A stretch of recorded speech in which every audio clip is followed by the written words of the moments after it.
Rap's first serial. Alright, I ain't gonna lie, this is a crazy title. Let's get into it, man. If y'all new, make sure y'all hit the subscribe button. Warning, this video contains themes of violence, death, and gang activity. This video is for educational and documentary purposes only. This video is not intending to incite or encourage illegal behavior in any way. Every effort has been made to remove any content which violates YouTube's community guidelines. If you'd like to see an uncut version of this video with everything that I can't show you on YouTube, head on over to patreon.com/traplawross. Supporters of the channel also get access to my recent vlogs with Academics and Adam22, as well as my old deleted King Von videos, and supporters on the $5 tier will also have access to my exclusive 4-part Patreon series where I break down real crimes caught on camera which I could never show you on YouTube. But if you don't want any of that, just sit back, enjoy the video, and hit that subscribe button. Ever since the 1980s, gangster rap has been one of hip-hop's most fascinating subgenres. From the mean streets of gang-infested Los Angeles that were brought to life by early gangster rap pioneers like Ice Cube and NWA, to Tupac and Suge Knight taking over the music game with vivid tales of gang-affiliated rappers who would bully their way into the music industry. And then you have legends like Jay-Z and 50 Cent, whose tales of life in the streets as gangsters made them millionaires hundreds of times over. For decades now, rap fans have been looking for the realest artists, whose lyrics paint a picture of a real life of crime that isn't embellished or fabricated. But when it comes to rappers who truly keep it real, the Chicago drill scene has dominated for the last decade. First popularized by Chief Keef, the Chicago drill wave was characterized by rappers that grew up in the most dangerous blocks in America, with these up-and-coming artists rapping plainly and honestly about what they experienced growing up. Shootings on the block, disrespecting dead enemies, and constantly being chased by the police. Chicago drill rappers took gangster rap to raw new heights, where the stories behind the music could be matched up with the local news reports on the latest homicides. However, what happens when the people doing the killing start making the music too? Because in the years after Chief Keef popularized the violent stories of Chicago gang life, one of those gangsters killing people in the streets picked up a microphone too and started rapping in the first person from the perspective of the actual killer. King Von had a reputation in Chicago as a fearless killer before he'd even started rapping, and it's widely believed, based on the statements he made in his own songs, that Von himself could have killed as many as 7 people in his career as a gangbanger, with more murders even taking place after he got rich and famous, with it being rumoured that Von used his money and influence from the rap game to have old enemies in Chicago killed, and going on a journey which in my opinion takes him far beyond a street player who had to kill to survive in the mean streets of Chicago, because if King Von's tweets are anything to go by, he simply loved killing people. And the sheer amount of people that King Von allegedly played a role in killing has led to intense speculation as to whether he was a full-blown serial killer, a title which King Von's enemies even said that him and his friends took personal pride in. Now, the FBI defines a serial killer as a person who kills over 3 people with time spans in between them of more than a month. Furthermore, serial killers tend to have an element of psychological gratification which plays a role in the motive for their murders. The FBI also state that a serial killer might seek various kinds of gratification through their killings, such as anger, thrill-seeking, financial gain, or simply for attention. I personally believe that over the course of his career, King Von demonstrated all of these characteristics and can indeed be classified as a serial killer. King Von frequently exhibited behaviour in public that conformed with these rules, tweeting regularly about his desire to kill, bragging about having committed specific murders in his music, which attracted him international attention and Billboard charting songs, with his drill anthems about murdering rivals making him a rich man with millions in his bank account. The FBI also point out another characteristic of serial killers, specifically that their victims may all have something in common, for example, a demographic profile, appearance, gender, or race. And it would appear that King Von only killed young black men and women from the community he lived in. These were all people just like him, being born into a rundown part of Chicago and growing up with a lot of disadvantages. All that really separated Von from his victims were the fact that they were from a rival territory, and he believed that nobody would miss them. King Von has officially been implicated in 4 murders, 2 where he was suspected of being involved, but the police didn't have enough evidence to charge, and 1 case where he narrowly received a not guilty verdict after a key witness disappeared and a co-defendant implicated himself. Another that he's accused of organising with 5 of his closest childhood friends, the shooting of rival rapper FBG Duck in broad daylight at a busy shopping district. Von will never face justice for due to him losing his life only months before the feds would swoop in and arrest all 5 of his close friends. This particular murder would go down as one of the most brazen assassinations carried out in Chicago since the days of Al Capone. But in total, there's over 10 murders of which King Von has been connected to over the years. Nobody has looked into all of them in great detail until now. So today, we're going to take a closer look at the man, his past, and his career to find out once and for all if King Von really was the first serial killer in hip-hop history. He's in jail for 2 murders? Yeah, 1 murder and 2 attempts. 4 shooters and a hail of bullets. All of them was scatter bomb. All of them was scatter bomb. Police found several shell casings in this parking lot. King Von was bloodthirsty. Really he loved death. He loved killing. I got a lot of fights. Just for how many I think? King Von had an insatiable obsession with murder and violence. The shooting leaves 1 person dead, 4 others injured. Me? Hey, I know you. You ain't know me. I you. King Von probably would have been considered like a serial killer. They labeled the man a serial killer. Them. King Von, real name Davon Bennett, was born on August the 9th, 1994 in Chicago, Illinois, growing up on West 78th and South Hermitage in an area known as Killer Ward, an area mainly affiliated with the Chicago gangs, the Gangster Disciples, and the Black Pea Stones. Von would attend Barton Elementary School in the area, but despite starting life as a fairly normal kid in Chicago, he would be subjected to the influence of gangbanging in his family home from a young age. His father was Walter E. Bennett, aka Silk, a well-known street dude from nearby Ada Park. Von was mainly raised by his mother, as his father was in and out of jail throughout his childhood. But Von's father was apparently a legend in the streets, with ties to the street gang, the Black Disciples. However, much like Von, despite the fearsome reputation he'd earned in the streets, it would ultimately be this proximity to gang life that would lead to his father's demise, as King Von's dad Silk was shot dead when Von was only 11 years old, apparently being targeted by a sniper outside of a skating rink, according to an interview with King Von's uncle. Rest in peace, King Von. Rest in peace, Silk. That's crazy. Like, I'm with Big Bro every day. My killer's dead with a sniper rifle. This get deep, though. You know what I'm saying? Yeah, a sniper. I hit him with a sniper rifle. They at the skating rink, but you know, that's another story. It seems clear that King Von's father Silk was remembered as a legend of the block. However, coping with the loss of his father at such a young age clearly had a negative effect on the mindset of a young King Von. He would tweet and rap in freestyles years later that he simply couldn't sleep after his father's death. They killed my daddy, I couldn't even go to sleep. And throughout his teenage years, he would post RIP tributes to his father on Twitter to commemorate his birthdays. Naturally, Von would follow in his father's footsteps, getting involved in local gang politics at a young age, with Von actually telling 16-shot visuals in his very first interview that he got involved in the streets in 4th grade, eventually getting his hands on guns by the time he got to high school. You was out here toting pipes in 4th grade, like when you started? I probably had a BB gun or something. It wasn't that hectic, like, it ain't get, I just been, you know, in the streets with awesome. I just like being outside. You know, one of the little boys that like sneaking out, just being outside all day, just doing bad. When the gun, all that that shit come to play to like what?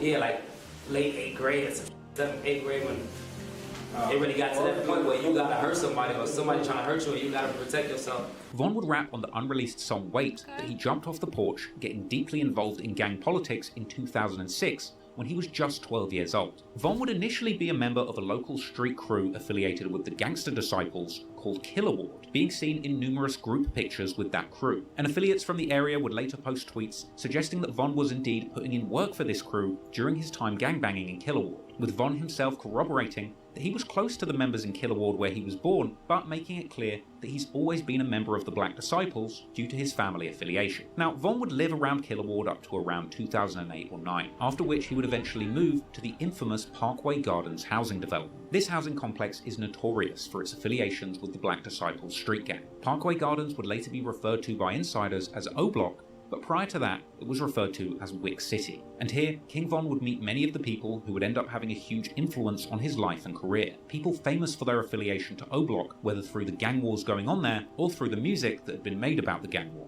People like Boss Top, Chief Keef, T-Roy, White, Duke, BJ, Big A, Trey 5, Sharoid, J Money, Platoon, and countless other people that played a big role in Von's life growing up. Von would also attend a new school in the area, the Hyde Park Academy, where he would attend with people from other rival territories with affiliations to the Gangster Disciples. People like FBG Duck, who would even claim in a Twitter exchange in 2014 to have plotted to beat King Von up on the school bus, and people like Lil Mark, who Von would even be seen in throwback pictures with before their feud had escalated into something deadly. Von and his friends started out their gangbanging careers with fistfights with the ops at school, schoolyard scuffles that would unfortunately escalate over the coming years, developing into full-blown gang war with firearms involved. Over time, a teenage Von would begin getting more and more involved in Chicago's street gang conflicts, apparently bringing guns to school as young as age 13. Chop Squad, who went to school with both Von and G Herbo, would claim that Von would even show off guns in class, with it apparently being Von himself who started the trend of teenage gangbangers in their school bringing guns to class. Von was the type of person to bring a pole to school at 13, fool.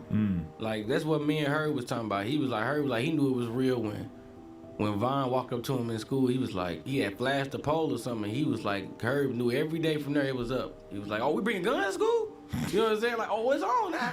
Oh, he's like, man. every day from there, everybody brought guns to school. Oh, man. And he's like, Von was the one to start that off. In fact, G Herbo would even later rap about this on a collaboration with Von called FaceTime, saying that Von showed him a revolver in freshman orientation, an experience which led G Herbo to begin bringing guns to school himself too. Now, King Von was apparently out of control as a youngster. According to one story, Von actually did a shooting on prom night whilst wearing his suit, after literally tweeting out that somebody better not try him in his suit. So naturally, you can imagine Von ended up spending a significant amount of time in trouble with the law as a teenager, with large patches of his most formative years spent inside jail cells. Von went to jail for the first time around August 2010 at age 16 for armed robbery, apparently robbing someone for their car at gunpoint. Something that he would actually later refer to on his song Armed and Dangerous, saying that he was arrested on August 11th, 2 days after his 17th birthday, when he was offered 21 to 45 years in a plea deal. Von would end up spending time in boot camp, an intense military-style juvenile program, ultimately rewarding him with early release. But soon after that initial charge, Von would catch another in January 2011, ultimately spending 15 months behind bars as a juvenile, being locked up between December 2010 and March 2012. And during this time of incarceration, Von's best friend T-Roy would tweet calling for his release. Eventually, in March 2012, Von would be a free man once again, but he was only free for a matter of months, from March to November 2012. But during this time, Von would undergo a transformation, going from a gun-toting stick-up kid to a full-fledged killer after witnessing the death of one of his close friends, which, as he put it, turned him into a demon. Before we get into the first murders that King Von was allegedly involved in, I just want to take the time to consider the real reasons why he would be motivated to kill in the first place. Despite covering a lot of gangsters who are hardened killers, it's important to consider the social circumstances that need to exist for a teenage boy to start committing murders. Firstly, these areas where King Von grew up in Southside Chicago, Killer Ward and O Block, are incredibly poor and dangerous areas, with the latter even being described by the local Sun-Times newspaper as the most dangerous block in Chicago. Part of the reason why so many of these gang murders in Chicago go unsolved is due to the failure of policing in these areas. Someone like King Von grew up seeing death and destruction as a completely normal thing. And if the police never come to your area to solve crimes or deliver justice, it's easy to see why you would place more trust in street justice than in the state. Furthermore, you really have to ponder whose fault is it really that somewhere like O Block ended up being so poor and dangerous. While it's easy to blame the gangsters and killers there for cultivating a lawless environment, the city and the state politicians ultimately have failed to create the economic circumstances for someone to grow up safely in these areas. Had there been better economic prospects in the hoods of Chicago, perhaps many of these young men wouldn't have been forced into a life of crime and violence. Furthermore, when it comes to the analysis of King Von's eventual transformation into what some have described as a serial killer, there's actually an argument to be made that geography may have played a part in King Von feeling like he could get away with so many murders. The 70s to the 2000s have actually been described as the golden age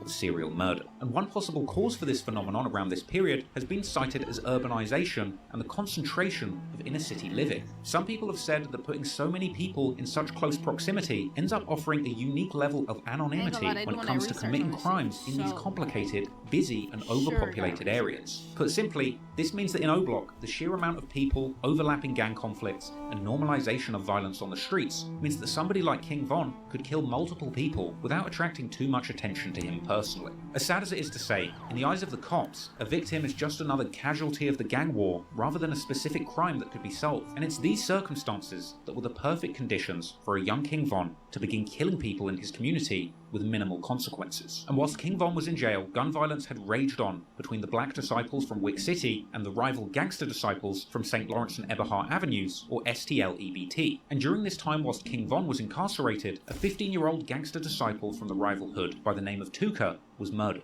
Real name Shondale Gregory, Tuka was shot dead at a bus stop on the 600 block of East 63rd Street on the 12th of January 2011 at around 6:48 p.m. It was around that time that a masked gunman jumped out of a vehicle, shooting Tuka several times. Tuka was hated by his rivals from the Black Disciples, and over the next decade, BDs would continue to disrespect him on social media and in popular songs. And in honor of their fallen friend, gangster disciples from St. Lawrence and Eberhard would rename their area Tukaville. It's never been fully revealed to the public who killed Tuka, but ever since, there has been intense speculation that a boy named O.D. Perry from Wick City might have had something to do with it. This is partly due to him being pictured regularly with a silver revolver, and the witness report from the Tuka murder stated that Tuka was actually shot with a long-barreled silver revolver. Regardless of whether or not O.D. was really the person who killed Tuka, that didn't really matter, because later that year, on August the 10th, 2011, in an act of retaliation, O.D. Perry was killed just outside Parkway Gardens. He would suffer multiple gunshot wounds, including one to the neck, at about 11:35 p.m. Just like Tukaville, Wick City was also renamed in the memory of their fallen friend O.D.,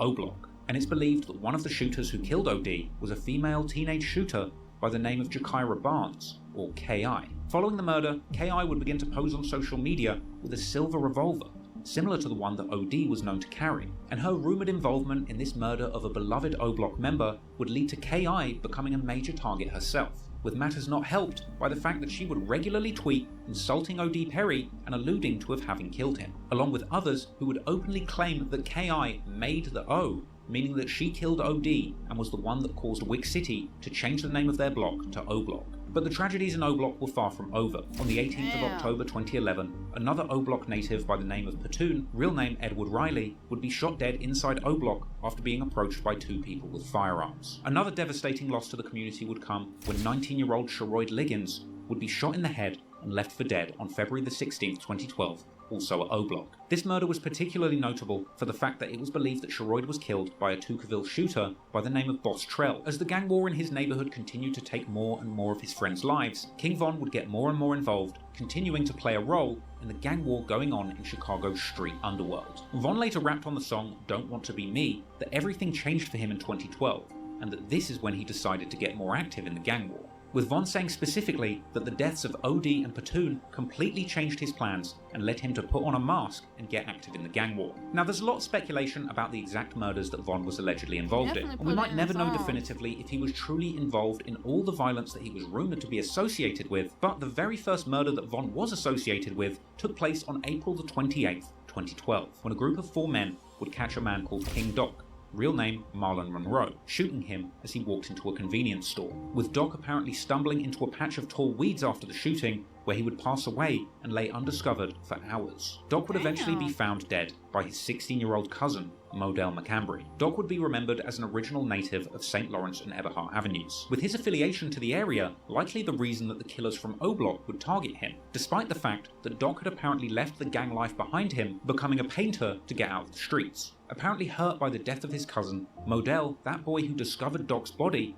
would then begin to get more involved in the gangs in the area too, beginning to hang around with people like K.I. and FBG Duck, as well as being seen on social media with guns. In fact, it's actually around this time that social media begins to play a bigger and bigger role in the gang war in Chicago. And during this time, King Von himself would become a prolific user of Twitter, beginning a flurry of activity on the platform after signing up in June 2012, and going on to tweet constantly about his activities in the streets, seemingly with no fear about incriminating himself. Von would openly claim to be drilling in the name of O.D. Perry. He would say that he was like Phineas and Ferb in the streets with his best friend and fellow O-Block shooter T-Roy, warning ops not to diss them, claiming to shoot people like it's nothing. He would tweet that he's been drilling from young and even wants to kill cops too. He would say outright that he will whack people. He would regularly diss numerous rival hoods and gangs, and be claiming to be paranoid due to having so many people trying to kill him. Von claimed on Twitter to get so enraged whenever he hears the name Tuka or St. Lawrence that his trigger finger just starts itching. But during this time that Von was tweeting openly about all the crimes that he was willing to do in the streets, these crimes would continue to play out. On August the 7th, 2012,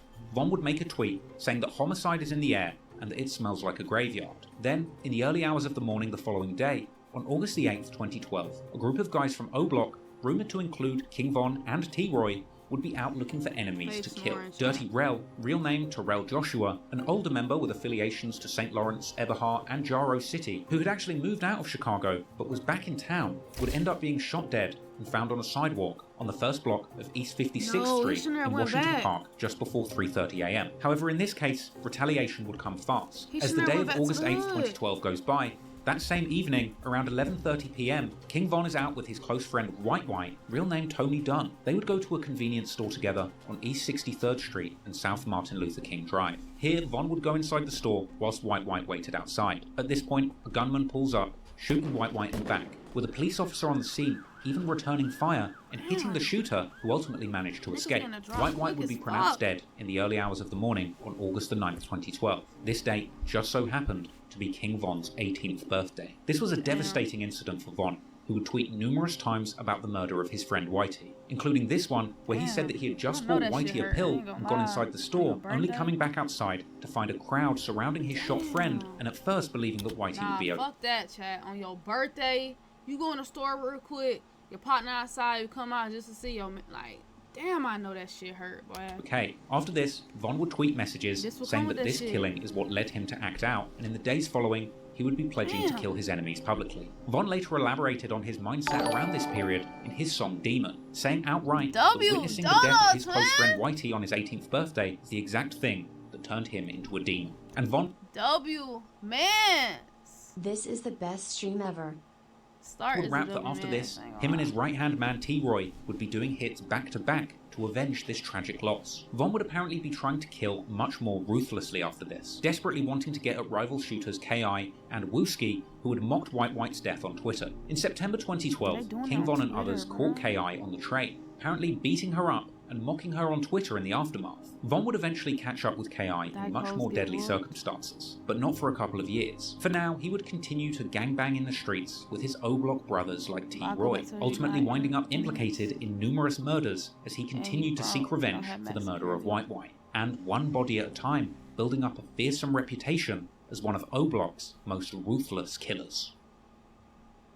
I don't know what to say. Chicago drill veteran Tay Capone would tell 16 Shot and Visuals in an interview that if you hung around King Von in 2012, you simply had to accept that you would be in shootouts. If you was hanging with Von, you had to accept everything that came with Von. You had to accept that you was going to be in shootings, accept that it was going to be that, and you had to be with it, you feel me, with Von. King Von was on a mission in 2012 to get revenge for the friends that he had lost to the gang war. Losing OD, Platoon, and White turned him into a demon, he said. So he would spend every day in the streets of Chicago stalking his ops and broadcasting his activities on Twitter for the whole world to see. On September the 6th, 2012, Von would get arrested, even taking selfies for Twitter inside of the cop car. He would post pictures of him and his partner in crime, T-Roy, dubbing themselves the O-Block Savages. In fact, after posting one picture together, one woman from O-Block even suggested that Von and T-Roy stop being photographed together in case somebody sends it to the police. Von would tweet how him and T-Roy's names were ringing in the streets and that people were praising them for doing their thing, regularly using this as a catchphrase to refer to his drilling, tweeting warnings to the ops that he's about to go on their block and do his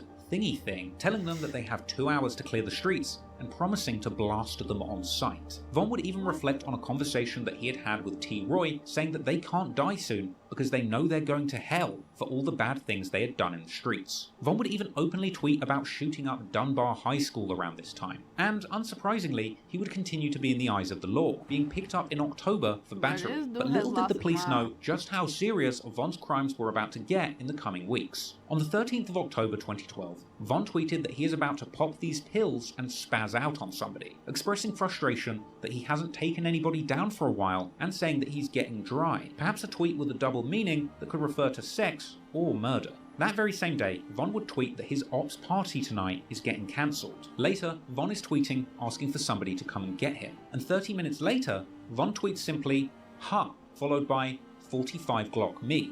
That very night of October the 13th, 2012, Modell, that same teen who had found the body of his cousin King Doc dead just 6 months before, would be walking down the street with another one of his cousins on their way to meet a girl, when just before 9:30 p.m, somebody approached them on foot, opening fire. Modell would be shot in the chest and later pronounced dead in hospital. No one was ever charged with this murder or attempted murder, but many years later, police documents would be released revealing that King Von himself was positively identified by a witness as the shooter, with T. Roy apparently at the scene too. This meant that King Von was the prime suspect in the murder. And not only that, but King Von would tweet immediately after the killing. Now, it's important to remember that Twitter timestamps run on Universal Coordinated Time. That's the same as UK time, and that's where I'm reading these tweets from, which is 6 hours ahead of Chicago time. So for me to get the exact time of a tweet that was made by King Von or KI or somebody else in Chicago, I have to take the time that it shows on Twitter and -6. I'm telling you this because Modell was shot at around 9:30 PM. That means that King Von tweeted,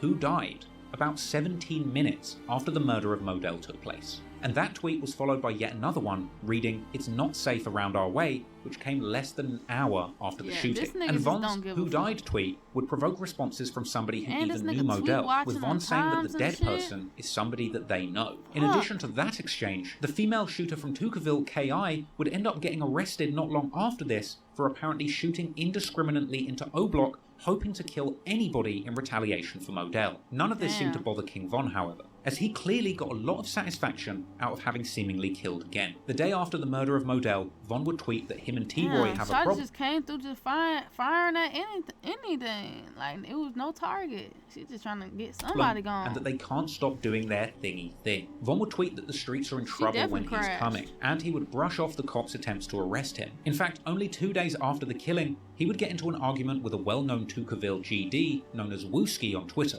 Wooski had inferred that he had been out looking to catch Von that day, asking him where they were at, with Von leaving a heartless reply saying that he was getting t-shirts made for Modell's funeral. Unsurprisingly, Von would find himself on the radar of the police following the murder of Modell, getting picked up for unlawful possession of a firearm and being questioned in October 2012, with Von later tweeting that the cops grabbed him and warned him to be careful. Apparently the cops even told Von that when they question their ops, they all talk about him and T. Roy, suggesting that their names are feared in the streets. Von would even tweet after that his own mother was beginning to hear the rumours about his violent behaviour in the streets and she was trying to put him on punishment. But Von wasn't deterred, and he kept using Twitter to increase his reputation as a killer. The following month, Von would be sending unprovoked Twitter ats at Wooski asking if he knew who killed Modell, provoking responses from numerous ops who wanted to see Von dead, including Wooski and KI. And to me, this is where we see King Von really beginning to take pleasure in killing. For years to come, he would tweet mocking Modell, saying it's messed up what happened to him and that he's a straight sucker. It's this sort of behaviour where I believe that Von crosses the line from a normal gangbanger killing to survive to a full-blown serial killer who is taking the lives of others systemically for his own personal gratification. At this point, Von has already satisfied the conditions of being a serial killer, having allegedly killed more than 3 people in different locations with large periods of time in between the killings. And his tweets express a clear tendency to take pleasure in killing and a desire to show the world what he's doing. In a way, King Von's purpose in life at this point in time wasn't just revenge and murder for sport. It was about doing these crimes and giving the world clues about what he had done. And as the story goes on, you'll see King Von constantly hint towards his crimes on social media, in his music, and even on television. But now, the pattern had emerged, and Von clearly had a thirst for blood. He was becoming a talented shooter and not facing any consequences for these crimes. And so, in the coming months, Von would be rumoured to have been connected to at least 3 more murders, with the police only catching up to him when it was too late. In late 2012, Von was earning a reputation as a feared shooter in the Chicago gang wars, something he would be more than happy to broadcast to the world. Von would be seen in clips posted to social media, sliding in cars with his partner in crime T. Roy and others, throwing up gang signs and saying that they're smoking Tuka. Yeah.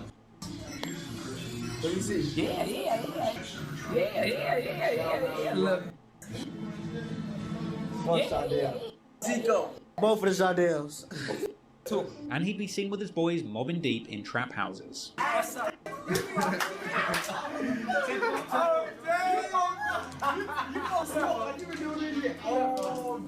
throwback videos. And Von would even broadcast his activities rolling with the gang to the local store. Von was surprisingly open about his gangbanging life on social media, and he would be particularly active on Twitter during these violent months. He would tweet openly that he was planning to shoot at random people in traffic. He would tweet that he is STLK, or a St. Lawrence Killer, and interestingly, around these times, on the 18th of October 2012, O-Block native Chief Keef would release his hit song Love So-So, a legendary Chicago drill anthem with lyrics about killing people for disrespecting O-Block. At this point in 2012, Chief Keef had become a global rap star off the back of his single I Don't Like, which was given an all-star remix by Kanye West, and ended up landing at number 73 on the Billboard charts. That song had lyrics about the gang wars in Chicago and lives being lost, and Chief Keef's music was becoming legendary for painting a picture of reality on Chicago's most dangerous block. Of course, who could forget Chief Keef's classic anthem 300, a song with lines all about the young'uns on his block gunning people down, and a track that made it famous to diss Tuka, with Black Disciple rappers beginning a trend of saying that they're smoking on Tuka, a sign of disrespect to Shondale Gregory, who had been killed in 2011. Now, King Von himself had an interesting relationship with Chief Keef's music. Von would tweet that him and T-Roy are the real-life people who these rappers are making their songs about. Von seemed proud of his career as a real gangster, the true story behind Chicago drill music. In fact, it seemed from his tweets that he took great pride in this. He would regularly quote lyrics from drill songs by Chief Keef and others, and he would continue with tweets expressing his intentions to shoot up the ops. In one, he says he just got a new gun and can't wait to use it, and he even claimed in one tweet to have shot a woman by mistake trying to shoot at a man, ending the tweet saying, I don't care, same thing to me. I don't care it seems neither. that Von really had to tweet pretty much any street activity that he was involved in during this time. He would tweet that he hasn't touched or seen a revolver in a while, and on October the 29th, Von would tweet saying that he was avoiding T-Roy because he was winning, presumably referring to T-Roy having a superior kill counter. So Von would tweet literally saying that he was trying to catch up with T-Roy's kill counter, saying give me until Friday. And just the day after this tweet, he would find what he was looking for. On October the 30th, Von would tweet that it's his main man T-Roy's birthday. And later that day, Von tweeted that he was drilling like OD. At 8:45 AM, Von tweeted, check the stats, a reference to who has the most bodies in the ongoing gang war.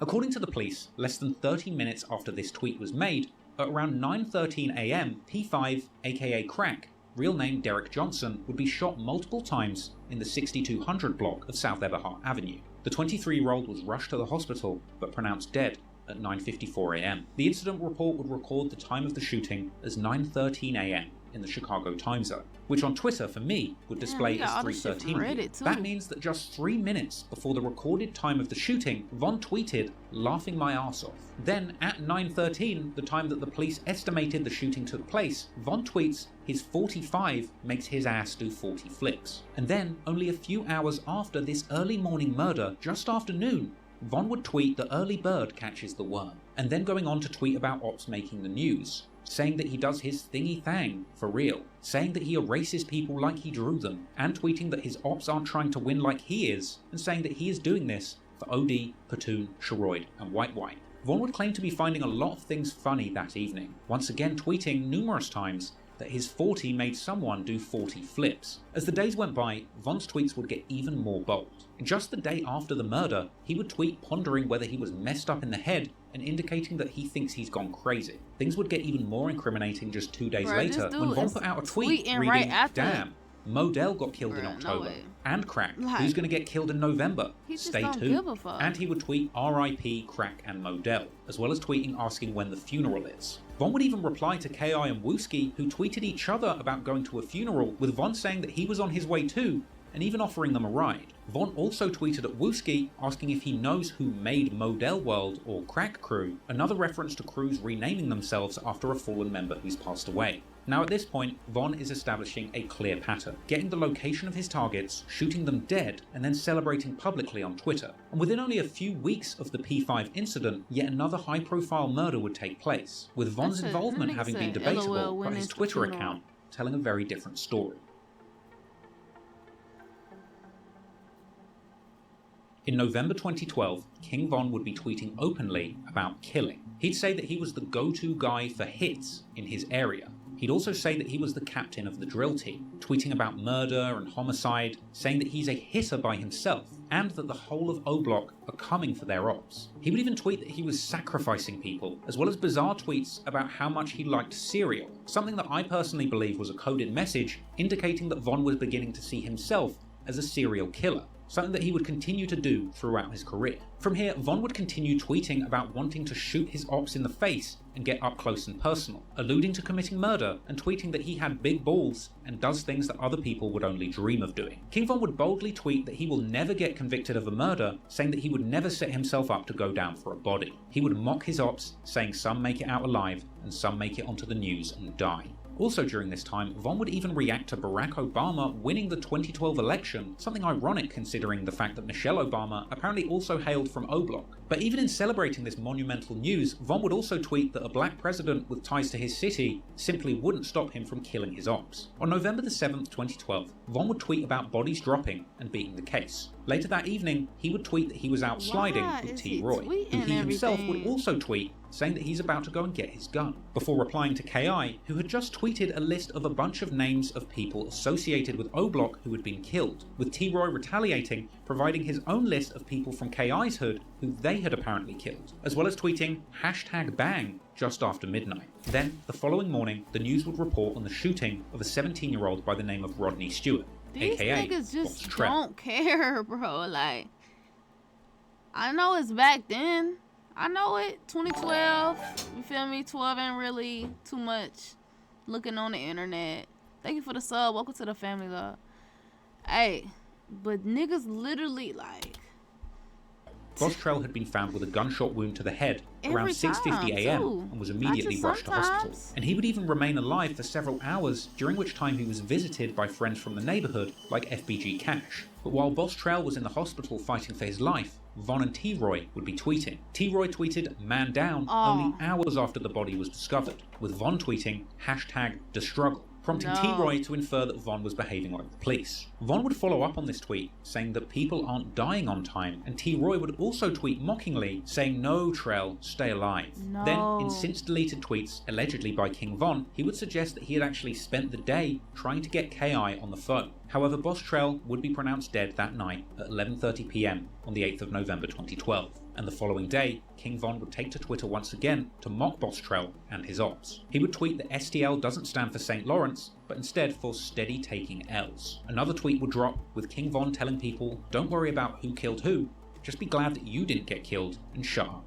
This was followed by another tweet aimed at Boss Trell, saying "lol, you ain't a boss to me." Many theories suggested that T. Roy and Von and possibly others were involved in this murder. Some have said that it was T. Roy, others have said that it's Von, or potentially even the two of them together. But it is worth mentioning that there's an alternative theory that Boss Trell was actually murdered by someone completely unrelated to this feud, who was apparently trying to retrieve a gun that had been taken from him. But regardless of who was responsible, Von and T. Roy were certainly happy to see Boss Trell gone, and they would continue to tweet boldly about it publicly. Their ops on Twitter would warn T. Roy over the disrespect, but for King Von, tweeting about the murders going on in the streets was a must. Von would post saying that the ops are dying frequently and that he doesn't plan on slowing down. He would say that he will kill an op anywhere, and once again reference cereal, saying that he eats cereal after shooting people, another hint in the ongoing joke that Von is indeed becoming a serial killer. Von would even mock the ops for having funerals. He simply didn't care what anybody thought. It seemed that Von was hell-bent on killing his enemies, and he would be hell-bent on tweeting every single time something negative occurred in the streets. However, Von's days would be numbered, and following the next hit that he was implicated in, he would tweet once again, perhaps a little too recklessly this time, finding himself behind bars for over a year.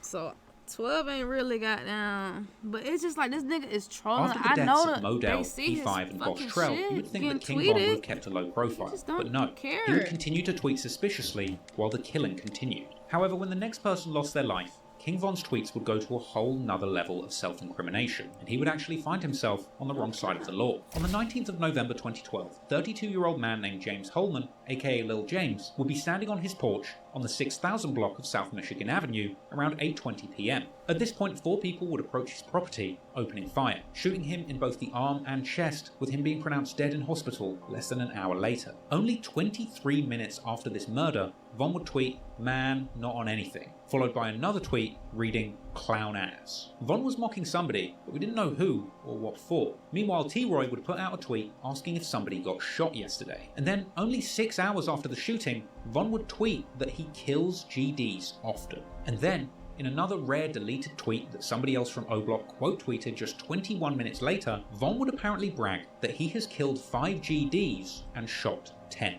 with a later news article even confirming that James Holman, the man who was killed most recently, was indeed a gangster disciple. Furthermore, a police report on the Lil James murder would describe the shooter's height and build, which apparently matched Von's description. Now, Von tweeting that he had killed 5 GDs after the death of Lil James is particularly interesting, because there's always been a lot of speculation on exactly how many people Von had killed and who specifically he was responsible for killing. And at this point in time, Von had been associated with 6 murders in total. So if Von himself is apparently confessing that he has killed 5 people at this point, then it's likely that just one of these murders he had nothing to do with. From here, Von would continue to tweet throughout the day, saying things like dissing him will get your people killed, and another asking openly who made Crack Block, another reference to the murder of Crack, or P5.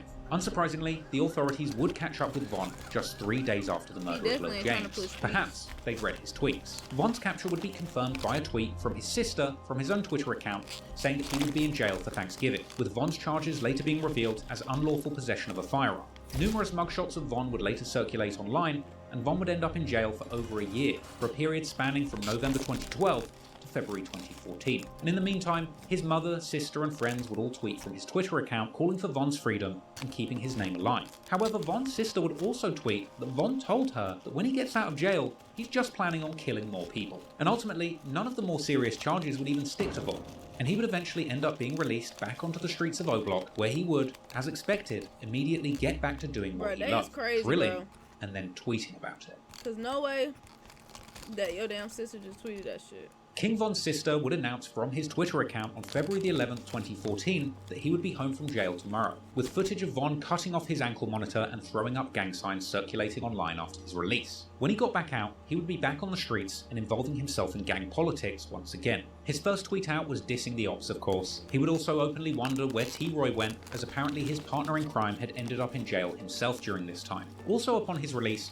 Von would also tweet at famous names in the Chicago drill scene like Boss Top, Lil Reese, Chief Keef, E-Day, Rondo No. 9, and Capo. He would then go on to diss 2 people that he allegedly killed, Modell and Crack, but at least initially, it didn't appear that Von was able to commit any more acts of violence, because apparently, following his release, he would wind up on house arrest for a short period. But that didn't stop him from posting pictures of himself at home, dissing Tuka with a gun sticking out of his pocket. Pictures of Von with famous BD hitters like T-Roy and D-Rose would circulate around this time, with the likes of Chief Keef even reposting them as a sign of respect for the most feared local shooters, with Von also sharing pictures of his crew to Twitter openly, with the caption simply reading, gang members. Von would also tweet about it being a very scary year for the ops, even tweeting disrespectful collages featuring photographs of rivals who had been killed recently.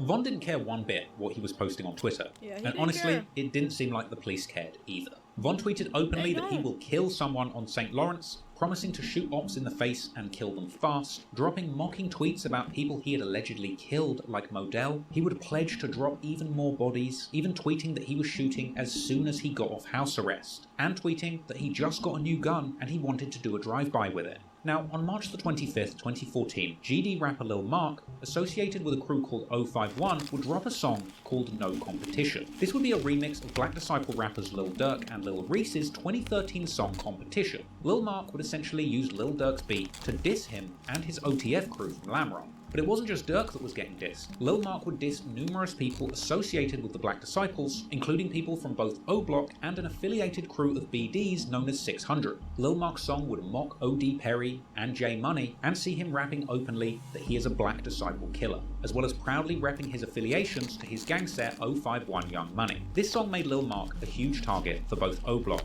and 600. And around this period, King Von would frequently tweet that he was in traffic, riding around the city, armed and looking for ops to kill. On March the 28th, 2014, Von would tweet that he was in traffic, tagging D-Rose, an infamous shooter from the O-Block affiliated set 600, with D-Rose himself tweeting that the cops hate to see Von, T-Roy, and him all together. Von would tweet gunshot emojis around 10 AM on the 28th of March 2014, and only a few hours later, that very same day, around 1:30 PM, it's believed that a large group of gang members were riding around in a silver minivan with Florida license plates, most likely a stolen car. Meanwhile, a 20-year-old Mark Campbell, aka Lil Mark, was at a bus stop on the 300 block of East 51st Street. It's believed that that minivan pulled up and a masked man jumped out, shooting Lil Mark in the head, with Mark ultimately being pronounced dead at the scene only minutes later at 1:41 p.m, and that minivan connected to the shooting being found in flames at 6:30 p.m. that very night. It's widely believed that D. Rose was the shooter, with King Von being present for this murder. D. Rose even posted a clip to social media of him and his friends returning to the scene of the crime and filming, where King Von can allegedly be heard in the background of the car. Hey, so 251st. Damn, body down. I was not gonna see the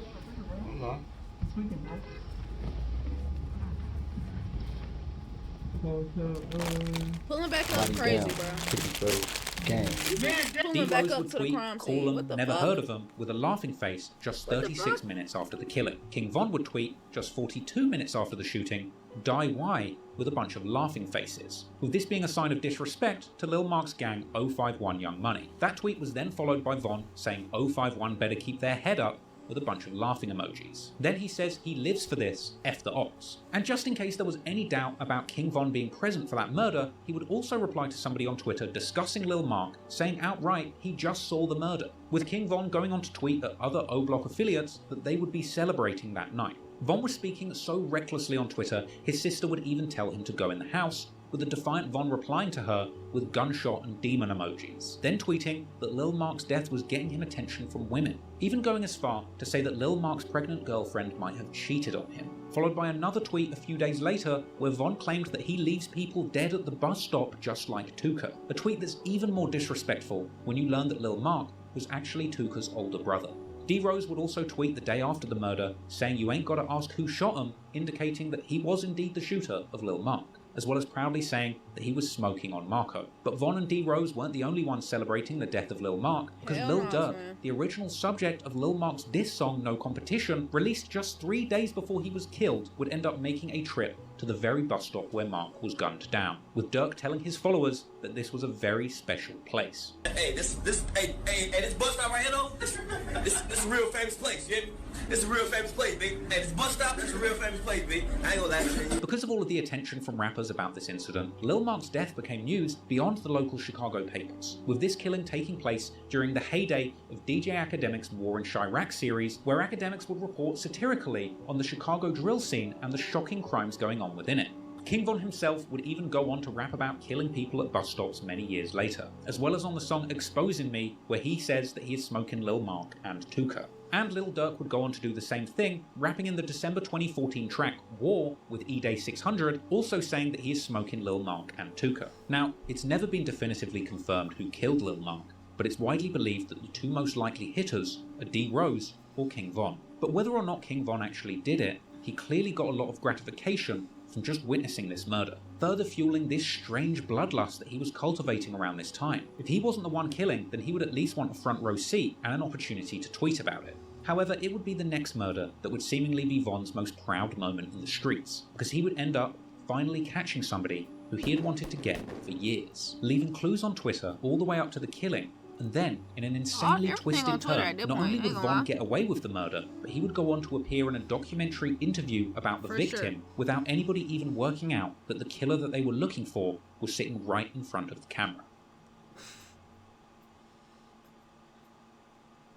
17-year-old gangster disciple Jakira Barnes, aka K.I., was a legendary figure in Chicago gang history, with the Chicago Sun-Times describing her in a prominent feature as a prolific female assassin in the Chicago gang war. K.I. has been described as the real-life Snoop from The Wire, a reference to the masculine female killer from HBO's crime drama. K.I. herself had been close with Tuka growing up, and her rumoured involvement in the killing of O.D. Perry in retaliation would make her feud with O-Block deeply personal. No doubt King Von was obsessed with K.I. Von and K.I. would have extensive back and forths on Twitter, with it being unclear whether he was trying to date her or kill her. Their first interaction occurred on September the 25th, 2012, when Von would tweet claiming to have beaten up an op girl on the train, with K.I. replying to this saying their arm, ear and face were injured, but she's not bothered because her gun will put a hole in her ops faces, with the tweet the following day indicating that she had perhaps shot at Von or somebody that he knows. They would go on to have a back and forth, with Von asking K.I. if she's a gangster or a bitch, with K.I. indicating that she is indeed a real gangster.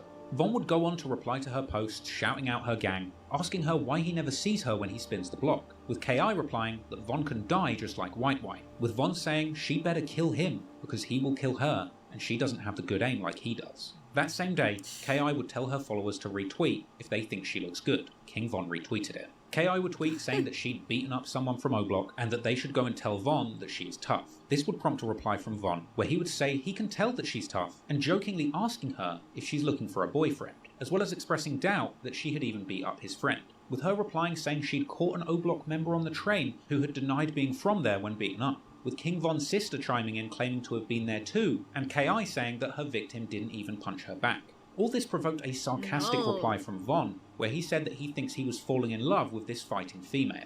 Von would later post tweets where he said that he's going to treat her right if she becomes his wifey, and later beginning to regularly refer to her as wifey. When KI replied to Von, Von would say that he has her on his mind a lot and that he misses her, even telling his sister that he wanted to marry KI. Now, many years later, somebody on 4chan would claim to have hacked KI's private DMs on Twitter, and revealing that around this time, Von had DM'd KI asking her if she wanted to hook up, or more specifically saying he wants to nail her. She would reply saying she's not interested, to which Von replies, when all of this is over, he will have her. More alleged tweets would see KI asking Von straight up if O-Block are plotting to kill her, to which Von replies, he's not gonna lie, there are people looking to kill her. But Von would say he doesn't think he can kill her because he thinks she seems cool as hell, even having the nerve to ask her when she's going to stop gangbanging. KI would reply saying she's not going to stop, calling King Von a goofy and asking him when he's going to stop. Von would laugh and tell her that he's gangbanging until he dies, and that he will never lose or quit, with KI ultimately agreeing with this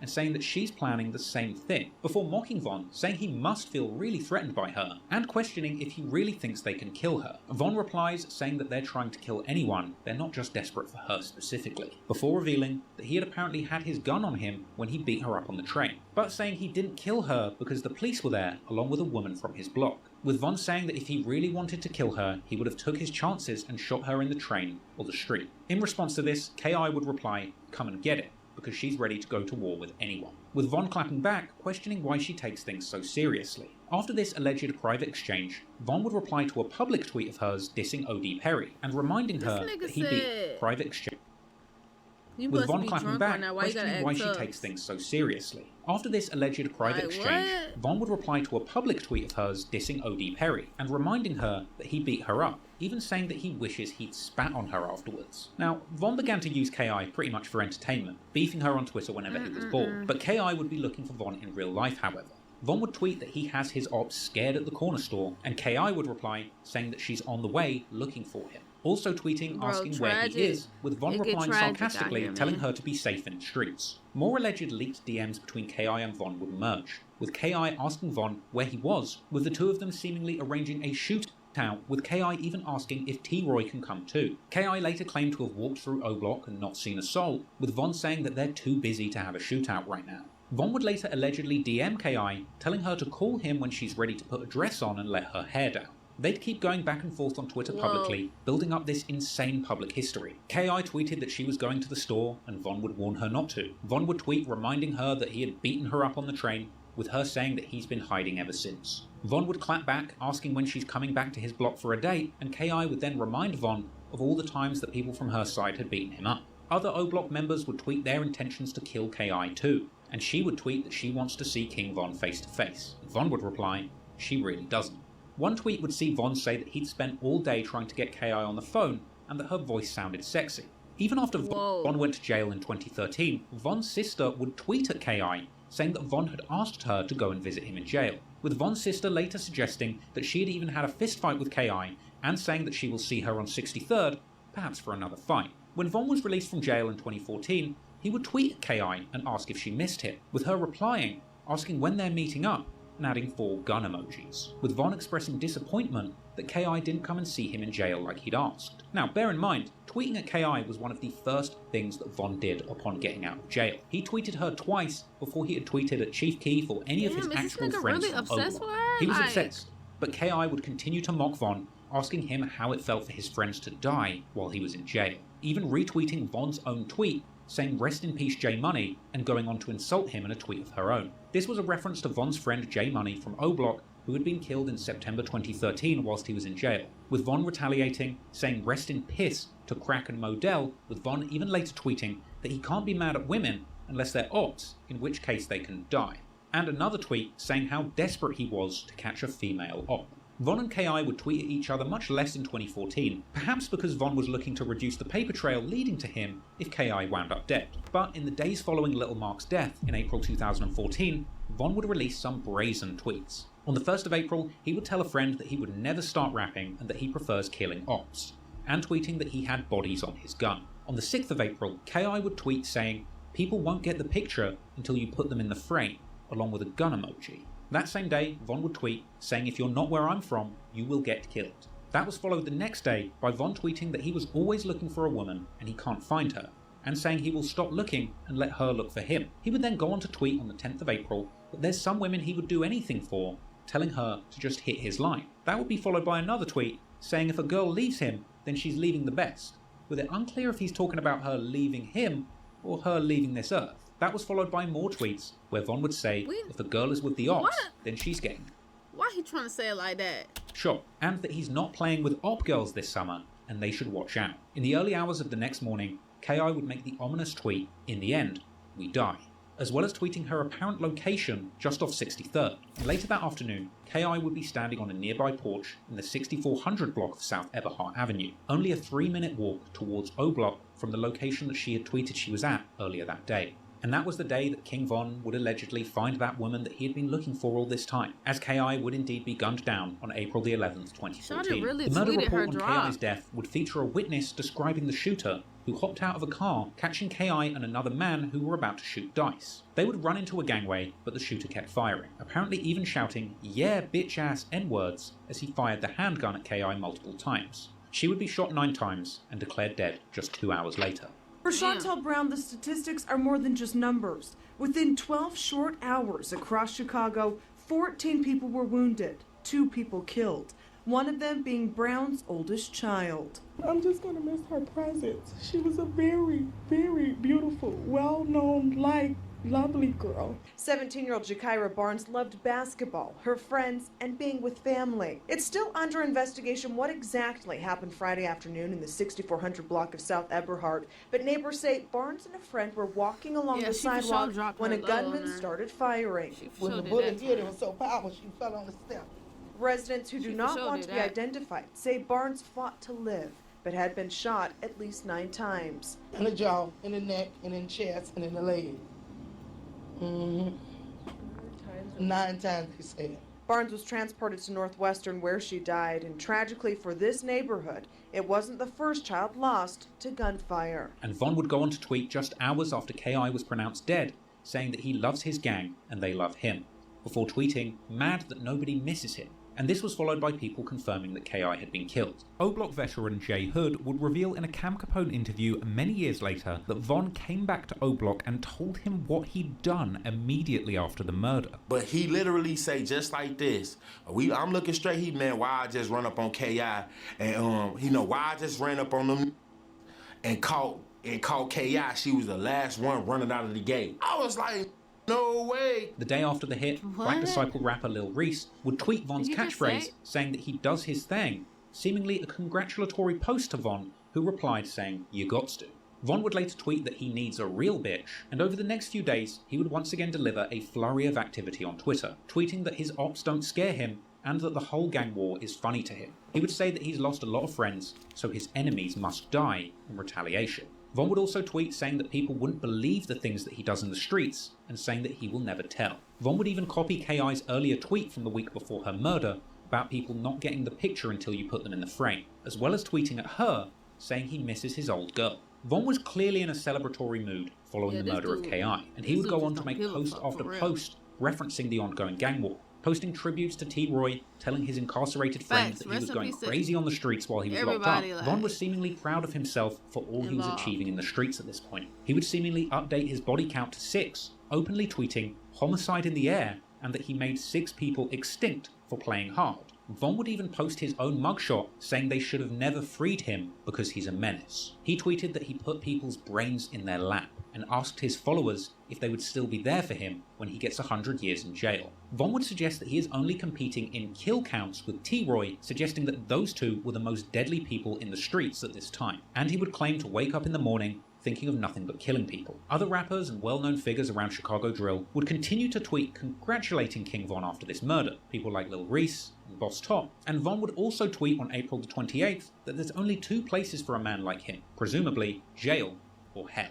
Clearly, he must have had an inkling, as he would end up being picked up in connection to the murder the following day, on the 29th of April. But Von would never be formally charged with K.I.'s murder. He would deny even knowing her and would initially offer to do a polygraph test, as well as providing a loose alibi, relying on a woman claiming that she had been with him the entire day of the murder. Combine that with the fact that Von had apparently checked in with his parole officer just an hour before the murder worked in his favour, despite the crime scene being only 35 minutes from the parole office, meaning that Von had over 25 minutes spare to get there and kill K.I. immediately after signing in with his PO. As a result of these slick manoeuvres, Von would indeed be released the next day and face no further consequences in this situation. And he would tweet that he beat that case like Rocky and that he was in a good mood, showing love to everyone but the ops. That was followed by him tweeting laughing faces and saying that he was grateful to be free and that he's too real. A few days later, Von would be tweeting that he beats bodies and that he doesn't plan on going to prison, as well as seemingly referencing K.I.'s resemblance to Snoop from The Wire and calling her a dead op. Years later, Von would even go on to brag about killing K.I. on songs after he started rapping, famously saying on the track War With Us that he put a pretty op a bitch in the morgue, you can call her drop dead gorgeous, as well as saying that he keeps a strap like K.I. on the song GTA. For years following this murder, people, including myself, speculated on whether King Von had killed K.I., or whether it was the work of fellow O-Block hitter Big A, who reportedly went by the nickname ASCII, or Ask K.I., after her death, suggesting that he had something to do with her killing. But in lyrics to King Von's leaked song Wait, he seemingly rapped about the day that he caught K.I., with lyrics a lot of people believe would allude to Von jumping out of the car and chasing K.I. down the alley, with Big A being the driver.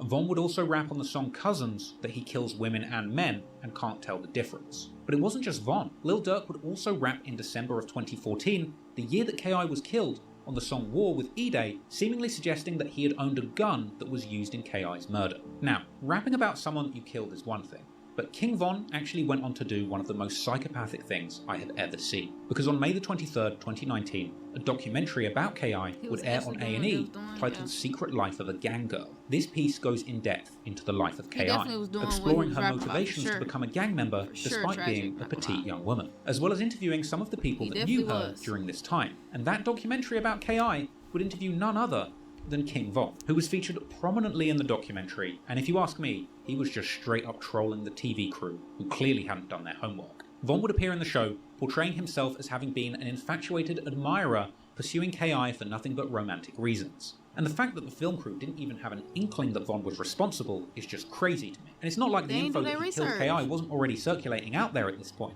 Because while Von is in jail for his next murder in 2016, word of his story as a shooter in the Chicago gang war would spread on the edgy message board 4chan, where a gang-obsessed 4chan member would claim to have accessed K.I.'s private DMs, exposing those private messages which we already saw between King Von and K.I. all the way back in 2012. With this deranged 4chan user even replying to friends of K.I. from her account, who had continued to DM her after her death looking for closure, with that 4chan hacker writing a lengthy post claiming to have been told by a friend of K.I.'s in the DMs that they believed King Von was her killer. Bear in mind, this information was floating around all the way back in 2016, 2 years after the murder and 3 years before the documentary. However, eventually, a whole year after Von's death, in 2021, the Chicago police would release documents revealing that they believed King Von himself to be K.I.'s killer, with apparently multiple witnesses pinning Von as the shooter, but unfortunately the state decided not to prosecute, stating that the case simply wouldn't meet the burden of proof to secure a conviction. So, King Von would be released back on the streets after having allegedly killed the girl he had seemingly spent years hunting down. But only a month and a half later, Von would go on to catch yet another murder, which would finally land him in jail, and just briefly putting a stop to his serialized killings. Champion, I got you. I'm gonna write it down so I won't forget. After being questioned about the K.I. murder and being released with no consequences, King Von felt invincible. The month is May 2014, and Von had seemingly killed a total of 6 people at this point. As usual, he'd be on Twitter non-stop, hinting at his actions in the streets, asking God for forgiveness for killing his ops, and saying that he shoots first and asks questions later. He would tweet that he's in a different league when it comes to killing, and others need to catch up, and telling the world that he's always armed and ready for his ops. Clearly Von was active in the streets, as well as on Twitter, claiming to be driving through his ops area literally as he was tweeting, and saying that he has an itchy trigger finger. Von would claim that anybody can get smoked for the right price or cause, warning his ops not to come near him or he will shoot. Von would claim to never be putting his gun down because too many people have died in the gang war, taunting his ops, saying he knows that they want him, but it's not his time to die. Von would even repost a viral clip from WorldStar titled "When Keeping It Real Goes Wrong," a video apparently showing a group of people filming themselves going to Chief Keef's neighborhood and getting shot at. A clip that people would later claim was actually King Von doing the shooting. I mean, just imagine having the balls to shoot at people and then retweet the WorldStar video of you shooting at them. The same day as this, Von would claim that he's buying guns with 100-round magazines and wondering who he's going to shoot, as well as saying that he'd been gangbanging all day and now he's tired out. The following day, Von would tweet saying that others wouldn't do half of the stuff that he's done and plans to do in the streets, and Von would say that he plans to keep scoring until he wins. Only 2 days after that, Von would find himself attempting to score again. On the 29th of May, 2014, an afternoon party would be going on at 5722 South LaSalle Street. Von would attend this party where he spotted 2 members from the rival gang. At this point, the mother of the person whose birthday party it was apparently told Von not to start trouble in her house, with Von saying that he wouldn't and leave it. Von would leave the party and go and get a friend, Big Mike, apparently telling another person who was still at the party on the phone that he was coming back and that they should take the children inside. Von and Big Mike would return to that party, parking down the street and approaching a group of 3 men outside the house, opening fire. 3 of those men would be hit by gunshots, whilst Von chased them, allegedly yelling, "Why are you running?" And when the shooting stopped, a 19-year-old man by the name of Malcolm Stuckey would be declared dead with a gunshot wound to the head. The Chicago police would respond to the shooting at 6:10 p.m, arriving on the scene where police were pictured securing the location around Malcolm's body. Apparently Von was really trying to kill 2 rival gang members that he saw at the party, ultimately hitting 3 people, but only killing Malcolm, who allegedly wasn't the intended target or even involved in the gang war. Perhaps this is why we never hear King Von in his career disrespecting or saying that he's smoking Malcolm like he did to many of the other people that he was rumoured to have killed. But there would still be hints at his involvement, because while Malcolm had been laying in the street with a bullet in his head for several hours, only 12 minutes before he'd officially be pronounced dead, Von would tweet saying that he has some issues, but he cannot tell a soul about them. Meanwhile, Boss Top from O Block would tweet that Von is the guy who sits people down if they run up. Now, it would take nearly 2 months for the authorities to connect Von to this murder, and during this time, he would continue to be prolific posting on Twitter. He would tweet that he was on the block with his gun in the early hours of the morning, just the day after the murder of Malcolm, and tweeting that all of the things that people are hearing about are him. He's the one responsible. He would tweet saying that he's killed so many ops that he doesn't have any more feelings. He'd also tweet that it's all fun and games until somebody you know is no longer breathing. And he would tweet saying that he did all of this on parole and just wait until he gets off, with a demon emoji. And in another deleted tweet that was apparently reposted by somebody else, Von openly tweeted saying that he wanted to go on an all-out killing spree. However, King Von's crime spree would ultimately be cut short on prom night. 2 more hours, twin. Damn, Von would my be pictured bad. holding That's a why I gun wrote it at O down, Block though. in his suit in the hours before prom. And he would even tweet warning people not to try him while he's dressed in his suit. Von would then end up doing a shooting in his prom suit with witnesses describing his outfit, ultimately leading to his arrest. Von's last tweet would be on June the 7th, 2014, the ominous statement, "Loose screws get nailed." He would end up being arrested on firearms charges on prom night, and then the following month, on the 22nd of July 2014, Von's accomplice in the murder of Malcolm Stuckey, Big Mike, ended up getting charged with murder and being taken in for questioning by the police. Then, 2 days later, on July the 24th, 2014, King Von, already in jail, would be charged with 1 count of first-degree murder for the killing of Malcolm Stuckey and 2 counts of attempted murder for the other 2 people shot in that incident. Von's arrest for this crime would attract significant media coverage, and he would remain in jail awaiting trial from June 2014 to December 2017. And during that time, his people would tweet from his Twitter account saying that they missed him, asking for visitors to come see him on his birthday, and posting clips and pictures of him in jail during his visits. Let's go.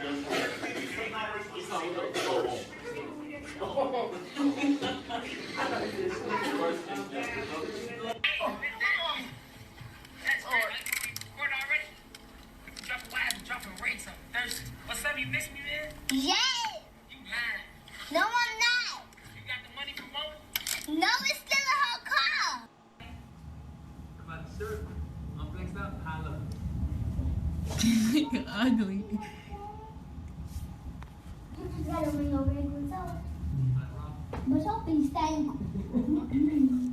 while Von was in jail, he would raise hell, apparently helping to start a huge fire on the wing in April 2017. He would constantly get into fights with his ops, apparently never turning down confrontations. That's why I can say Von had over 20 fights in that. He was.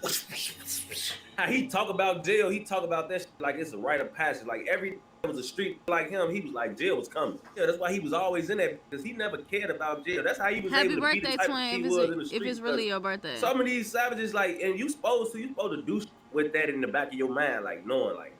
I got you, though, champion. Still. Jail. Well, shorty sliding up on. Like, the police don't even exist. He just smoke you broad day. Von would remain in jail for an extended period of time, around 3.5 years in total. And during his time in jail, he picked up the nickname Grandson, apparently for his resemblance in image as well as temperament to the Black Disciples founder David Barksdale, also known as King David. It's obvious that King Von took a lot of inspiration from the original founder of the gang that he repped, the Black Disciples. Not only going by the name King Von, but also frequently saying David Barksdale's nickname, often ending sentences by saying, "on King David." So King David. Also, while Von was in jail awaiting trial, the conflicts in the streets would continue to play out, and Von would eventually get the worst news imaginable. His right-hand man T-Roy would be shot and killed in a convenience store on Valentine's Day 2017. Von's people would post Twitter tributes memorializing his friend and favorite shooter. And Von would later open up about the very moment that he got the news about T-Roy's death while he was in jail. Yeah, R.I.P. T-Roy, man, that was my best friend. I got that nigga on my neck. That's how strong that I got him gang banging on my neck. That's how we was gang banging up. With Von saying that he completely broke down crying when he found out that his right-hand man T-Roy was gone. Miss my dog up on there, get my dog, I was locked up. Killed me, I broke down. I ain't cried so long. But every day, that's my I'm in jail, I'm fighting the murder. I call it every day. That's my right-hand man. I'm telling him like, all right, now since he go, we can tell him, he getting that. Man, I'm gonna get you out, Von. I'm gonna get you out, man. Whatever I gotta do, I'm gonna get you out, I swear to God. You know? But we in the streets, you know how that shit go. So he trying to hustle, he trying to rob, all type. He doing whatever he can do. Yeah, I'm gonna get you a lawyer, bro. I got you, you know? He be telling me, I be calling, man, don't even worry about it, man. Just look, just you make sure you know. I mean, I'm gonna figure this out. Just be cool out there. King Von seemed like a cool dude. I call folks, it's like, that's on like Valentine's Day, you see what I'm saying? I call my mama back. And she crying and Mom, what the you crying for? You good? You know what I'm saying? She, ooh, they shot T-Roy. T-Roy got, oh, what? Ooh, what? Look at the phone. You know how that, so you in jail, you can tell, hold on, what? Now we calling around, what's going on? He got hit once, some shit, ooh. I'm damn, what the going on out there?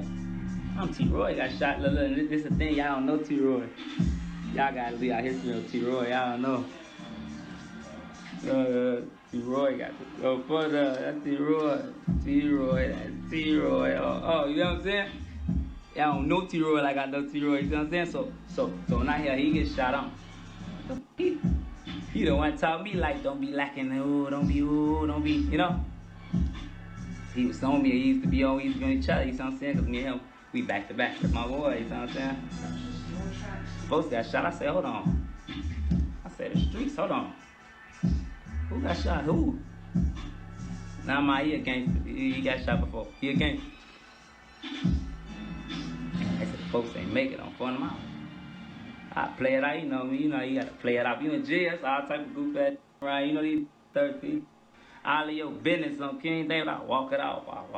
I'm just walking around in circles on the deck, you know? And they put their arm around me when I'm like, damn, you good, bro? You good? What's wrong with you, Bono? Yeah, I'm good. Ooh, what's wrong? You got a phone, man? I'm good, you know? They what happened? I mean, they just killed T-Roy. Ooh, he what? I'm T-Roy. They just killed T-Roy. Oh, I got to break it down on King David. He tried to hold it in. They hug me. These some real, you know what I'm saying? We grown ass men. Folks grab you to hold me. Get the there, you gonna be alright, shorty. You gonna be alright up. Oh, hold on, boy. That's my best friend, boy. Somebody just killed my best friend while I'm in jail. Damn. I'm in that, finna go crazy. Oh, I'm in that, don't know what's going on. I'm in that, who the y'all? I'm that mad on. Oh, yeah. I'm in that, nah, not my best friend, you know what I'm saying? I'm in that the bigot guy. And a lot of hope for a lot of Cause he be, y'all know how folks see his man. T-Roy, oh, no T-Roy, oh, let me see who are. Yeah, he look cool, but once The he guys off know drugs, the he a guys is different looking person. like, ooh, this preaching on. Oh, don't trip, you know. Y'all know this that street. Poppin' shit. The street watch me like that. It's about the. Damn, I son. know, yeah, the street. I better pay attention. I ain't gonna keep doing it. But this don't supposed to be for free.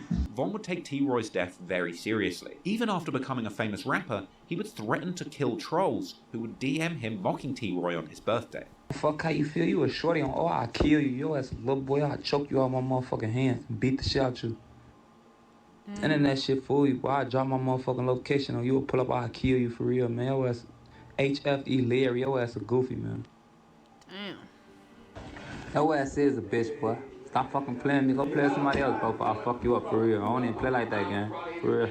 Despite spending 3.5 years in jail, eventually Von would finally face trial for the murder of Malcolm Stuckey. Von's family tweeted from his Twitter account in November 2017 that they had been attending his trial at court. And despite what was originally thought to be a clear-cut case, Von's co-defendant would end up implicating himself and Von in the crime in an attempt to secure a deal with prosecutors, but ultimately backing out of that deal at the last minute, leaving prosecutors scrambling for any evidence that would actually implicate Von in the murder. Allegedly, eyewitnesses who saw Von that night failed to testify, and King Von would even later rap about the situation on the track What's Next, saying that they killed the only witness and that Big Mike was the only one who spoke. This turn of events would see King Von being acquitted of all charges due to lack of evidence, and Big Mike himself going down for 16 years, plus an extra 12 for backing out of a deal with prosecutors, so a total of 28 years. After this, King Von would be a free man once again, beating a body and returning to the streets of Chicago with his freedom and a clean slate. The family of Malcolm Stuckey would later admonish Von on social media for getting away with this gruesome murder and going on to become a rapper. But, as we'll soon learn, Von had zero shame about the things that he had done in the streets. In fact, he would wear the badge of a killer who beat a body with pride. And after killing an alleged 7 people in total, when Von got out of jail, it would be time for a new beginning, as the newly free King Von would take all of his stories from being a killer on the streets of Chicago and put them into songs. Becoming a Chicago drill rapper with so much credibility as a gangster, his music simply could not be ignored. And soon, all over Chicago and around the world, Von's name would be ringing, as people would begin to discover what appeared to be the realest gangster rapper who ever lived. After being acquitted of all charges in the murder of Malcolm Stuckey, King Von would walk out of jail a free man once again around the 6th of December 2017, being seen walking fresh out of the gates on social media.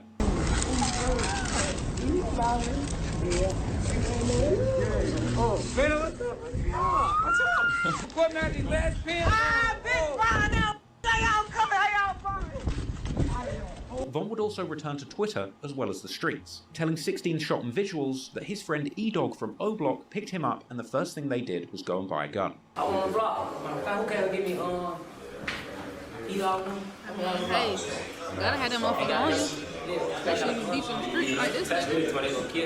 At the time of his release, Von wasn't yet a rapper. It's unclear if Von ever really had aspirations of transitioning from shooter to rapper. On the one hand, there's old tweets where he perhaps jokingly said that him and T-Roy had planned to release music, but nothing ever materialized. And on the other hand, he had also tweeted that if he ever starts rapping, you should kill the person closest to you, because something ain't right. So it's safe to say that at least initially, Von's plans were not music. At least not for himself. Because one person who hadn't forgotten Von during his long 3.5 years in jail was his childhood friend and Chicago rap superstar Lil Durk, who had tweeted his support for Von whilst he was still in jail fighting his charges, and apparently calling him regularly, even providing money for a lawyer. Durk would welcome Von home from jail with open arms, with Von actually revealing later that his friendship with Durk had initially had an ulterior motive, and that at first he was just planning to hang around Durk and rob people that he knew just to get himself to $100,000. I wasn't no rapper, so it wasn't none of that rapping shit. I'm thinking like, I just need to get 100,000, I'm gonna be decent, I'm gonna rob this,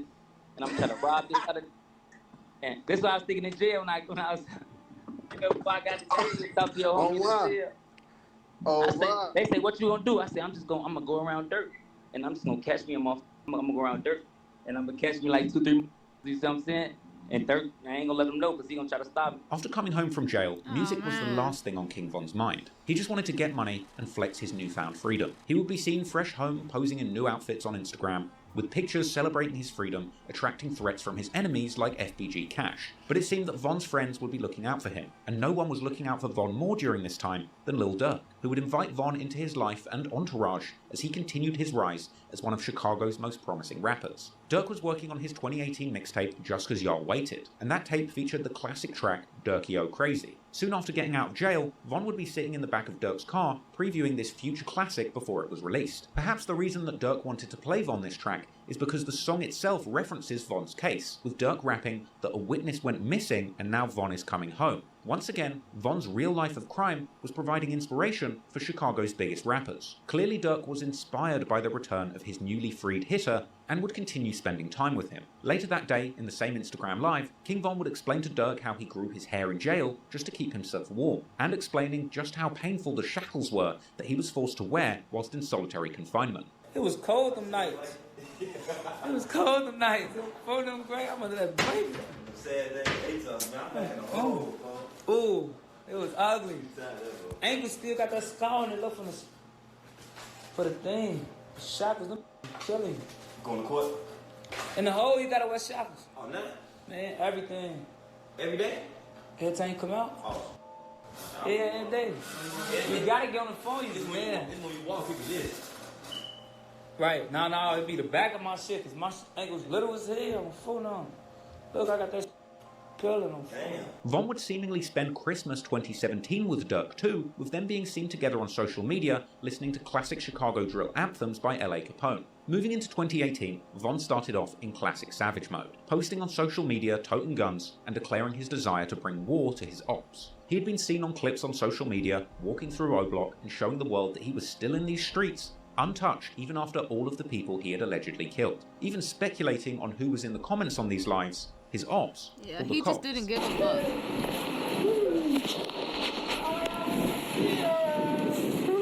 Cold. Oh, we let it block. You know I'm gonna block.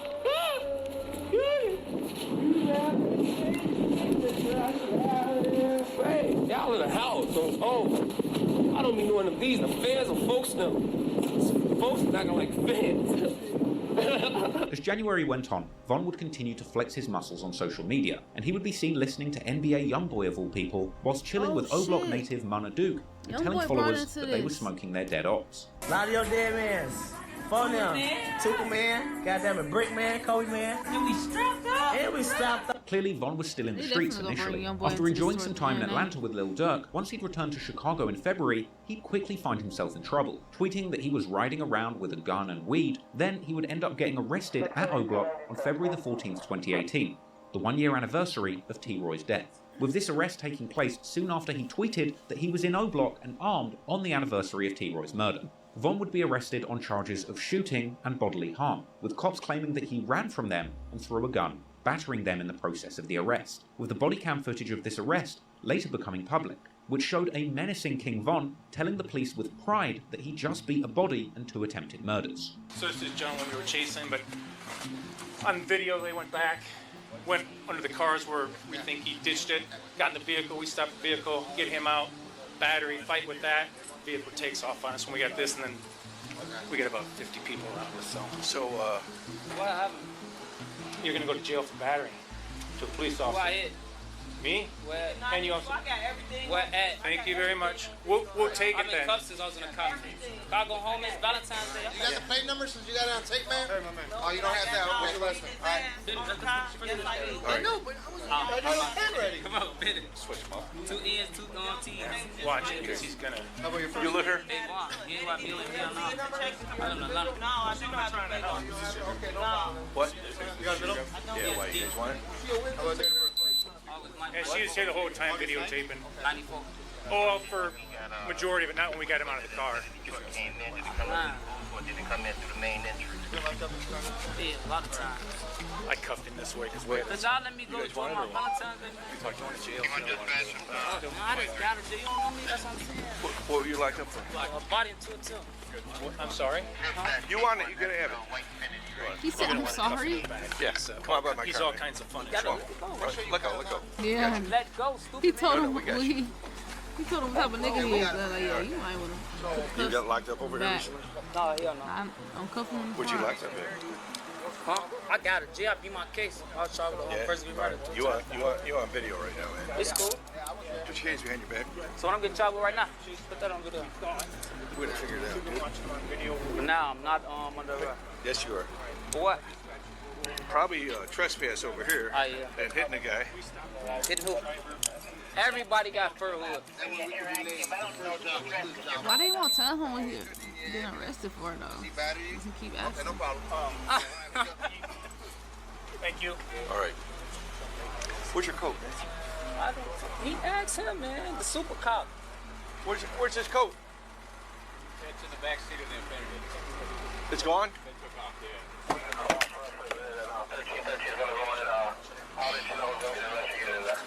After the arrest, a furious-looking King Von mugshot circulated online, but Von would be out within just a couple of days, tweeting that he believes that the cops have it out for him because he escaped those murder charges, and he would boast that he would never let them get him. Clearly, King Von wasn't ready to permanently move on from his life as an O-Block hitter, and he would still be going live on O-Block in March 2018, mocking their dead ops. Right. Who got Tuka Man? That's what we need. Hurry to Tuka Man! I sure got Trent, Poppy, man. I can't be in no room without smelling Tuka. I gotta at least smell it for them just to know like Tuka's still around and loving memory of Tuka. But Von would also continue to be seen hanging out closely with Lil Durk, seemingly making regular trips to spend time with the rapper in Atlanta. At a certain point, Von and Durk would be reunited with another friend and feared Chicago shooter, THF Bezu, with Bezu, just like Von, beating a 2014 murder charge for a shooting that occurred in 2009. Lil Durk was now rolling with 2 certified Chicago shooters on his team, but the plan wasn't to shoot. Durk planned instead to transform these hardened street figures into rap superstars, the realest rappers who had ever rapped, with the realest backstories to back it up. Von would post pictures in the studio with Durk, saying that he isn't going back to his old ways, and hinting to an upcoming career in the rap game. Since beating his murder case and coming home, Von had the perfect backstory to kickstart his music career too. THF Bezu had essentially been through the very same situation, so Von and Bezu would be paired up and placed into a studio where they would record a song all about their shared experience beating real-life murder charges, something that Von and Bezu would open up about in a 16-shot interview. Me and some bodies. Like, that's the story we can tell. Like, they try to put some bodies we ain't doing. We beat them.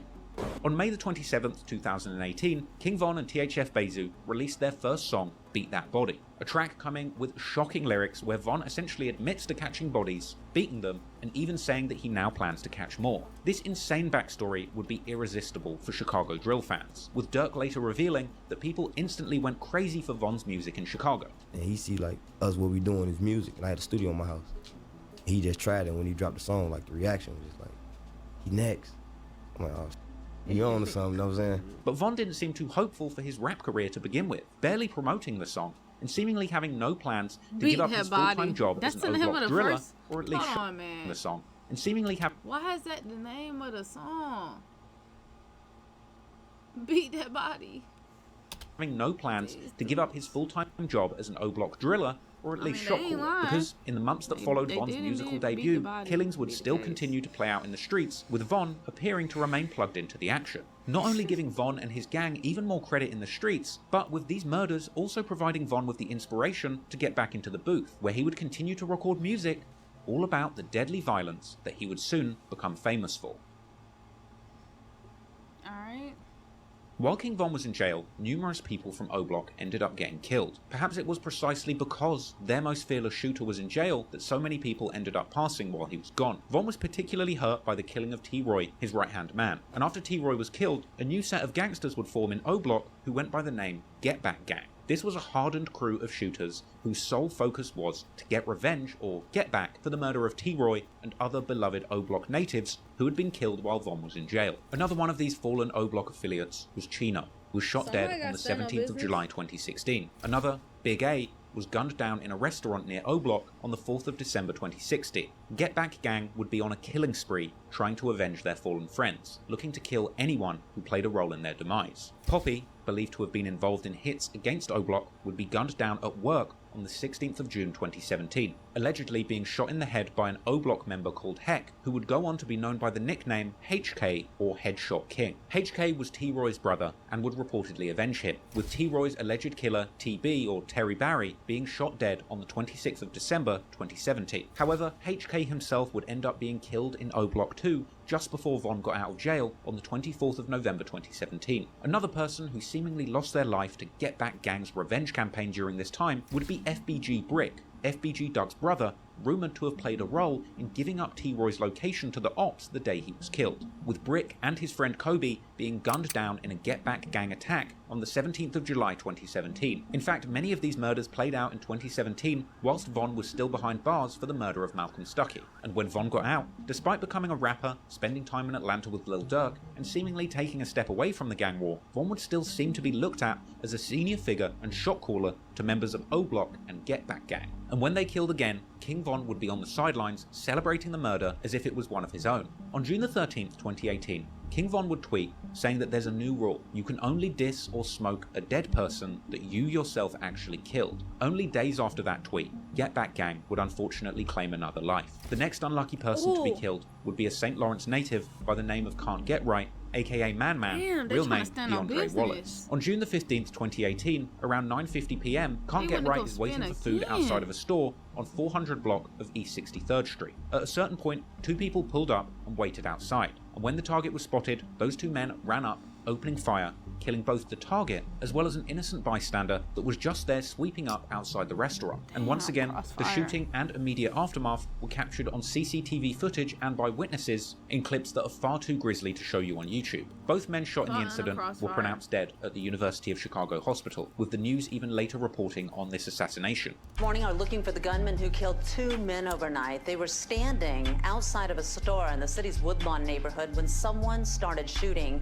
A 43-year-old man was shot in the chest. He died at the hospital. The other victim, a 22-year-old, also died. Police say the 22-year-old is a known gang member and was the intended target. King Von would go live on the same day as this double murder alongside Memo 600 while still in Atlanta with Lil Durk's team. And in this live, King Von would set out to poke fun at his murdered rivals immediately after they were killed. And let's not forget, only days before this, King Von tweeted that you can't disrespect the dead unless you played a role in killing them. With that in mind, King Von's livestream after the murder was truly a masterclass in self-incrimination. They would start the live off lighting a blunt and saying that their smoking can't get right and asking the viewers what just happened. There you go, can't get right. There you go, there you go. Cause I can't get right. All right, everybody, not at one time. What just happened? What just happened? A lot of glizzies and Oh, you right there with your hand up. You tell me what happened. Who got killed? That's what I'm asking y'all. Who got killed, gang? Yeah. Can't get right, got killed. Word. Can't get right, And somebody show me a picture. I don't think I know y'all talking about. Is this can't get... Is that trolls, boy. Hold on, is this him? Is this Or is this him? Imagine. Ain't called snitching. I'm just trying to get verified. Verification. From here, people start commenting, can't get up. And it seems that the O-Block hitters are so amused by this wordplay, they essentially confess to being involved in the murder on the spot. They tell us can't get up. Oh, They always make some shit before we do it. They beat us to it every time. Y'all should start killing people. Cause y'all be doing this. You doing the man. Oh, Steve, this thing crazy. After this, we see the crew say that it's two people down and that they're going to have to roll another one, whoever it is, seemingly unaware that it was an innocent cleaner who was killed in the incident. They said two down. Dang. 2 men that I can't on take David, two. they said it on both our lives. I can barely On take David. 2 pieces? I can take one. Somebody roll another one. Can't. Whoever else got hit. They even started reacting mockingly to the ops posting long tributes to their fallen friend on Instagram in real time in this live. Like your man just got hit. And these niggas trolling on live. Saying, what's the crew? Get back, and they talking about that picture, you know it's so. Damn, that's crazy. You just told me to pop out. I remember back in the days when you just told me to pop out back. I know that shit made them boy want to spin right then and there, boy. They ain't try to. They gonna be dissing you, you better not get caught like that. That shit Von crazy. and his friends would continue mocking the ops by I know that specific shit pissed plot them boys and off. saying that the FN gave him a fresh fade like They Lil for sure Boosie. seen that live. Steady taking loss. ST L, steady taking losses. Motherfucker gave him a fresh fade, boosty boost. Hey, they fuck with folks up. He gave his ass fresh. Hey, why did they even put him on Front Street like he was even like that, though? Then King Von comes back and says straight up that Man must have known he was going to die and that no one will care he's gone. He probably knew he was gonna die. On BD. I wish I could talk to him for that. Don't nobody even care about Can't Get Right like that. I don't think they gonna slide like that. I don't think nothing finna happen because of that. So they finna waste the rest of their money on that. We ain't even gonna act like nothing finna happen. Just y'all go in the house. Whoever ain't get shot, you lucky today. I'm finna go in the house. It's over. After this, they even started reliving the hit, saying that their ops aren't used to somebody jumping out of the car and firing at them non-stop. You used to somebody just popping out a cut for real, looking at your ass. Really on your ass. You just get the flap past your you just want to do like one of these because you acting like you fake tough. But get the hitting you, damn, this shit, I can't move. Crump getting that there, little before they got you too.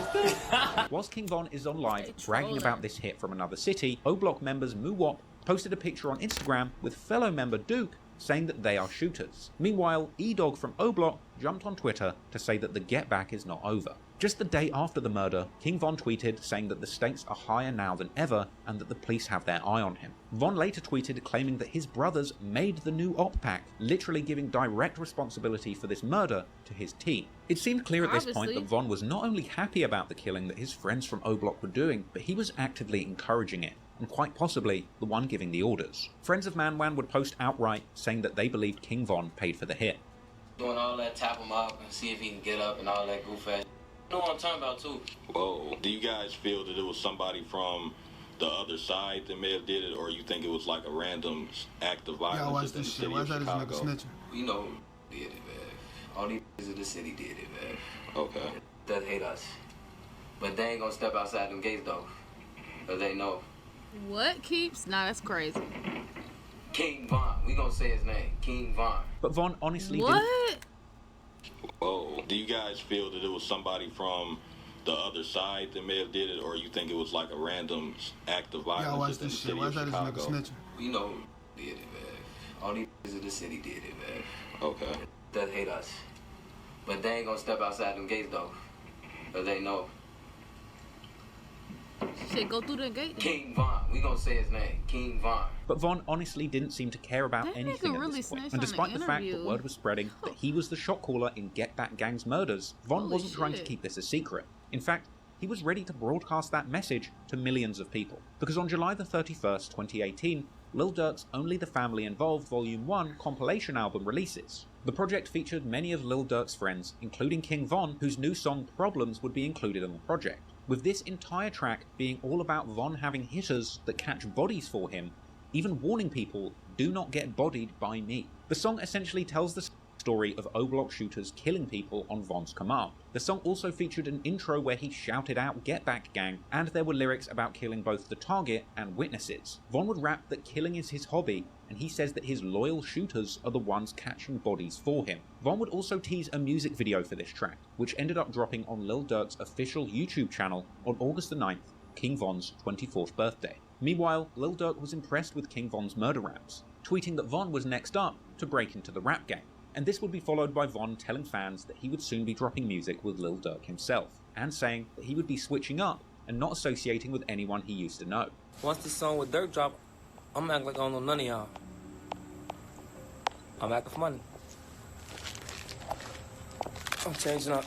Durk was clearly seeing the potential in King Von's music, and from here, the two of them would be seen together on social media, having a good time and getting the fans more and more familiar with Durk's newest prospect. Yeah, what the thing you talking about bodies like that. Mermaid Man, Barnacle Boy. Come on, man.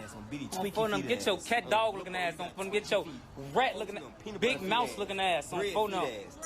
Mickey Mouse. Damn. Von was beginning to lay the foundations for a successful rap career, but he also continued to be reckless. Around this time, Von is seen in a viral Instagram live clip telling a small child on O-Block to disrespect Tuka and training him to shoot people in the head with a water pistol. Shoot him in his head. Shoot him in his head. You got a point right here. Boom. Say it. Gotta shoot him in his head. Shoot him. Shoot him! Shoot him. shot Tuka? Trying to prepare this motherfucker early. Say Tuka, man. Shoot him again. Shoot him in his head. Making him. After Nah, this, that's Von would bad. tweet about having killers around him and posting pictures of his whole crew. And as Von's popularity grew, people would eventually annotate these pictures, speculating on how many people each O Block member had killed. Naturally, all of this reckless behaviour on social media All brought them for even sure more got police more than attention two. onto O Block. By the end of August 2018, the block is hot, and King Von all is seen find on demons. live observing arrests taking place on O Block itself, even saying that he has his shoes tied in case he needs to run. And I got my shoes tied. I'm getting out of there. They trying to find the secret recipe to the Krabby Patty secret plankton. They trying to find the secret formula to the Krabby Patty recipe. Damn, they took the truck. No, they ain't take the truck. Eh? Traffic man skirt. We gonna get another. We rich. Y'all can have that one. That's the one we on your light. They're trying to see what we on. Tell me what's going on. Somebody gangbanging with us. BDK took the sprinter. Von would tweet about not wanting to discuss murders on camera and suggesting that at this point the gang war must be over. But as we'd later find out, the war would be far from over. While King Von was making a name for himself as a rapper, still commanding his shooters from O Block, he would continue to be associated with serious crimes from a distance. With the next incident involving one of his longest running enemies and a feared op of O Block's, Wooski.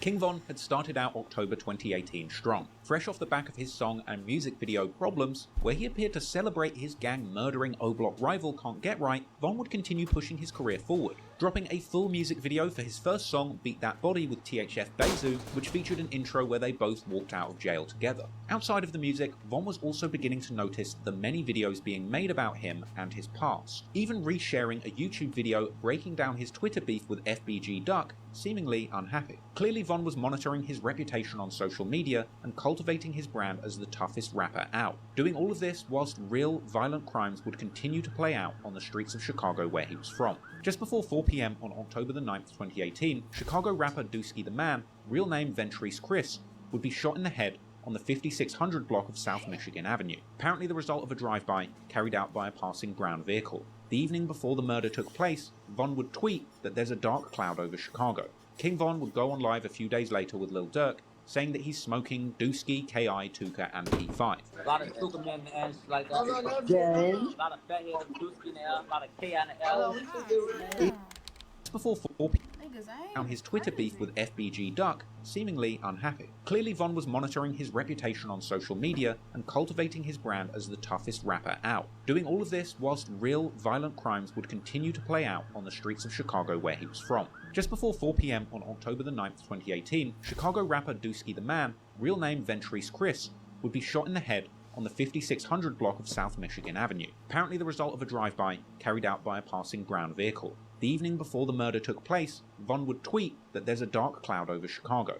King Von would go on live a few days later with Lil Durk, saying that he's smoking Dusky, KI, Tuka, and P5. A lot of Tuka men in the ass, like that. Jay. A lot of fat heads, Dusky in the air, a lot of K in the L. E-Dog in there. A lot of P5 in the L. Dyke bitch big in the L. Okay, he got his foot up. Know what's going on, Put man. your foot down. Hey, niggas Man, know. change, Oh, hey, ain't shit changed, man. You a gangster. Only gangsters eat that. You a beef what you on? You look nice. You looking real like You it's look Channel like Up. a PG like us. I play a gangster. Damn, shout to little man.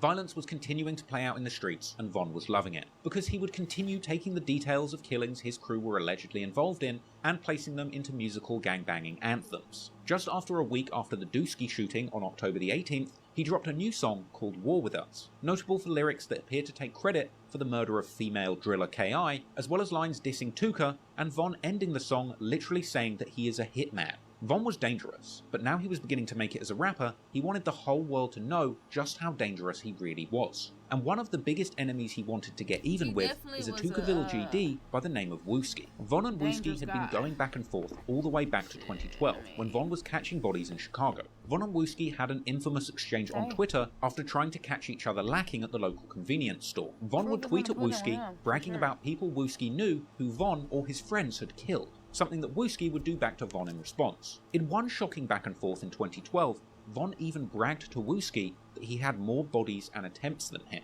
with the two arguing about who would end up getting killed first. Not only did Von and Wooski's feud in the streets run deep all the way back before 2012, but now that Von was trying to make it as a rapper, he would be contending with the likes of Wooski picking up a microphone too, with Wooski having dropped the very disrespectful song Computers at the start of 2018, a track that featured numerous lyrics insulting dead O-Block affiliates like Big A, J Money, White, Chino, and OD Perry. Wooski even ended the song saying that they're on the hunt for the killers of Poppy and TB, two of the prominent murders seemingly committed by O-Block's Get Back gang. So, the beef between Von and Wooski was incredibly personal, and Wooski was also very close with the recently deceased Dusky, with them having made the song Shooters together.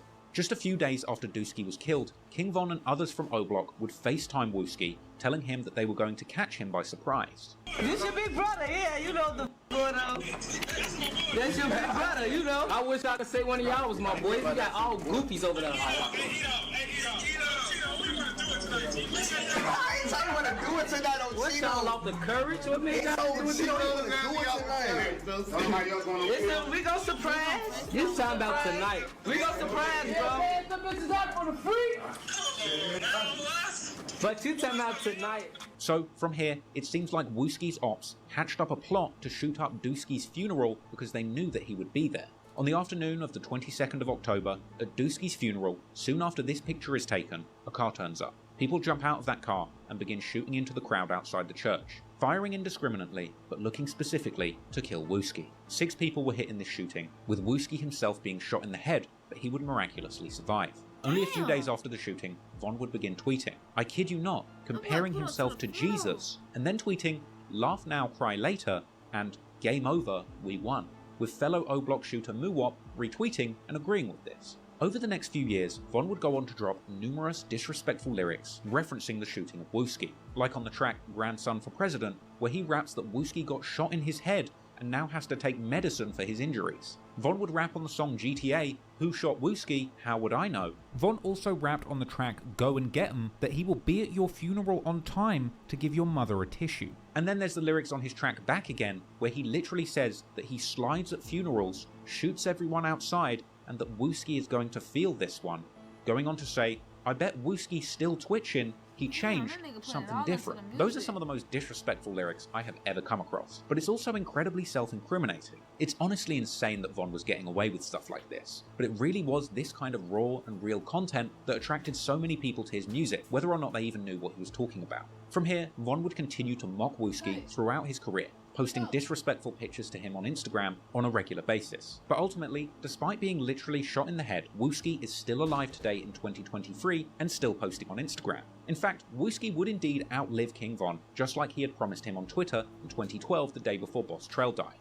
But for the time being, Wooski would take a step back from the beef with Von and O-Block, and a newly charged King Von would go all in on his rap career, continuing to roll with Lil Durk and going on to record song after song about living the lifestyle of a shot-calling killer. But unfortunately for Lil Durk, rolling with this loose cannon would soon be causing him problems too, and it would only be a matter of months after the funeral shooting that Lil Durk would find himself in a car with a trigger-happy King Von, perhaps succumbing to peer pressure and picking up a gun of his own, with Lil Durk making a split-second decision that would nearly cost him his career and freedom. I mean...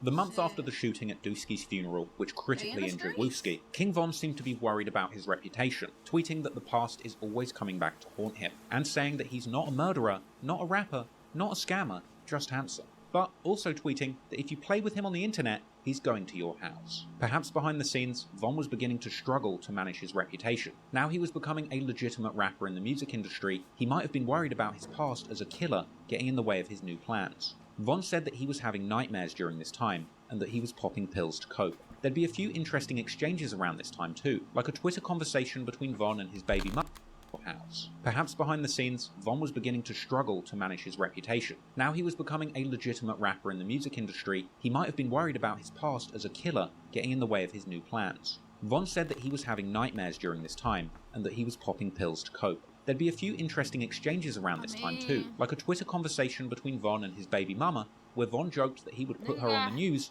and then backtracking, having to deny being a killer. At this point, Von was clearly concerned about his reputation and was on edge to even joke about being a killer. But one person who wasn't worried about Von's reputation was Lil Durk, who was doing everything he could to put King Von on during this time. In mid-November 2018, Lil Durk previews King Von's upcoming song, Crazy Story, on his Instagram. Fans knew that something huge was coming. Lil Durk was taking Von to parties to rub shoulders with other huge rappers in the industry like YNW Melly and Roddy Ricch, even taking an enthusiastic King Von to the studio to hang out with Gunna. Hey, Durk, yo, Gunna, Shalom.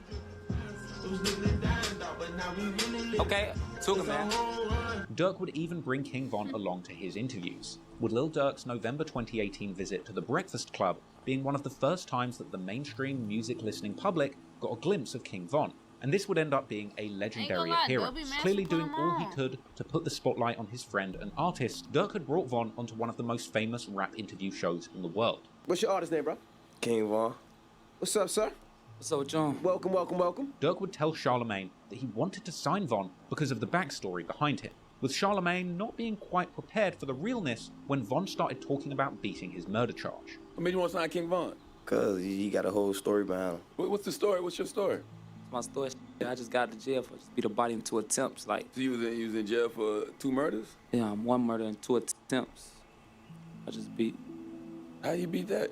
What you mean? I mean, you didn't do it clearly, but you know, jury, yeah. How look, you know? beat that? In the interview, you could visibly see Lil Durk trying to look out for Von, and covering his tracks after Charlemagne began asking Von if he actually did the murder, with Durk butting in, saying that Von beat it because he didn't do it. You gonna beat it. You gonna beat it if you didn't do it. That's all. Von would go on to say that he can't get a normal job in Chicago because he's done so much dirt in the streets that if he was seen working a normal job, he would probably be killed on sight. It's like I can't work no job in Chicago. You see what I'm saying? Like, it's the same. Why not? Why couldn't you work a job in Chicago? I got a face card. Like, I can't. Oh, I got you. People like, know you. say if I'm behind the counter at McDonald's, somebody coming out there do something crazy. Yeah. Then, at the end of the interview, as Von was explaining to Charlemagne that he had no plans after jail because he's got no experience doing anything, suddenly Durk begins to cough, seemingly giving Von an indication not to say anything Damn, nigga, writing on it. You gonna beat it if you didn't do it. That's all. Von would go on to say that he can't get a normal job in Chicago because he's done so much dirt in the streets that if he was seen working a normal job, he would probably be killed on sight. It's like I can't work no job in Chicago. You see what I'm saying? Like, it's the same. Why not? Why couldn't you work a job in Chicago? I got a face card. Like, I can't. Oh, I got you. People like, know you. say if I'm behind the counter at McDonald's, somebody coming out there do something crazy. Yeah. Then, at the end of the interview, as Von was explaining to Charlemagne that he had no plans after jail because he's got no experience doing anything, suddenly Durk begins to cough, seemingly giving Von an indication not to say anything incriminating about his former life as a killer. What other plans did you have other than rap? I ain't had no plan. That's the thing. Like, you get out, you got a lot of shit on your mind, so you getting that what to do. It's like back to the streets. Mm-hmm. Have you ever no experiences doing nothing. I ain't, you know. Word. This interview was also the perfect opportunity for Von to promote his upcoming hit song, Crazy Story. Crazy Story drop like sometime this week coming up. Sometime like any day. Von would go on to tease the music video for Crazy Story, telling fans that he has a movie coming.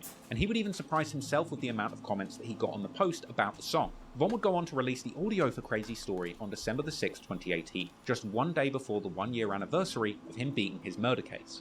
Von would claim around this time to be making chess moves in the hopes that he would win at life. And his next move would indeed be a big one, with the full-blown music video for Crazy Story dropping on WorldStar on the 11th of December. Von himself would be amazed at racking up a whopping 110,000 views in his first day, but the appeal of Crazy Story was undeniable. It was a storytelling type song where Von would use his lyrics to tell an entire narrative, telling the story of himself plotting an armed robbery on a rich drug dealer and using a woman to set them up. But the robbery would go wrong when Von's ops caught him lacking, with the track ending in a shootout, and the entire story playing out in the cinematic music video for the song, with Von playing the main character and narrator. Von would end the song dropping his iconic final line where he introduced the world to his regular catchphrase, rapping from 64th and from 65th, we not from 63rd, shouting out O-Block on 64th and 65th King Drive, and dissing his ops from 63rd and St. Lawrence and Eberhart Avenues, aka Tucaville. Dissing 63rd would become a massive part of Von's brand,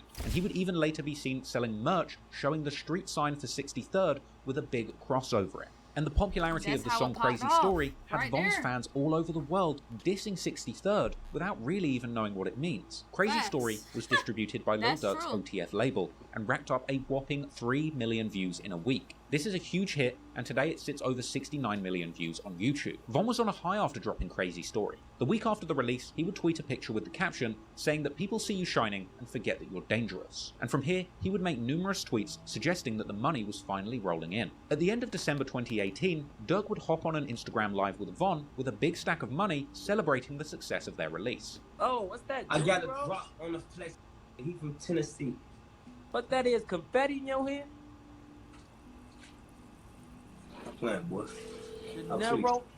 Don't throw that. Hey, you gonna break some of that. Don't throw that, bruh. Then in the new year, King Von would begin performing his hit song at live shows, even reacting on Twitter to his new song playing on the radio, suggesting that some people might have been shocked when they heard him coming out of their car stereo. Von felt like he had truly made it at this point, tweeting that even his mother was finally proud of him and saying that he felt truly blessed for the position that he had reached in life. But some people in Chicago were surprised. Now King Von was being played on the radio, doing interviews with The Breakfast Club, and becoming a household name, some people who knew him in Chicago for being a ruthless shooter were giving the side eye. There was actually a really interesting Reddit thread asking people who knew of Von before 2017 to share what they thought when they saw him getting success in the music industry. Some said that they thought when he first started rapping he wouldn't get anywhere, but then when he kept progressing, it seemed like his life was a real movie. Whilst another person would say, 100% I could not believe it. When Durk took him on Breakfast Club, it was so surreal, and he almost admitted to murder on there too. But still, I never thought he would blow up. Then Crazy Story came out and started picking up steam, and it was like, dear God,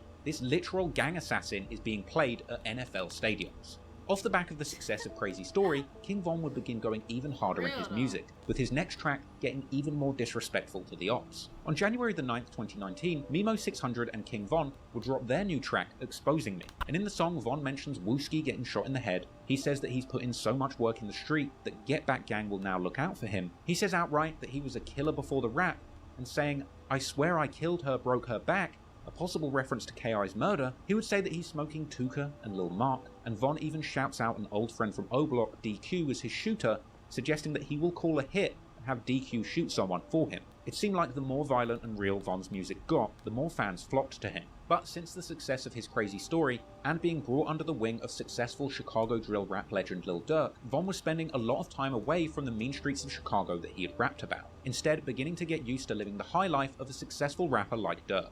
Rather than jumping in stolen cars and doing drills, Von was seen with Durk jumping off of luxury yachts, seemingly surrounded by people who knew his reputation well. Okay, Dirk, it's on you now. This Dirk scared. This scared.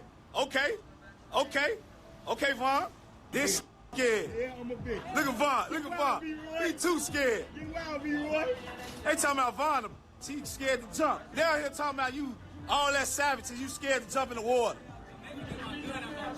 But all of the success Von was seeing didn't seem to change who he really was underneath. It seemed like Durk was doing his best to take a killer out of a dangerous environment and turn him into a good person and rapper. But perhaps Lil Durk didn't realize that he was also inviting that killer energy into his legitimate rap career. Because on February the 5th, 2019, around 5:49 AM, Lil Durk and King Von were allegedly outside Atlanta restaurant The Varsity. Here, an altercation would take place in the parking lot where allegedly Lil Durk and King Von, along with fellow OTF affiliate THF Bezu and another Chicago native named Hella Bands, would allegedly shoot and rob a man by the name of Alexander Witherspoon, allegedly targeting him for $30,000 cash that he had on him at the time.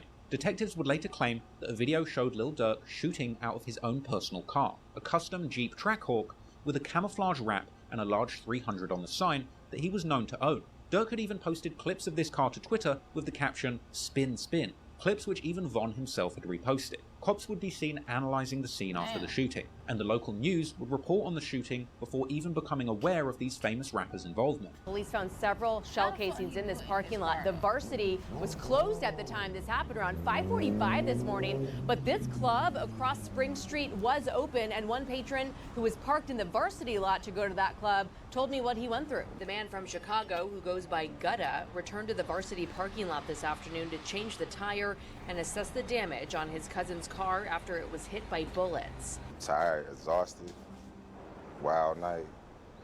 I'm just happy I'm alive, basically. So That's really what my main focus is. He had just paid the cover to get into one cigar lounge across Spring Street when he heard the shots outside around 5:45 a.m. He says people hid the floor and he hid in a bathroom. Police say a 23-year-old man was in serious condition when he was rushed to the hospital after the shooting. They are now looking for a dark-colored SUV. They are doing anything they can to help Atlanta police. The afternoon after the shooting, Von would post up on Twitter with a handful of cash and a gun on the couch next to him. Later on, posting a tweet saying you never know who's gonna snitch when the cops come. Then, the day after the shooting, Von would tweet asking if you can be a killer and a good person too. A few days later, on February the 9th, 2019, Von would be seen in the background on an Instagram Live with Asian Doll. He seemed like a cool dude, to be honest. Like, I'm looking at these videos, him just trolling around, but this nigga really on time, man. With Von talking to his friend on the phone, possibly about this very shooting. He would seemingly be telling his friend that he thinks he made all of the wrong moves and saying that the cops are now watching him. Don't give a fuck if it's a Asian Doll. With Von, 2019, Von would be seen in the background on an Instagram Live with Asian Doll, with Von talking to his friend on the phone, possibly about this very shooting. He would seemingly be telling his friend that he thinks he made all of the wrong moves and saying that the cops are now watching him. Now you know I ain't trying to do none of this. Oh dude, that's so fluky. We just did the wrong. That's why I tell you, gotta get it together. It was fool. You just feel like you made all the wrong moves, you know, on mistake. We just was tweaking on for that, you know. So we just got to be tighter last time for them. Nah, you understand? See that look? See, that's the part I was saying. Like, everybody be tweaking with me on, oh, you know, Jason, them all in my head tweaking with me, talking about this, that, and that. But I ain't letting you know that. I'm just letting them tweak with me and trying to make sure everything decent. All the time, you don't be seeing all that part, man. I'm arguing about the recording this conversation live, man. God damn. This shit's so bad. You think I'm You talking about where the fuck he get that accent? Yeah, they be tweaking with me, boy. I'm feeling on next one, I don't understand sometimes, y'all. Either. Man, you worry about the run. That's bullshit, man. That's what nothing you need to think about it, talk about it. Just everything happened fluky that day. Oh, it's fluky. Yeah, I know that I'm swinging you in the truck with us on phone when I get out right there.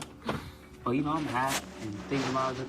But clearly, Von wasn't too worried about the cops watching because he would tweet on February the 21st that he was ready to catch another body. And the day after, Von jumps on a reckless IG Live with fans, showing off all the money he had apparently made from features, dissing Tuka, and saying that he's not a rapper, just a gangster who raps for the money. Hey, this feature, you know, I just picked this up, little folks. What you about to drink some, smoke some? No, I'm gonna smoke Tuka. You know who Tuka is? No, what is that? That's him. Ooh. He been dead for a long time. You don't know Tuka. The rapper. Man, I'm not a rapper, man. See, they think I'm a hoe. Nah, I'm a gangster. I just rap because they be giving me money for it. While cops were slowly piecing together the facts about the shooting, Von was continuing with his rap career, without sparing a thought to how much self-incrimination he was doing to himself at the time. On February the 28th, Von drops a feature on Dari's song, Gang Only, where he raps he has a lot of bodies, even saying that on his first murder, the victim thought it was a robbery. Around a week later, on March the 5th, 2019, King Von's song Wait unofficially leaks. That track has some brazen lyrics, where he says that he has more bodies than the killer from Scream, as well as admitting that he shot up Dunbar School with LA Capone, something he had tweeted about prior. He would also say that he remembers his first murder and saying that he missed a bunch of shots, but now his aim is better. And while these demonic tracks are circulating online, King Von and Lil Durk are having a great time flexing on Instagram Live and fighting over who has the most money and designer clothing. Hey, you saw me flexing earlier? No, man, I was too big. Nickname Pop Pop. Pop Pop, no spinach. Yeah. Come up. It seemed like Asian loved him, I was too big. though. Be real. What? Like Asian I just loved know. him. What? I don't know. I don't really tune in all the way in that married relationship. myself to death. Who flies? That's no matter though. You over there with 20 y'all. Huh? You over there with $20. Don't try to count my don't count my pockets on phone no friends. Hey, what you on though? Damn. You do it too much. Them BBS and them things. That's a couple belts. Hey, I'm saying. Fat 550 a piece. You still flexing? Hey, got these Chanel right here. Later on in this live, Von would joke to Lil Durk, saying that he was smoking on Lil Mark and Tuka. I'm right here kicking with Lil Mark. Port, what's up, bro? Dang. Marky. That shit we so much yesterday, man. I never was sleep in the studio. Tuka, nigga, y'all what the f going on? I don't know about this. But at this point, King Von was playing huge concerts to massive crowds and selling verses to other rappers all over the country and making headlines in major rap publications. King Von would tweet around this time that he was scared to go back to jail and hoping that he wasn't making the wrong decisions, and suggesting that he was worried that if he did go back to jail, all his new friends would leave him behind. But no matter how far Von got into the rap industry, he just couldn't stop toting guns and thugging. At the end of March, Von was seen riding around with Lil Durk, toting a big strap for any ops that might pull up, even joking about having more bodies than anyone in the car and saying that he's about to get indicted and go to jail for a long time.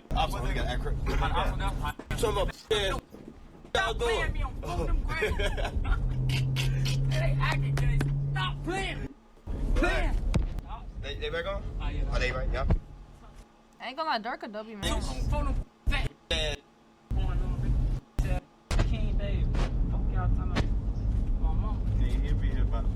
Up and down we go. Got this low back up, man. He get indicted in his. Damn, it's over. Look, you know I'm coming out. Look. After this, Durk had whoever was behind the wheel driving incredibly fast in that Jeep Trackhawk, with Von seemingly in fear of his life and joking that his gun is about to go off. That's up good. Up and down we go. Oh, here go crazy. And this whole king. Whoa.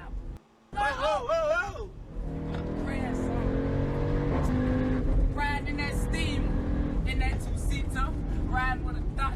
Damn, you ain't no get to this cuz. Hey, what you gonna do? Stop.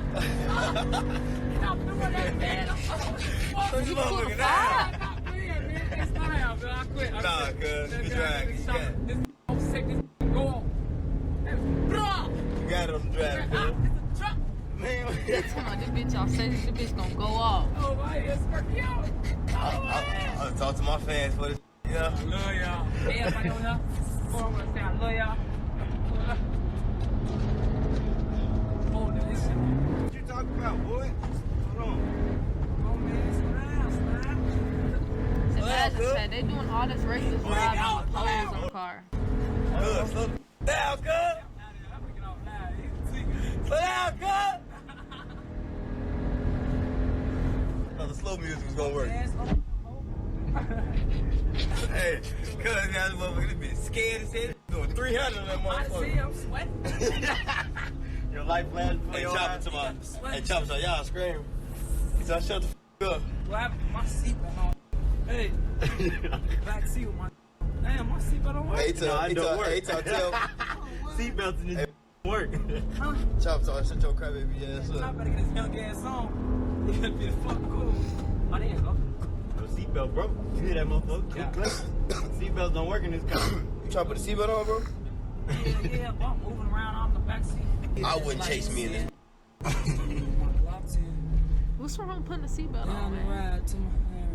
Now you back talking to gangs. You just screaming. You just screaming like a little. You just screaming. He text you, telling I love you, bro. How's I'm gonna read it, motherfucker? Both of you out there. Durk and Von were clearly living the fast life at this point, and seemingly having faced no consequences so far for the shooting at the Varsity nearly 2 months before. However, rumours would continue to swirl about their involvement in serious crimes. On the 31st of March 2019, King Von is seen hanging out with Savannah rapper Quando Rondo, who is signed to Baton Rouge rapper NBA Youngboy, with Quando appearing in a clip on King Von's Instagram where he would diss Von's ops on 63rd. I'm saying though, they are 63rd. Dirty ass. Hey, listen, though, man. 64, me, I'm 63rd. Over there. It seems that back then, Von and Quando Rondo's camps were pretty Crazy cool turn with of each other. events, That huh? very same night that he was with Quando, Von is seen hanging out and hitting the stage with Lil Durk.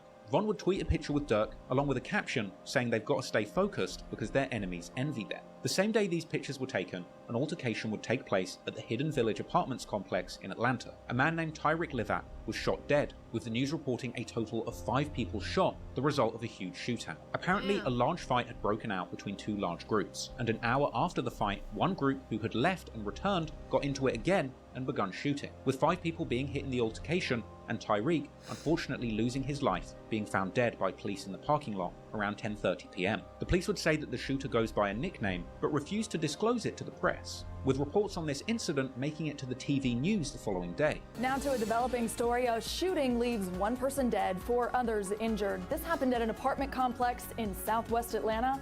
Latasha Givens is live outside of Grady Memorial Hospital. Latasha, what are we learning about their conditions this morning?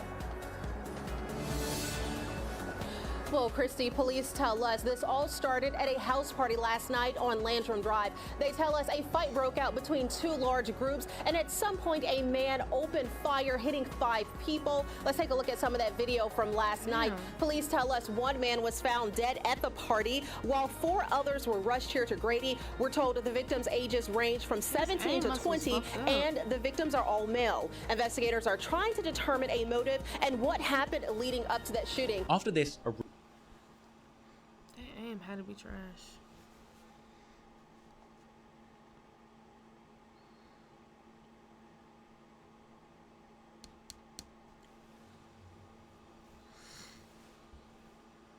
After this, a rumour would circulate suggesting that King Von and THF Bezu had something to do with the shooting. However, Lil Durk would tweet, "Never," just a couple of hours after the body was discovered, followed by tweeting, "Protect the money at all costs" the morning after. Von would tweet the following morning that you can do everything right and they're still going to find a way to bring you down, dissing somebody that he doesn't name. Meanwhile, another member of their entourage, Mimo600, would tweet the day after saying that people will end up on the news. For the record, there's never been any concrete evidence to indicate that Von, Dirk, Bezu, or any of their entourage had anything to do with this killing, and Tyreek Livat's cousin would actually do a YouTube interview saying that he also doesn't believe that Von had anything to do with the killing either. They said King Von killed your cousin.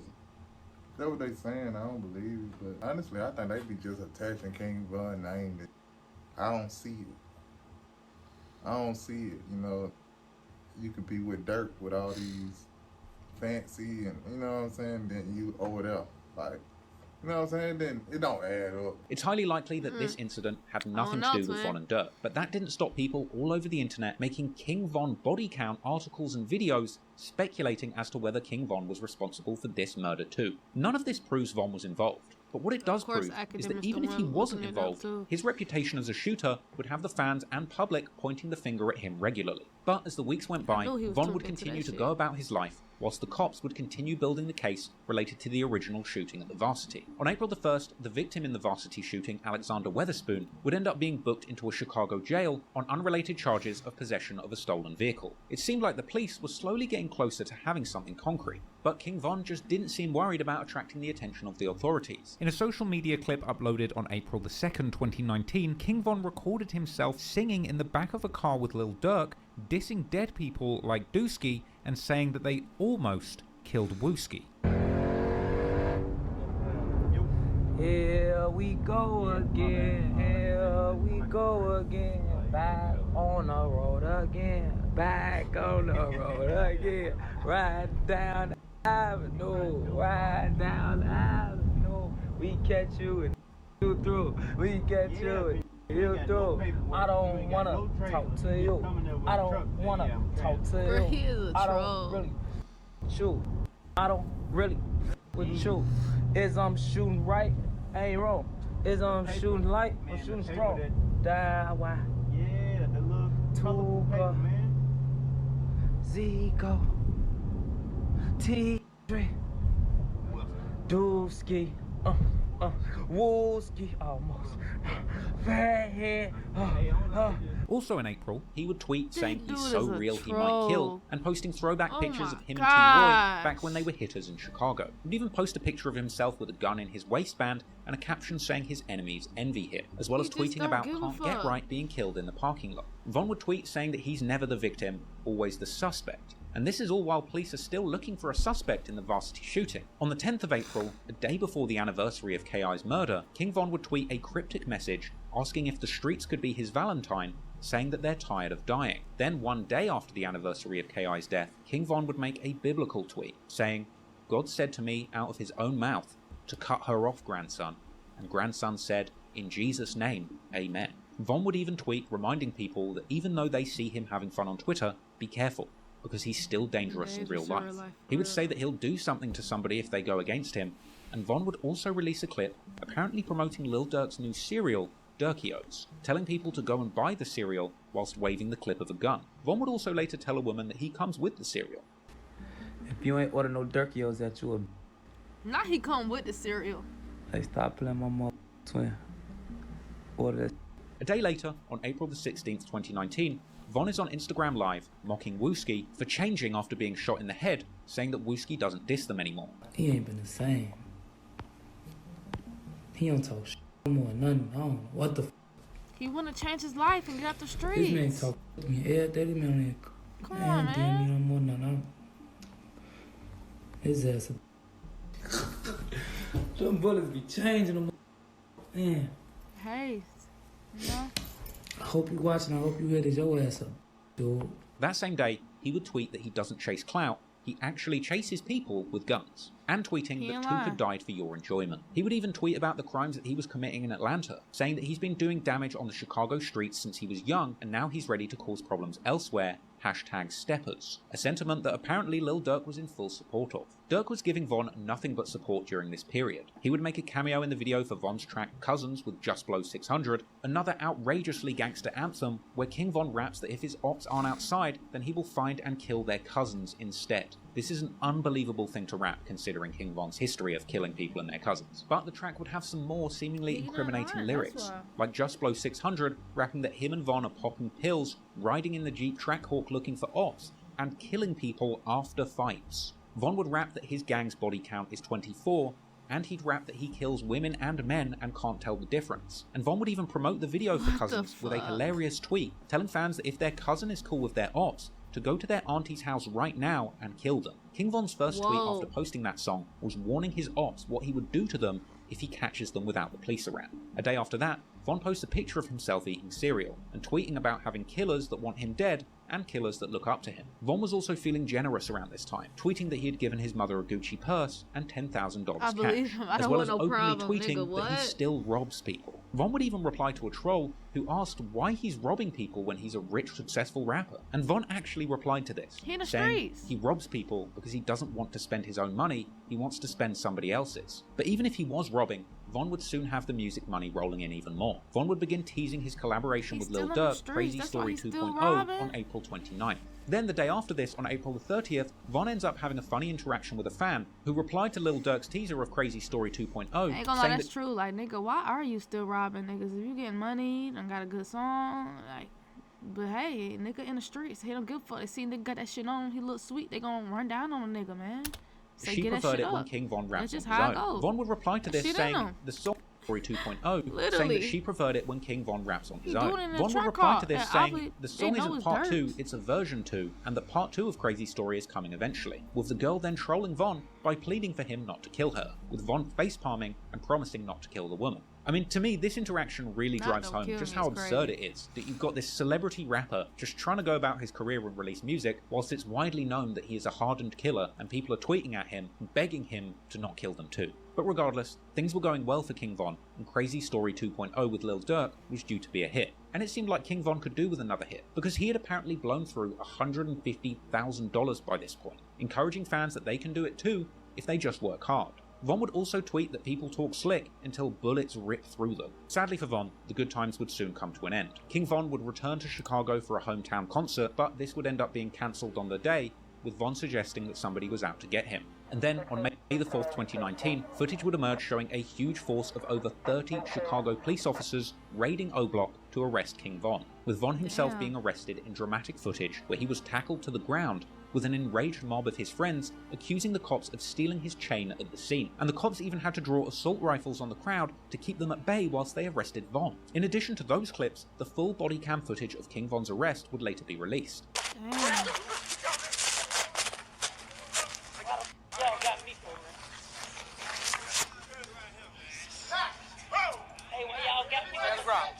around me.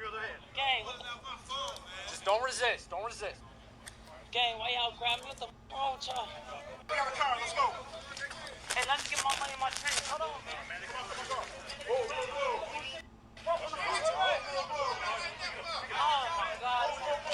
Grab it. Car right here. I got it. He said, let me get my money in my train.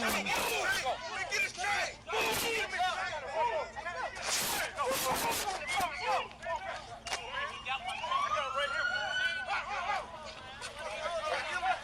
Let's go. Let's go.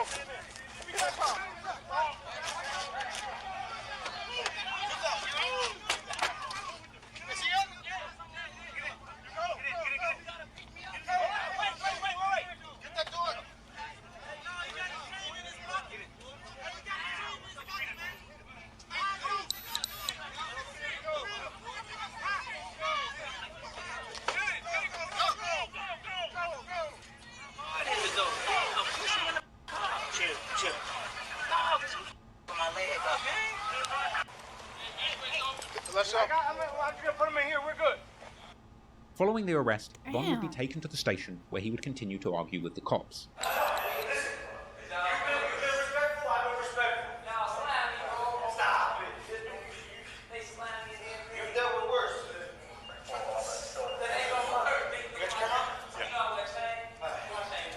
We got your chain, big bro.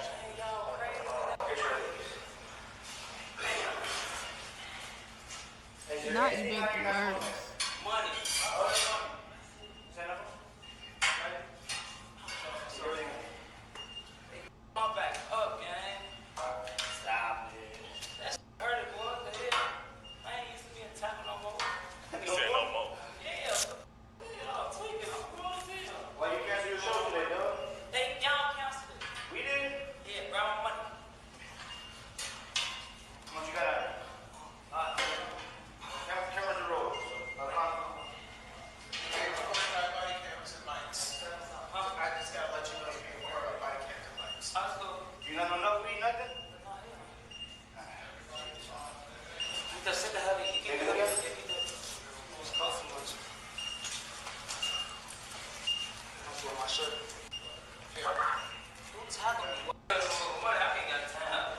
Why did they tackle him? They must be scared of that nigga, boy.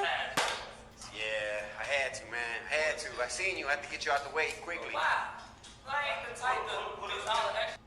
We'll explain everything in a minute. Yeah. Alright? Now, once this all been done, I'm alright. Y'all wrong, but We'll apologize. good luck, man. You're right. At the same time, though, when you get into custody, people that be your mans wanna, especially if you drop some on the ground, you might never see it again. They're your boys.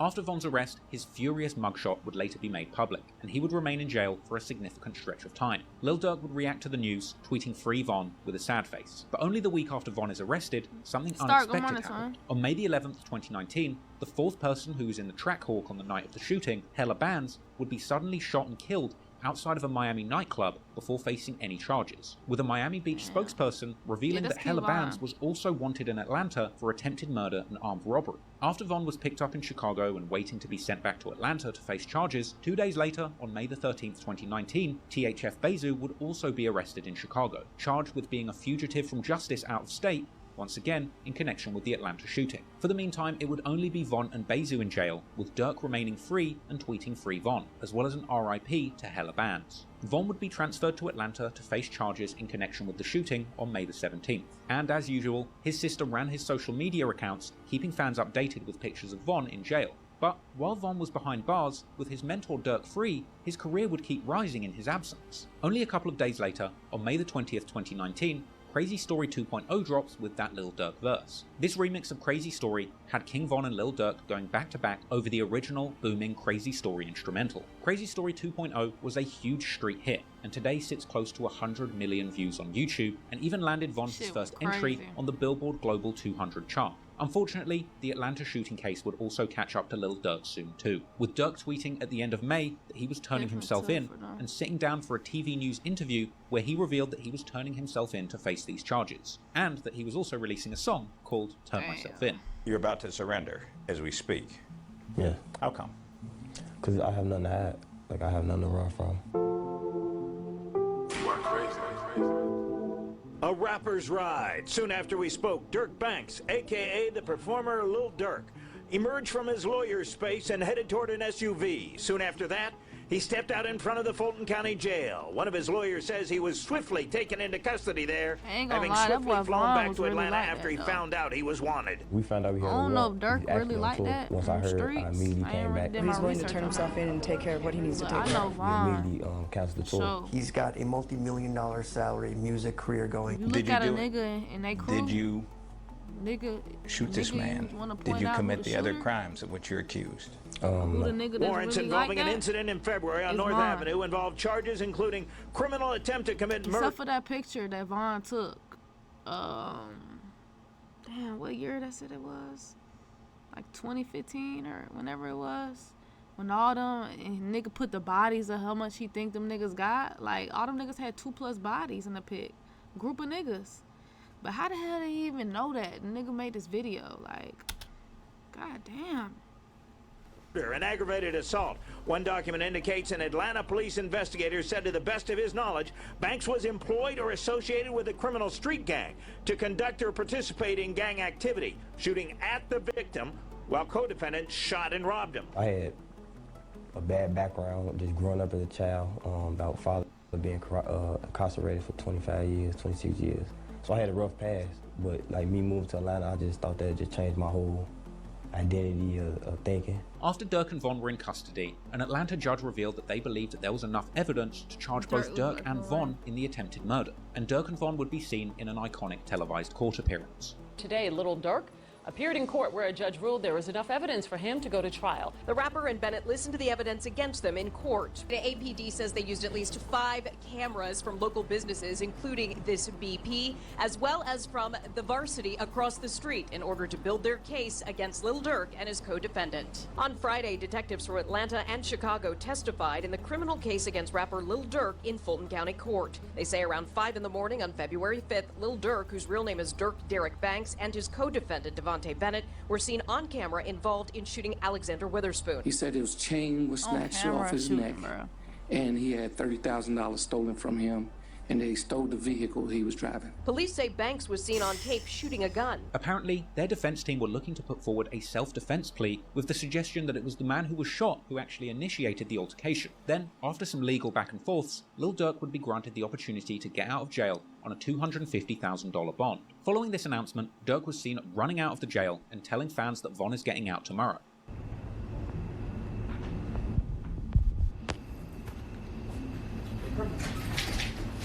Yo, we out here. We out here. Yo, what's up? I'm getting fired with this motherfucker pop.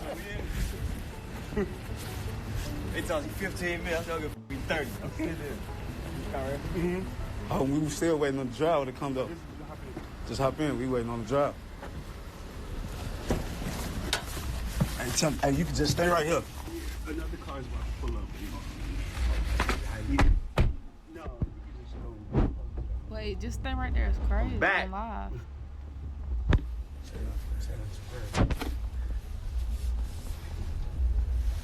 Hey, thank everybody for the love. Yeah, definitely appreciate everybody for rocking out with us, supporting us, believing us, you know. Everybody that screams free. Hey, I've been here so long, this Instagram feel fake.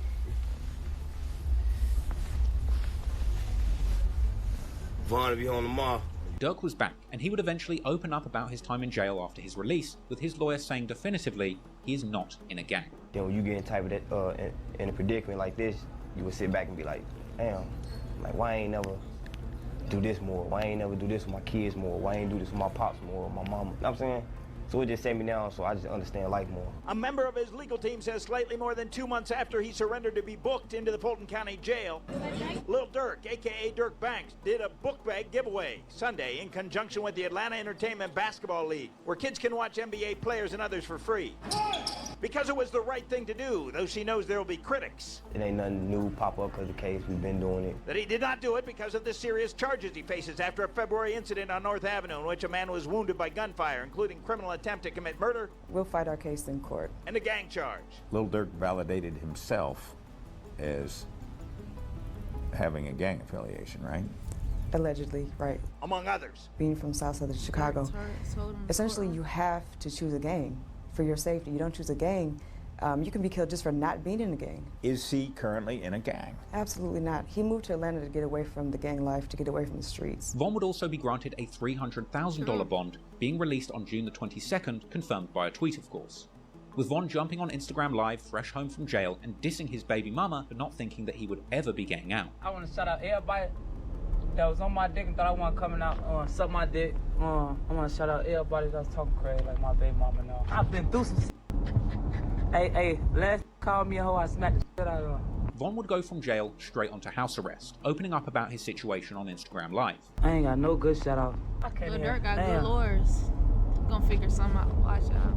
I'll be back later. Part of the bail conditions were that Durk and Von could not be around each other, as King Von would later reveal in a No Jumper interview. Yeah, so me and Durk, we only see each other like at court, if we got caught or something. But Von and Durk would still be releasing music together. On July the 9th, 2019, Von and Durk released their latest collab track, Like That. And despite their legal troubles, Von was still dropping lyrics hinting towards having killed K.I. and dissing Tuka. It's actually crazy to me that even whilst facing serious charges of attempted murder, both King Von and Lil Durk would continue to rap about such true criminality. Lil Durk's experiment in taking the realist gangbanger from his block and turning him into a drill rapper was going too far and jeopardizing his own career. It was only years later, after Von's death, that those charges against Lil Durk for the varsity shooting were eventually dropped, with the district attorney saying that if King Von was still alive, he likely would have still been charged and facing trial for attempted murder. But in the end, whilst he was alive, King Von would face no real consequences for his involvement in this supposed shooting. In fact, Von would bail out from these charges and continue his career,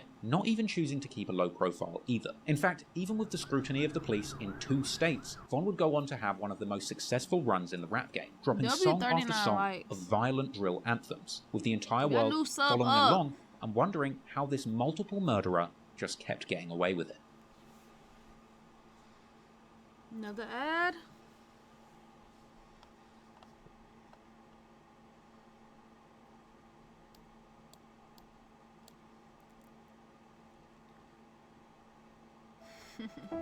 From patient exam rooms to elementary classrooms.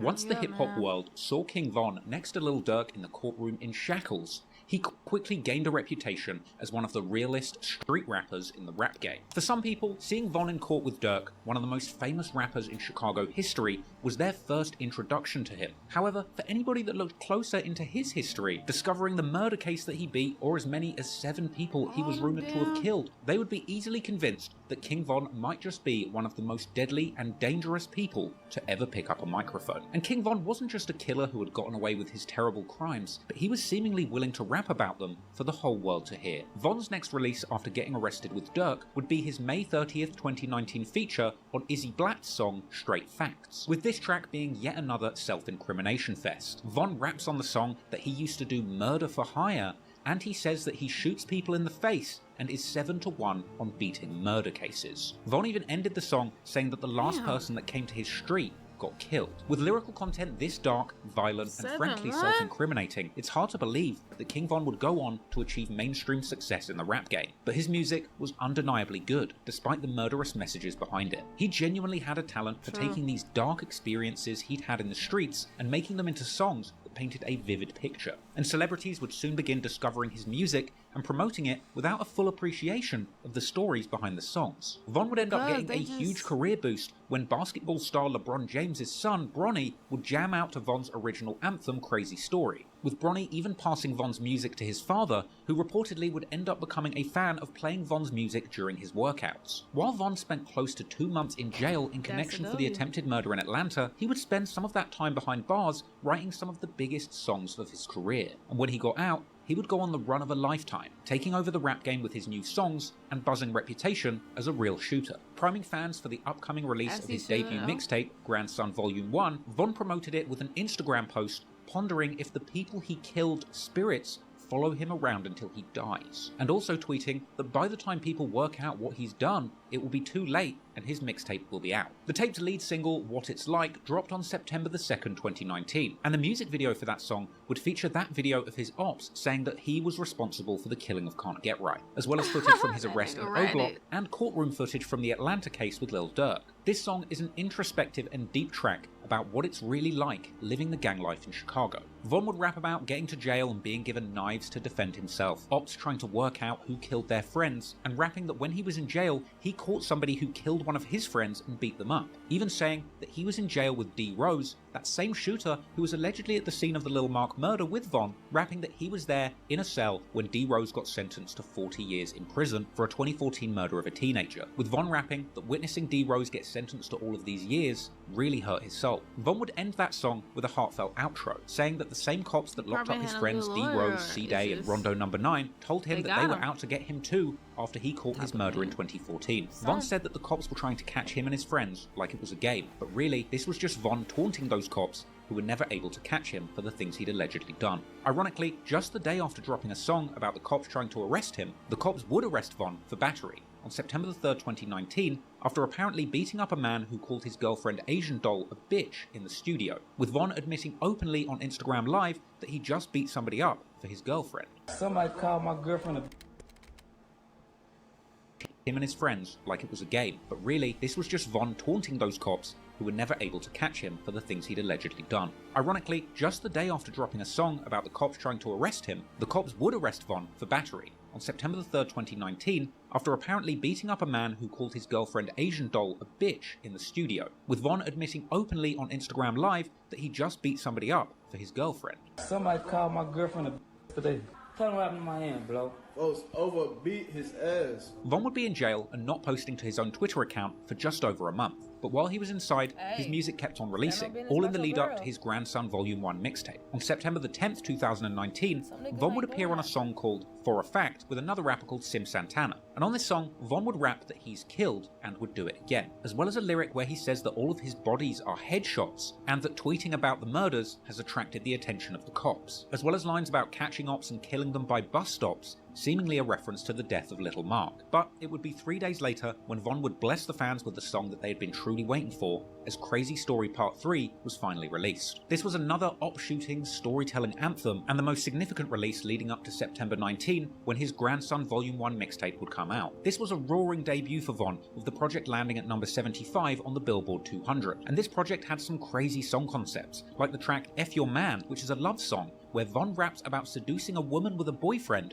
and vowing to kill him for her, along with numerous lyrics about killing ops and catching bodies, as well as shooting up funerals. He also had another song with Lil Durk called Twin Nem, where Durk says that Von shoots people and that they got caught shooting on camera with no masks on, seemingly a reference to their Atlanta shooting case. Von raps outright that he tries to kill people, ironically saying that he can't speak on what he's doing because the feds are watching him, you know, whilst rapping about what he's doing on his Billboard charting mixtape. He also had the pop rap love song No Flaws, where he sings to a woman about how dangerous and handsome he is. He also had a song Mama's Boy, where he says that his mother is who raised him into the robbing savage that he is today. He also references beating up K.I. on the train on this song. Von was putting out a lot of bold statements on this project, and surprisingly, with all of this coming out whilst he was still behind bars. Eventually, Von would get out of jail on October the 10th, 2019, being released and returning to Twitter immediately, continuing to push and promote his new mixtape, as well as announcing that he would be going on tour to perform his new hits live. And Von would go on to play huge shows with his fans going crazy, and he would waste no time beginning to tease new music soon after his mixtape dropped. Specifically, the first single of his next project, titled 2 AM, a song where Von rapped the brazen lyric,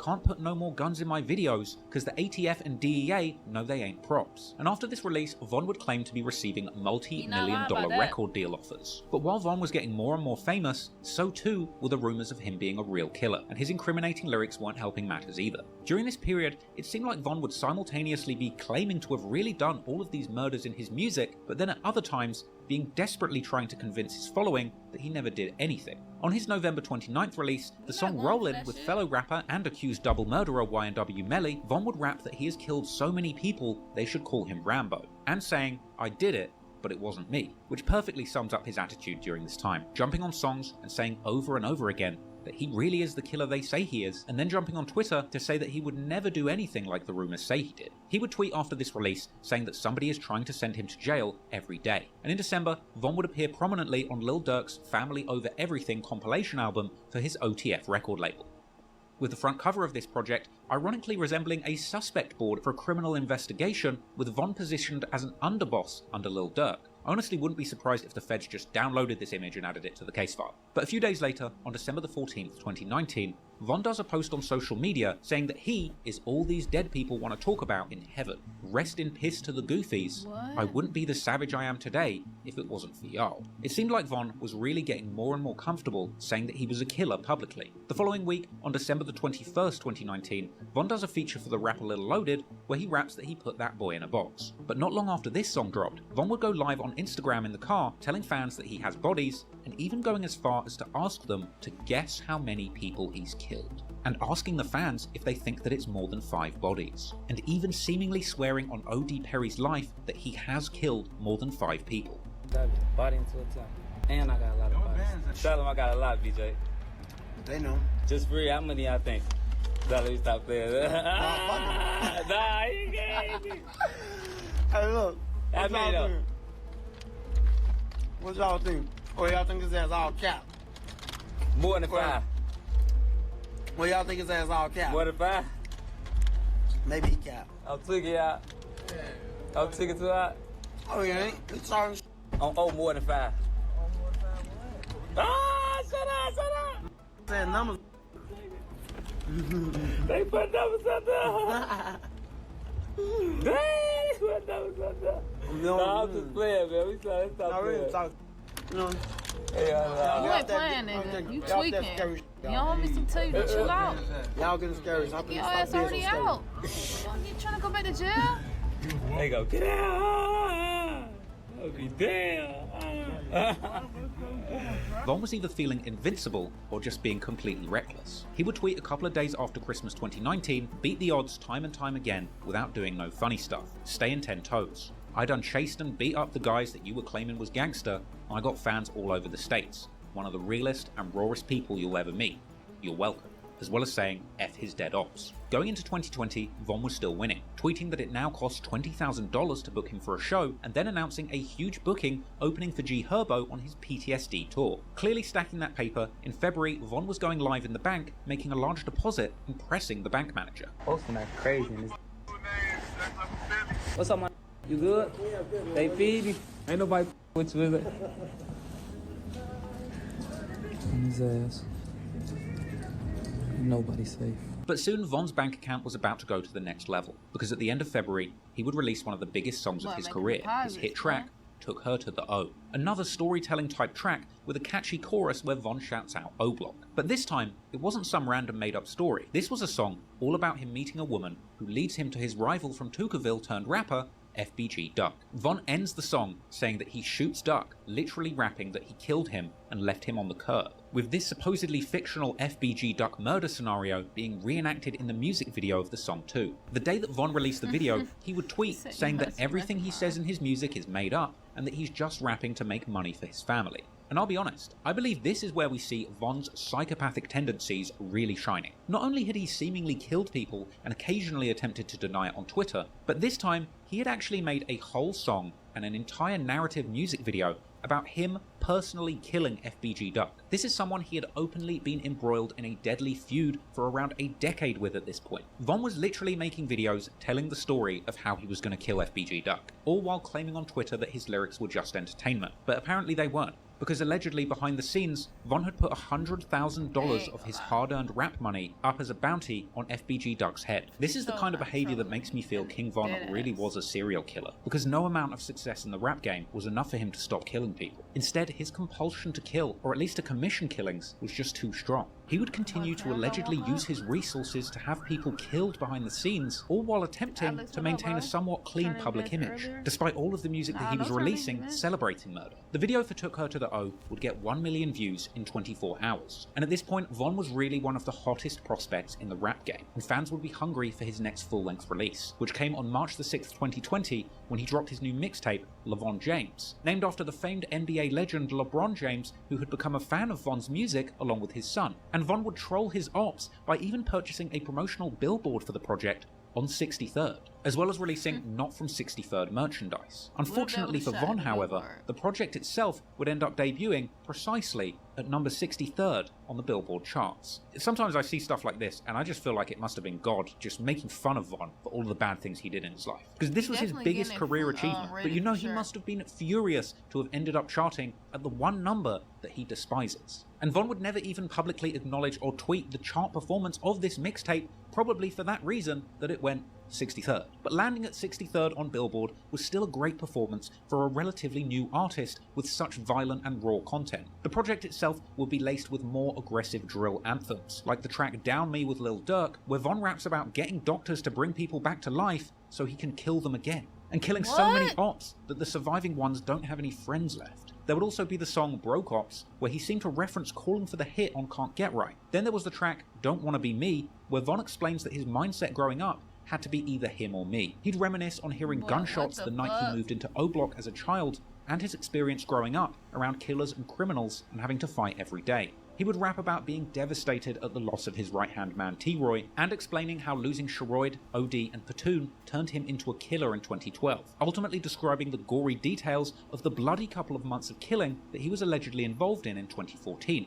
And during this time, Von also begun to post pictures of his friends from O Block posing with large wads of cash and referring to them as Get Back Gang Entertainment, further blurring the lines between the music and the real gang killing people in the streets. A week later, Von would appear on his girlfriend Asian Doll's song Pull Up, a track with jaw-dropping lyrics where Von claimed to have killed 7 people in total at this point, saying that if he catches 3 more, he's at double digits. A day after that released, Von would tweet that girls hook up with him just so that they can say that they were with a killer. Next, he appeared on the song Get Back Mode with O Block veteran Boss Top, where he rapped that he was stacking up bodies like Tetris. All of these murder anthems were doing numbers, and the money was rolling in for Von. He would graduate from buying his mother Gucci purses, soon flexing on Twitter that he had just bought her a brand new Mercedes and large suburban home. Von's career was going from strength to strength, and he was showing no signs of letting up. On April the 29th, 2020, he would drop his new single, Grandson for President, coming with lyrics where he says that they're trying to blame him for all the unsolved murders in his city. He'd rap that he's trying to kill all of the ops, and he would end his verse saying that he could kill you by rapping on the beat or by shooting you in the street. And Von would promote the music video for this song on Instagram, adding a caption with 7 skulls, asking people how many they have, sparking speculation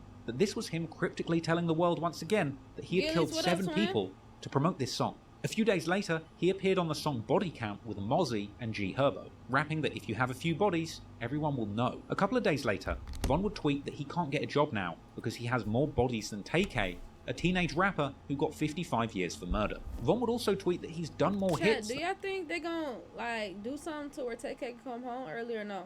And made hit songs. And then, on May the 21st, 2020, a vlog was released which showed Von going back to O Block, aka Parkway Gardens, to hand out wads of cash to his gang. And it would later emerge that Von was providing drugs and guns to his old hood and splitting the rewards with his crew, providing them with jewelry and luxury vacations in exchange for their work in the streets. Von clearly didn't care about broadcasting his activities to the world, and eventually, people began to take notice. On May the 22nd, YouTuber Trap Geek releases an iconic video on King Von titled The Soft-Spoken Assassin. This video essentially broke down Von's violent past and his rise to the top of the rap game. One murder of a kid named Modell, allegedly, according to the internet detectives on Reddit, has King Von's name written all over it. And Von didn't seem to initially appreciate the attention, tweeting that the videos these white people are all making about him aren't true and calling them the cops, or 12. However, a month later, Von seemed to have a change of heart, and he would actually begin to use that nickname that Trap Geek gave him as a caption on his Instagram, declaring himself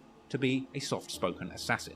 2 days later, Von tweeted that he still has people on his list, presumably referring to a list of people he still wants to kill. And it seems that the biggest name at the very top of that list was FBG Duck. Von had been going back and forth with Duck since high school and had a years-long grudge against him. He'd had a Twitter exchange with Duck the day before he'd allegedly killed K.I., who was a close friend of Duck's, an exchange where Von said that he was also looking for Duck. In fact, a couple of months after King Von had released the music video for Took Her to the O, that video where he played out his fantasy of killing Duck. I ain't gonna lie, the thing about it with this beef shit too, it's like the ops literally right there, so it's not hard to find them. That's why they catching them at bus stops and in a car and like, come on, man. Duck would go live saying that he beat up Von on the school bus back in the day. Beat your ass on the bus on Tuga. Duck would also tell Von that he's only famous because of Lil Durk. You come up under Durk.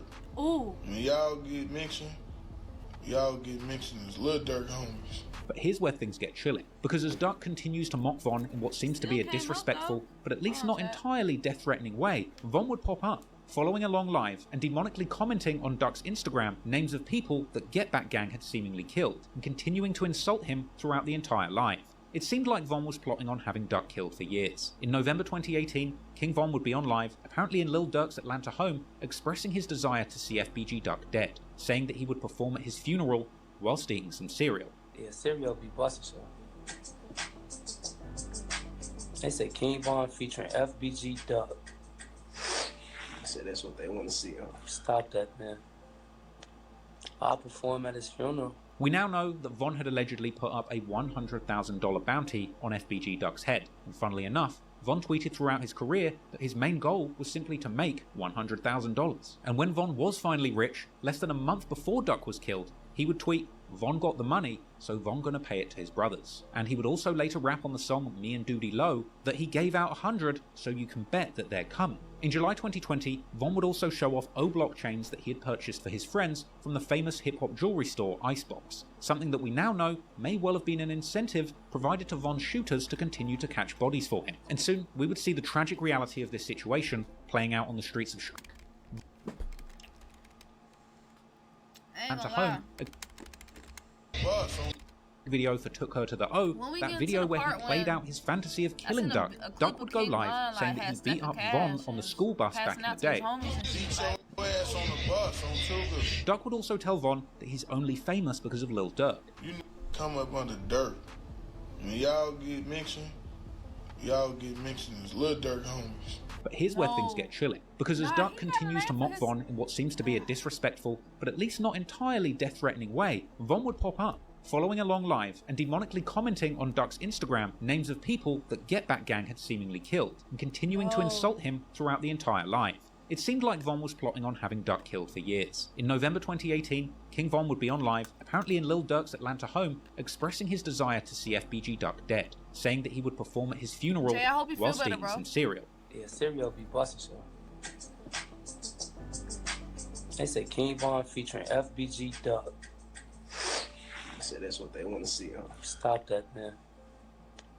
I'll perform at his funeral. We now know that Von had allegedly put up a $100,000 bounty on FBG Duck's head, and funnily enough, Von tweeted throughout his career that his main goal was simply to make $100,000. And when Von was finally rich, less than a month before Duck was killed, he would tweet, "Von got the money, so Von gonna pay it to his brothers." And he would also later rap on the song Me and Doody Low that he gave out 100, so you can bet that they're coming. In July 2020, Von would also show off O-Block chains that he had purchased for his friends from the famous hip-hop jewelry store Icebox, something that we now know may well have been an incentive provided to Von's shooters to continue to catch bodies for him. And soon, we would see the tragic reality of this situation playing out on the streets of Chicago in real time. On the afternoon of August the 4th, 2020, FBG Duck is shopping in the Gold Coast, a place that's been described as the Rodeo Drive of Chicago, a high-end and high-profile tourist shopping district. After being given Duck's location, 6 shooters were sent from O-Block to kill him. They were Charles Liggins, aka C-Murder, to Carlos Offord, aka Los Munna, Marcus Smart, aka Moowop, Christopher Thomas, aka C-Thang, Kenneth Robertson, aka Kenny Mack, and Zell Munna. After being provided with his location, 2 vehicles end up 30 minutes away from O-Block, pulling up to the location where Duck had been shopping. Then, at about 4:37 PM, Duck would be confronted outside of the Dolce & Gabbana store by a group of masked individuals hopping out of 2 cars and opening fire on Duck in broad daylight. A man and a woman who was standing with Duck at the time of the shooting were both injured, but fortunately survived. And someone would even post a 12-minute video depicting the crime scene immediately after Duck's death, with Duck being seen writhing in pain on Like, I can't fuck with no nigga in the... Damn! Fuck with a nigga in the streets. He out taking you shopping at Dior or whatever. Ops pulling up, hopping out the car. 2 cars deep, man. Fuck. the ground in the final moments of his life. Once again, this situation just drives home the destruction these killers were so willing to inflict on the streets that they lived in and to the fellow citizens who lived there with them. I'm in the Gold Coast right now. They shot FBG Duck, man. I don't know who shot him, man. ran into this, y'all. Man. They shooting in the Gold Coast of Chicago, bro. Chicago is not a safe place to be. You cannot even go downtown and enjoy your day without violence, bro. Look at this, bro. Look at this, bro. That's a Chicago rapper, man, by the name of FBG Duck. After Duck's passing, this brazen, broad daylight hit would make international news, with reporters comparing the killing to a Chicago mob boss hit from the 30s. On August 4th, 2020, it looked like an old-time outfit attack here on Chicago's Oak Street. 2 attack cars, 4 shooters, and a hail of bullets. But the target wasn't a 1930s gangster. He was a new millennium rapper, FBG Duck. It would appear that only 7 minutes after the killing of FBG Duck, King Von would tweet a goat emoji, seemingly congratulating himself for pulling off a hit that he had wanted to do for more than 10 years. This was quite possibly the 9th murder that King Von was responsible for, and the 11th that he had allegedly been connected to. And perhaps Von soon realised that he shouldn't be celebrating this one too hard, because the following day he would tweet denying being involved and saying that everybody blames him. Von would later tweet that him and Duck settled their differences before his death, suggesting that they were even going to make a song together. This to me seems like an obvious lie, once again showcasing the psychopathic tendencies that King Von had when it came to killing. In public, he would say anything he could to take the heat off himself and appear innocent, but behind closed doors, he had allegedly plotted, paid for, and was celebrating Duck's murder. Von and other O-Block affiliates would go on to release song after song referencing the murder of Duck. The day after Duck's death, King Von and Dirk dropped their new song, All These N-Words, a track which doesn't have any specific lyrics pertaining to Duck, but in it, Von would rap about having bodies from way back, and the song's release essentially served as a victory lap for Von, Dirk, and anyone else who would have been happy about Duck's demise. OTS Doody Low would reference people getting killed whilst shopping on the song Me and Doody Low with King Von saying outright on the track that he gave out 100,000 and sent his boys coming, as well as saying that somebody got left shot in public before being rushed to the hospital. With these 4 lines of rapping, Von essentially broke down the entire hit and the price he'd allegedly paid for it to happen. Von would also rap on the song Don't Miss with DQ that Duck got nailed, no hammers, as well as lyrics that seemingly refer to the funeral shooting and the killings of Modell and Doc. On the posthumously released track Shameless remix with Boss Top, Von would also rap that he's ducking no beef, and even Lil Durk would later release the song Should Have Ducked, dissing FBG Duck and saying that he's smoking him. Lil Durk would take things to the next level, even joking with country music star and collaborator Morgan Wallen that he loved duck hunting. This would lead to Wallen posting duck emojis on Durk's post and later being forced to apologise after being informed that he'd actually been tricked into dissing Lil Durk's dead ops. After FBG Duck was killed, it seemed like King Von and his team truly felt invincible. And pretty much from here until the day he died, King Von didn't seem to care who knew about the killings he was allegedly responsible for. In his music and on social media, he would troll endlessly and hint towards him and his friends being real killers, seemingly oblivious or just not caring that the whole world was beginning to learn what he had done. In August, Von is on Instagram Live with DQ from O-Block saying that there's no more FBG. All that dissing or saying something or even acting like y'all with some that y'all know for sure ain't with, I'ma smack that on y'all. I ain't gonna play like that. Then we know y'all ain't gangsta, y'all on the internet. We know y'all ain't gangsta, y'all ain't try to do that. Ain't no more FB. Ain't that right, Big DQ? Ain't that right? You already know that, Kodak. Yeah, that's what I'm talking about. Go be a fan. Alex, Von would also tweet that he knows the police have his phone tapped, and that all they'll find out is that he gives people money every day. Money for what though, Von? Von would also go on to tweet that 63rd was no more, and another saying you heard what they say I did, but I did worse, indicating that Von had done even more crimes that the public didn't know about. After this, we would see one famous example of King Von's crimes catching up with him in the music industry. He had actually been booked to perform at rap music festival Rolling Loud in 2020. However, the pandemic of 2020 would shut that down and see the festival unable to go ahead in person. So instead, Rolling Loud would end up hosting a digital live stream event with rappers in September of 2020. And as part of this event, King Von would be interviewed in a shocking segment where the hosts were asking him questions that had been sent in from the comments, with some bright Chiracologist submitting a question to the unsuspecting hosts, who would read it, asking Von if he would ever collab with names of people he was rumoured to have killed. With Von even being so amused by this question bringing up his old bodies, he would even go and find his trusty shooter Muwop, putting his face on camera to show the reaction to these clueless interviewers dissing their dead enemies. They want to know if you do a feature with Modell, P5, Malcolm. You know them? Nah. Alright, never mind. He already told us about Tuka. He said Tuka one of his favorites to work with. They want to know about Rolling, the bro. Gleesh Place video. Oh, Gleesh Place coming soon. And I do a feature with all of them. Tell them just send them money. Yeah, we need that bag. 100 racks. 100 racks a feet. I don't think they got it. My boy charging 100 racks. Don't get me started on this. I be tickets. Y'all don't know me. Y'all don't know. I be tricking on See, this. like Von seemed like a cool Say the ass names, you nigga, want to do the but features again? he might be the type of nigga that be like cool on some goofy shit. But if like you do something to make him mad, he might just up the pole on you. I'm like, damn, Twan, I thought we cool. He'd have to scroll up. I can't even see that. You never Y'all know, listen to bro. the names she said want to do the feature. We'll get a clip of it and we'll send it to you. Alright, tell me the names. Listen to the names she said want to do a feature with. They want to know if you'd ever do a song with Young and Ace, Jada Youngin, and K. I don't know who that K artist. No, say the other names you said. You gotta scroll up so I can read that. Can you do that for me? Hold on. It was. No, scroll up a little more, a little more. If you do a feature with Modell, Tyreek, P5, or Malcolm. Build them. Look out, folks. Look. That's a no, right? I'm assuming that's a no. Hey, folks can talk to you on some police. I don't even. Who are those? Am I supposed to know who they are? Man, them people is dead. You bogus. Nah, I'm just playing. What's that? Let's go to the next question. No, that's crazy. They had me violate like that. Hey, you with that?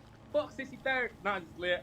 The day after this, Von would tweet saying, "Who wants clout? If you diss Von, he will put you in the clouds." That's why they should do Possibly their another research before reference they to got Von FBG Duck's at murder, that whose interview nickname thing. was, of course, Big Clout. A day after this, Von would take to Instagram Live, saying that he's tired of people judging him because of YouTube videos about him. Y'all think y'all know me because I watch the YouTube and y'all listen to what these people telling y'all stupid on. Oh, yeah? Y'all listen to what the people telling y'all this. Them people trying to make bad wham. Them people trying to make them over there. It's cool. It is.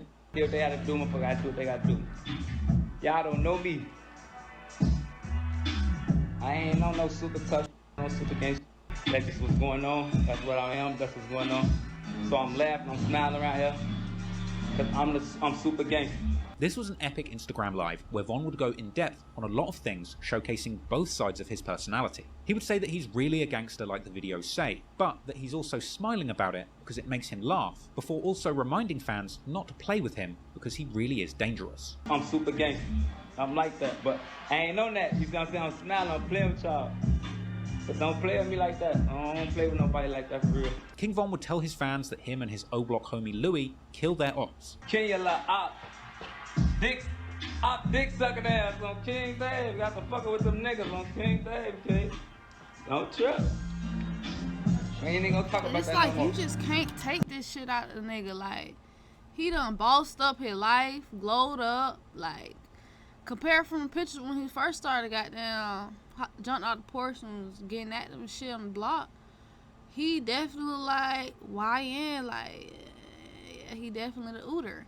But now he looking like, okay, you looking good, you feel me? Keeping yourself up together. Why in the fuck is he it's just like, it's in a nigga. He just can't take, when a nigga is in the street and a nigga is a gangster, where he came from and shit, you can't take it out of a nigga, man.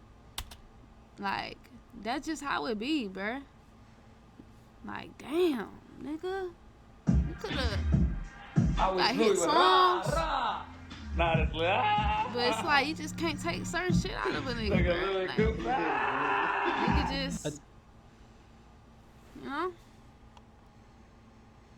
Nigga just living a nigga At this point, lifestyle. Von is seemingly hyped up and begins to ask the audience which ops he should talk about. Man, who I can talk about on this?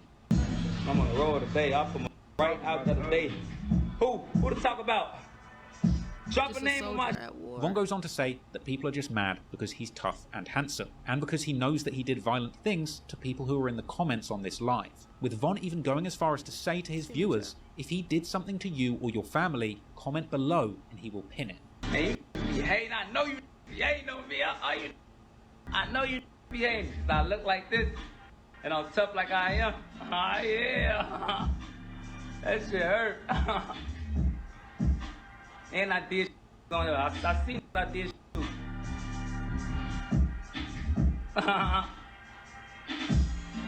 Yeah. That shit hurt. I got to say y'all name on it. Y'all gonna get looking. I got to comment. I'ma pin y'all if I did something to you. Let's see how funny this guy. So be you ain't do shit to me. My cousin maybe. Or if I did something to somebody, no, this man. We making this street shit look good. Man, this street shit all bad on King Day. I done lost everybody on phone, you hear me? Everybody dying, everybody in jail, everybody dead. I'm paying for lawyers. Von was really careless during this period of his life. He really comes across as if he never thought he would get caught, or as if he simply didn't realise that the whole world was listening to him. He would continue to tweet, saying that he would be ready to drop soon, and asking fans what they want him to drop, a song or an op.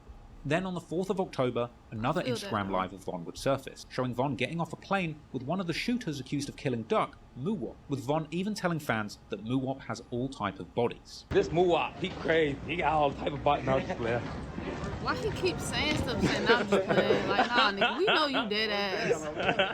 Come on, Muwop. My mama, come on. My bodyguard. Come on, bodyguard. On October the 9th, Von drops the song I Am What I Am with Fabio Foreign, rapping more lyrics seemingly referencing the murder of FBG Duck, aka Big Clout. The same day, Von would tweet, bragging to have done everything people say they did in the streets, and in Von's case, getting away with it. Then, on October the 14th, 2020, Von releases a song called Slide with another rapper called Yak Yola. This song is a reinterpretation of FBG Duck's own hit song of the same name, Slide. But of course, Von would use his version of Slide to mock Duck. 2 days after that, he would tweet the word duck with a love heart and a picture of himself ducking his head down. Clearly, all of Von's brazen activities in the streets and online were indeed making him the target of an investigation, because also in October, Von is at the airport when he was seen on social media being searched by the police and getting angry about the fact that he was being targeted. I can get your ID one more time? Take a picture of my badge. Now, y'all want to search me for what? I can get yours, sir? This is real quick. You took a picture of my ID, man. You already took a picture, man. Keep it moving. What y'all trying to search me for? You're blocking the path for All right. passengers to get through, so you gotta keep it moving. Police all on my dick. What the fuck wrong with these people? They took me out and searched my bed for some drugs, all type of. Hey, matter of fact, look. This took a picture of my ID, got my address and everything. This guy don't know this man, you know what I'm saying? You can remember his face. King Dog. Ball head up. I don't know what the fuck going on. I got on the planet time out. Von would share a picture of the officer who searched him to Instagram, even tagging superstar hip-hop lawyer Drew Findling, who also defended Donald Trump. But clearly, Von wasn't worried, because the same day that footage was going around, he would also tweet that he has bodies from way back, perhaps taunting those very cops who were stopping him at the airport trying to solve these murders. Around this time, King Von would also do an interview where he seemed to suggest that he was making the most of his career because he knew the cops would eventually work out what he'd done and put him away. I'm trying to go crazy real quick, but the feds come. What?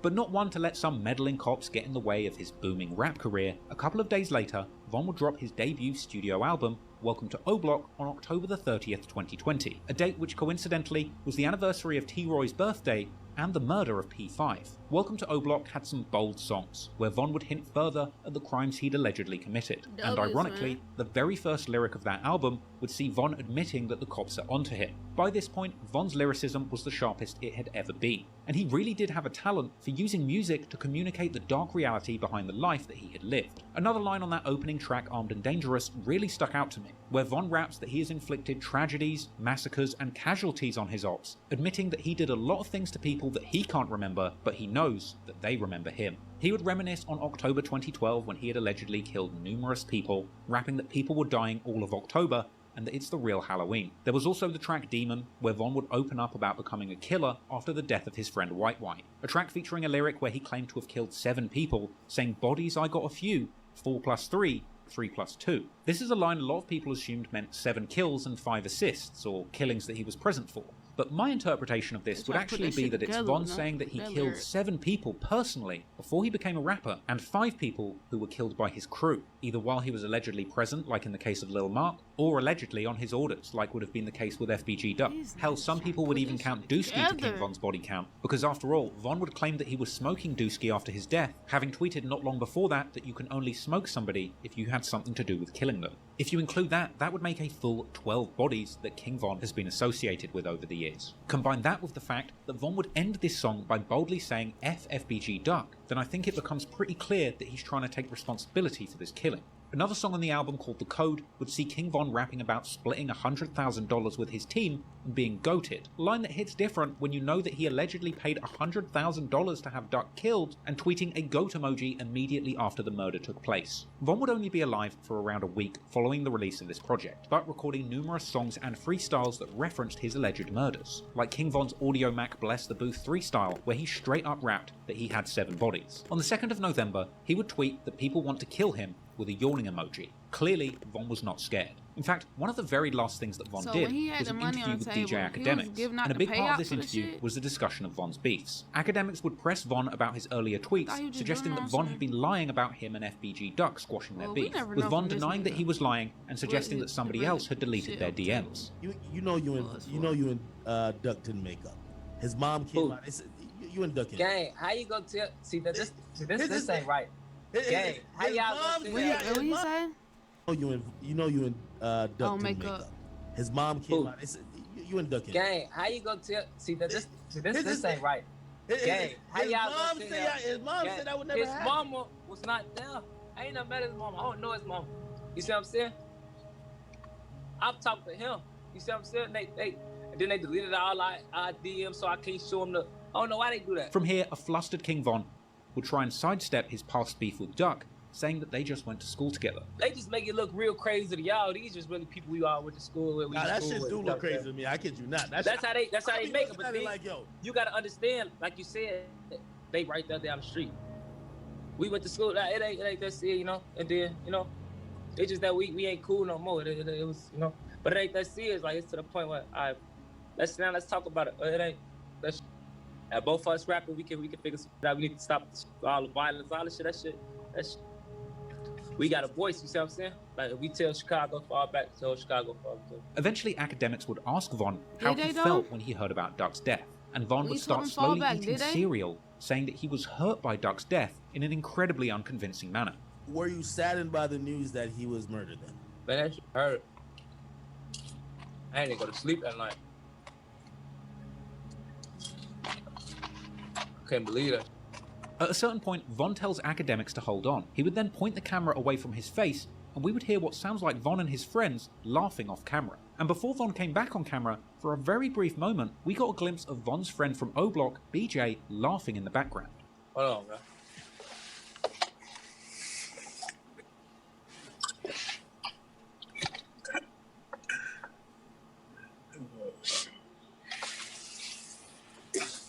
Oh, let's talk about some other shit though. Let's talk about some other shit though. That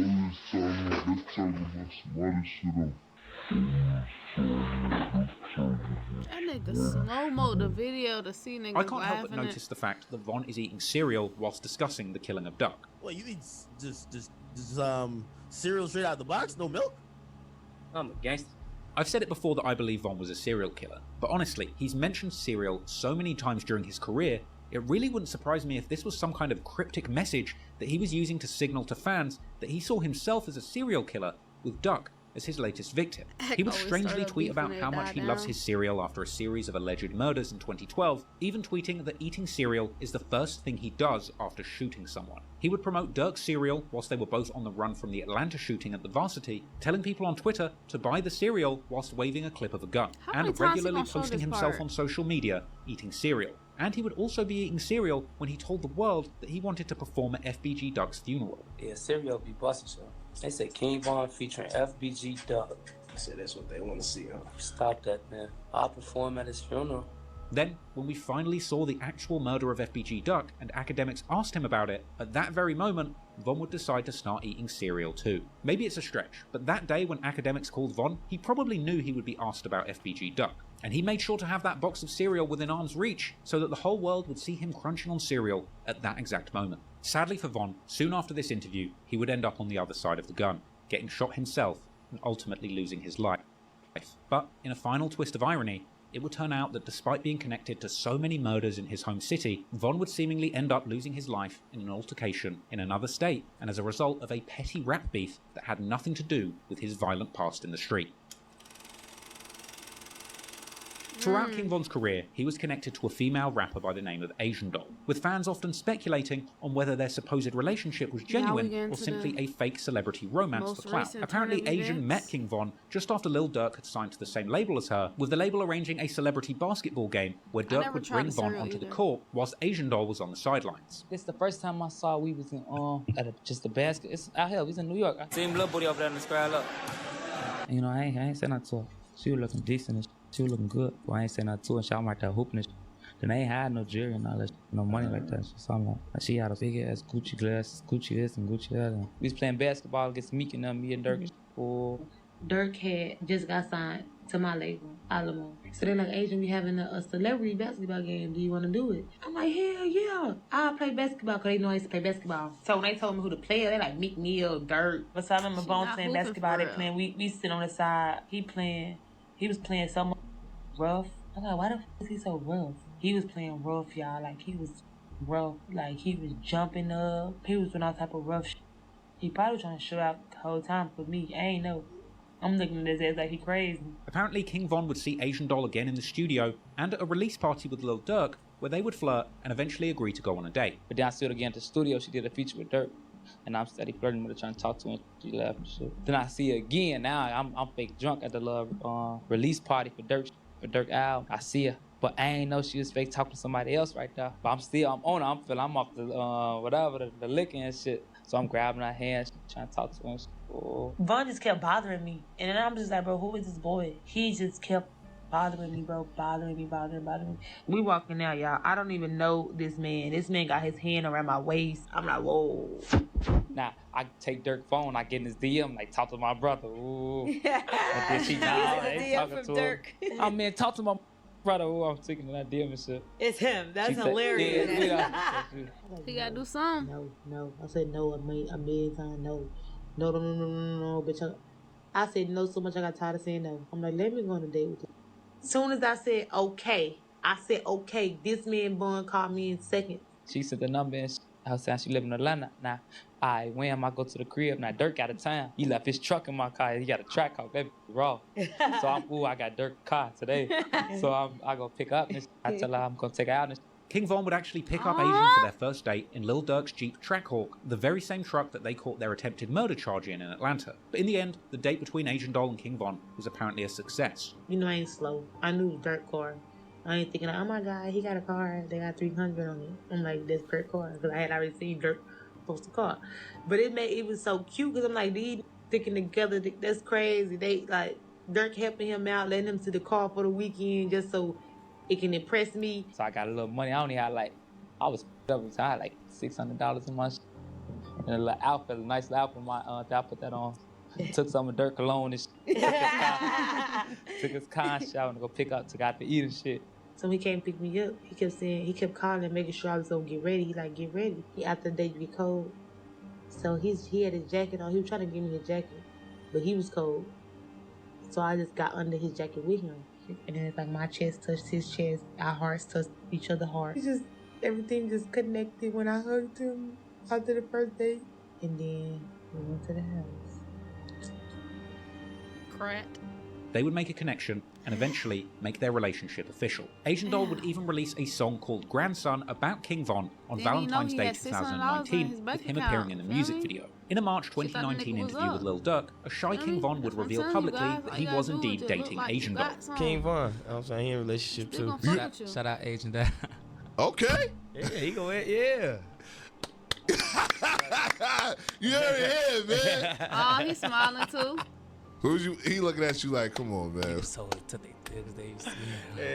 Von would go on to drop light-hearted tweets about his super savage friends laughing at people who only knew him online as Asian Doll's boyfriend. But the two of them would indeed be an item, and she would need to deal with the baggage of dating a super savage. When Von got arrested for attempted murder, Asian would be in tears over her boyfriend's incarceration. I've been on the plane for 20 hours. Everybody. Wait, so they was trying to make it seem like, oh, I ain't gonna lie, I don't remember the time, like, if Asian Doll was, like, more popping than Von. I don't know, like, if it was or not. But they basically saying, oh, like, on his tweet saying, oh, you Asian, he known as Asian Doll boyfriend or something. Like, what? But then this nigga would market they ass? The fuck? I think he give a fuck about that shit. I was crying. I miss my boyfriend, my husband, everything. But I'm better. Alright, he want me to be out here turned up, so I got all my crying out on the plane. Now I'm finna just turn up.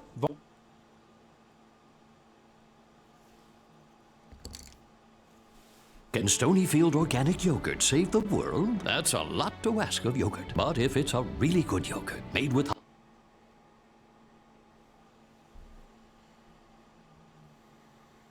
Von would even call Asian Doll from jail, joking that he would be beating her up when he gets home. Free my jail. I miss him. Tender about his little shit. For niggas not tender. Come on. Man, what? Tender about long. Wait, what y'all talking about, tender? Talking about who I'm talking about? You. I'm always talking about you. It seemed like they was in love though, huh? Right? Always. People always talking about me. I was catching some shit like, nah, this ain't talking about me. Okay. What? So you crazy. If it was good, yeah, I'm talking about you. Wait, why she I recording? don't get no fucking She don't like. That's the thing. I don't know. Good, bad. If it's bad, I'm on there with yours. I'm being Talk about ass. me if it's bad. Don't talk about nobody else. Nah, I'm just gonna be ass first, ask questions later if it's bad. I ain't got time.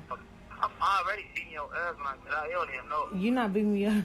Oh, he. We're not gonna do that. Eventually, Von would return home and be reunited with Asian Doll. But ironically, this time, it would be Asian getting Von in trouble. While out on bail for that attempted murder, King Von would end up getting into a fist fight with a man in a studio who had apparently called Asian Doll a bitch, being sent back to jail for a brief period. Somebody called my girlfriend a bitch Love, today. bro, Come love. out in my hand, bro. Folks overbeat his ass. And despite Von winding up in jail for it, it would appear that Asian Doll would actually appreciate Von's I'm finna show protection, you, calling him her bodyguard on Twitter, with Von himself saying that he wishes she wasn't a rapper so that he gotta could get keep the, her home and protect her, saying that he doesn't trust her around other rappers. Get But some isn't it nice to NyQuil. have somebody in the same industry as you?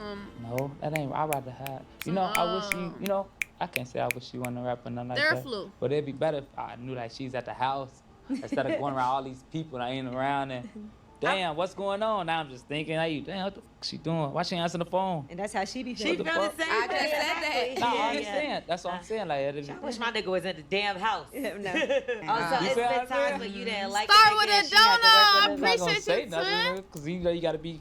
Feel like y'all gotta You be gotta so be much visual to with love, yourself, man. man. I know I'm that. So. Von was clearly very possessive about Asian Doll, even tweeting that he would kill somebody for messing with her. With that in mind, it's no surprise that eventually He it would be tender another about rapper his that little would shit. seemingly That's what get I in talking between about, Von and Asian. Von. And that He tender about his shit. I'm just He thinking, gonna, hey, he damn, gonna, what she doing? Why she ain't answering the fire phone? about his That's shit, how man. she be Better if I He knew in that jail, she's like, at man, the why house she ain't answer my instead motherfucking of going call? around all these people that ain't around and damn, what's going on? Now I'm just thinking, hey, damn, what the Y'all fuck she talking doing? about Why she ain't answering the bartender? phone? And that's how she be She feeling. feel the same I just way. said that. No, I Yeah, understand. don't know That's what what I'm I'm saying. Like, I wish my nigga was at the damn house. No. Also, You it's feel what I'm been saying? times where you didn't like a nigga and she had to work with him. I'm not gonna say nothing because you know you gotta be. Like, Chat, help Port with Love you, Lon. My throat hurts. What the remedy you use? Chat, give him some W don't knows. You're the best. Give him some like whatever y'all use to help. You gotta be for sure with yourself, man. Up a I know sore I'm that. throat. So. Von was clearly very possessive about Asian Doll, But it's even multiple tweeting that he would things. kill somebody See? for messing with her. With that in mind, it's no surprise that eventually it would be another rapper that would seemingly get in between Von and Asian. And that rapper would be none other than Baton Rouge gangster rap superstar Free NBA talk. Youngboy. Now, King Von had a strange relationship with Youngboy over the years. King Von would be dissing NBA Youngboy all the way back in February 2019. You Youngboy? I don't use not cool. That's why I didn't say it. Damn. Man, hang up on your ass. But if like you cheat, go ahead and say you f***ing, I'm gonna hang up on your ass. Don't. I just laugh. You f***ing it up? Yeah. He cool, right? So I can't speak. He ain't all that, you know.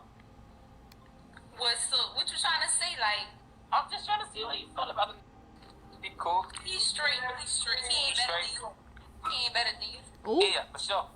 Cause he don't be doing shit. I ain't gonna do it. Cause he, hey. In March 2019, King Von would also diss Youngboy again on social media, saying that his music is full of lies. Young boy talking about on this phone, bro. What? You talking crazy on this man. Oh, yeah? He ain't even like that. What? On his ass now. On his All that cap. You got cap in your raps. Why he said why You we got not like cap that? in your I know rap. Von like that. At other But times, come on, it seemed that man. Von quite admired Youngboy. He'd often play his music and even tweeted welcome home to him in August when he was freed, as well as being seen on social media copying several of Youngboy's mannerisms and quotes. Boy, as my grandma raised me, you hear me? You know I ain't no hoe.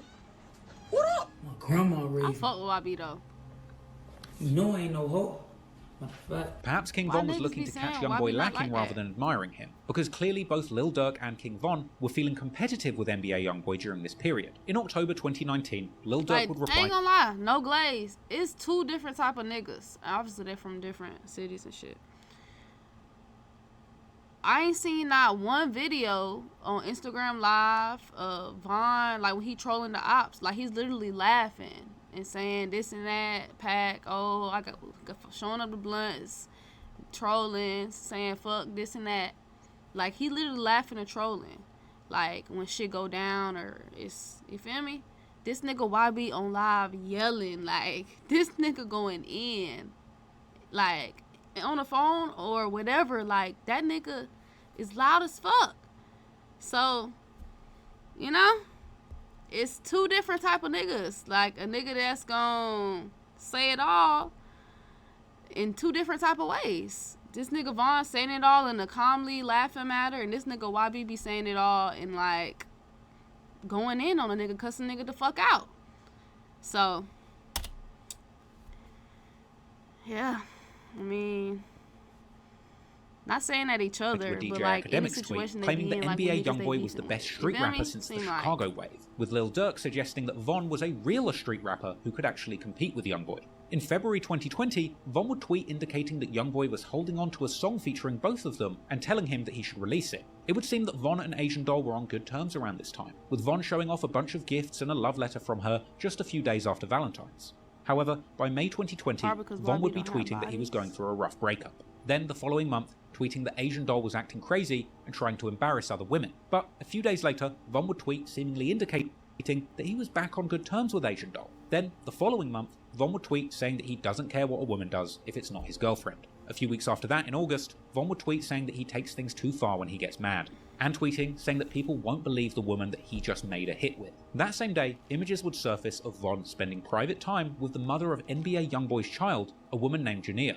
And later, speculation swirled that Von and her may have even created a sex tape during their time together, after King Von tweeted that he could post a video that would make somebody stop claiming their own kids. And later, King Von's sister would also indicate that she had seen a video of Jania sleeping with somebody. DMs would also later circulate from somebody who was apparently with them when they met, suggesting that Von and Jania had indeed slept together, not recorded music. And Von would later rap on the song Rose Gold with PNB Rock, lyrics that seemed to suggest that somebody's baby mother was bad in bed. One of his friends, 600 Breezy, would congratulate King Von publicly for sleeping with his ops baby mother and saying Rapper K, suggesting that Von and his friends were looking to see NBA Youngboy dead. However, Jania would take to social media to deny the rumours and say that she was simply working on music with Von to make money for her son. We walked to the table to play the little game. Yeah. After my studio session, and I went home. That's it. Y'all trying to make stories out of nothing. I don't that man. Like I said, I don't with no. We just seen a picture y'all I've holding been hands. working. That ain't making music. We have a song coming out. Y'all wasn't supposed to know, but it is what it is now. We have a song coming out. So whatever when the happened song to that come song, y'all? They actually have one. y'all This gonna is cap. with it. Just know it's hard as I'm just trying to get my money to take care of my son. Period. On top of that, DMs would also circulate suggesting that Von had indeed do my only worked research on on it. music with Jania to make Asian Doll mad. However, Asian would later come out and claim that the story wasn't true about them working on a song together, suggesting that she had actually found romantic DMs between Von and the mother of Youngboy's child. Nah, I've seen it in them DMs. I've been seeing. None of this not a surprise. So all that songs, that dead. You on dick. The day after those pictures of Von's rendezvous with Jania surfaced, Youngboy would post a picture with a caption saying that he's going to make sure that his son grows up and sleeps with King Von's daughter since he's trolling him with his baby mother. And while this was all going on, another Chicago Black Disciple rapper close to King Von, Lil Reese, was claiming to be planning to beat up NBA Youngboy's artist Quando Rondo. Quando would reply to this, saying that Reese won't do nothing. I didn't know he... A few weeks after this, King Von would seemingly threaten Youngboy and Quando Rondo, tweeting on September the 7th, 2020, that he hopes that God has room up there for more dead people. This seemingly provoked a response from Quando Rondo's right-hand man Lil Tim the next day, who warned Von and people from Chicago about messing with Quando. And this would seemingly be followed by a response from King Von the next day, tweeting, reminding the world that he has been fighting his whole life and that he hits hard as hell.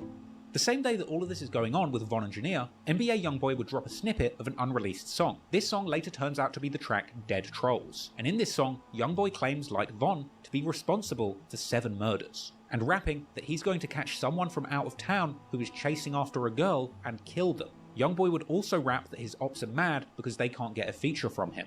Perhaps a hint to a potentially uncleared collaboration between the two artists being held back by Youngboy, as one of King Von's earlier tweets seemed to suggest. Some people would later claim that this song actually predicted King Von's death, with one lyric saying that he's planning to kill someone in Atlanta after a show. But chances are, that's just a creepy coincidence. But it's no coincidence that Youngboy dropped this snippet the very day that Von was running around with the mother of his child. A day later, Von would tweet claiming not to have a girlfriend and to simply be focusing on his career. But a few days after that, Von would tease a snippet of a new song of his own, a track titled Too Real. In this song, he would rap that he's going to expose somebody and that he's going to kill somebody because of a rap beef. Then, in September, Von would jump on Instagram Live to address his ongoing beef with NBA Youngboy, saying that he's not in beefs in the music industry and that he doesn't want to beef in other states, but also saying that he will beef people for no reason if they don't like him. But everybody, I ain't into it, nobody, you hear me? Towards the people I've been had beef with in the streets, you know what I'm saying? I won't be into it with nobody from all in another town for no reason. Like, you gotta be into it with somebody for a reason. Just know we into it, gang, okay? You see what I'm saying? I'm the type of, I don't gotta know why we into it or nothing. You only gotta tell me why you don't like me. Don't even tell me why you don't like me. I don't even care. Just let me know you don't like me. You see what I'm saying? Let me know how you don't like me. If that's what it is. Let me know. I'm like, alright, you know what I'm saying? Let me know. But I'm so gangster that I don't need a reason. It don't gotta be no reason. We can be into it. Like, I don't care. It don't gotta be a reason, for real. I'm into it, people. It don't gotta be no reason. I don't know why. I don't care why. But it can be that, you see what I'm saying? But I like to know why we into it. I like to, I need to, because I ain't no goofy. Like, what the and then I play hard. I ain't trying to lose. I can't lose to nobody. Lose to who? That seemed like that's been his whole thing throughout this whole video, even from the tweets from 2014. He kept saying how they gotta up the score. He even said he in a competition with his best friend, T-Roy. Almost forgot the damn name, y'all. My bad. I'm trying to lock in on it. He said he in competition with him on bodies. Talking about he feeling dry. He gotta up the, like, nigga, what the twin? It's like he like, I gotta win. We not stopping till we finish. We winning or finish. School, like, this is what it is with these niggas, man. Who?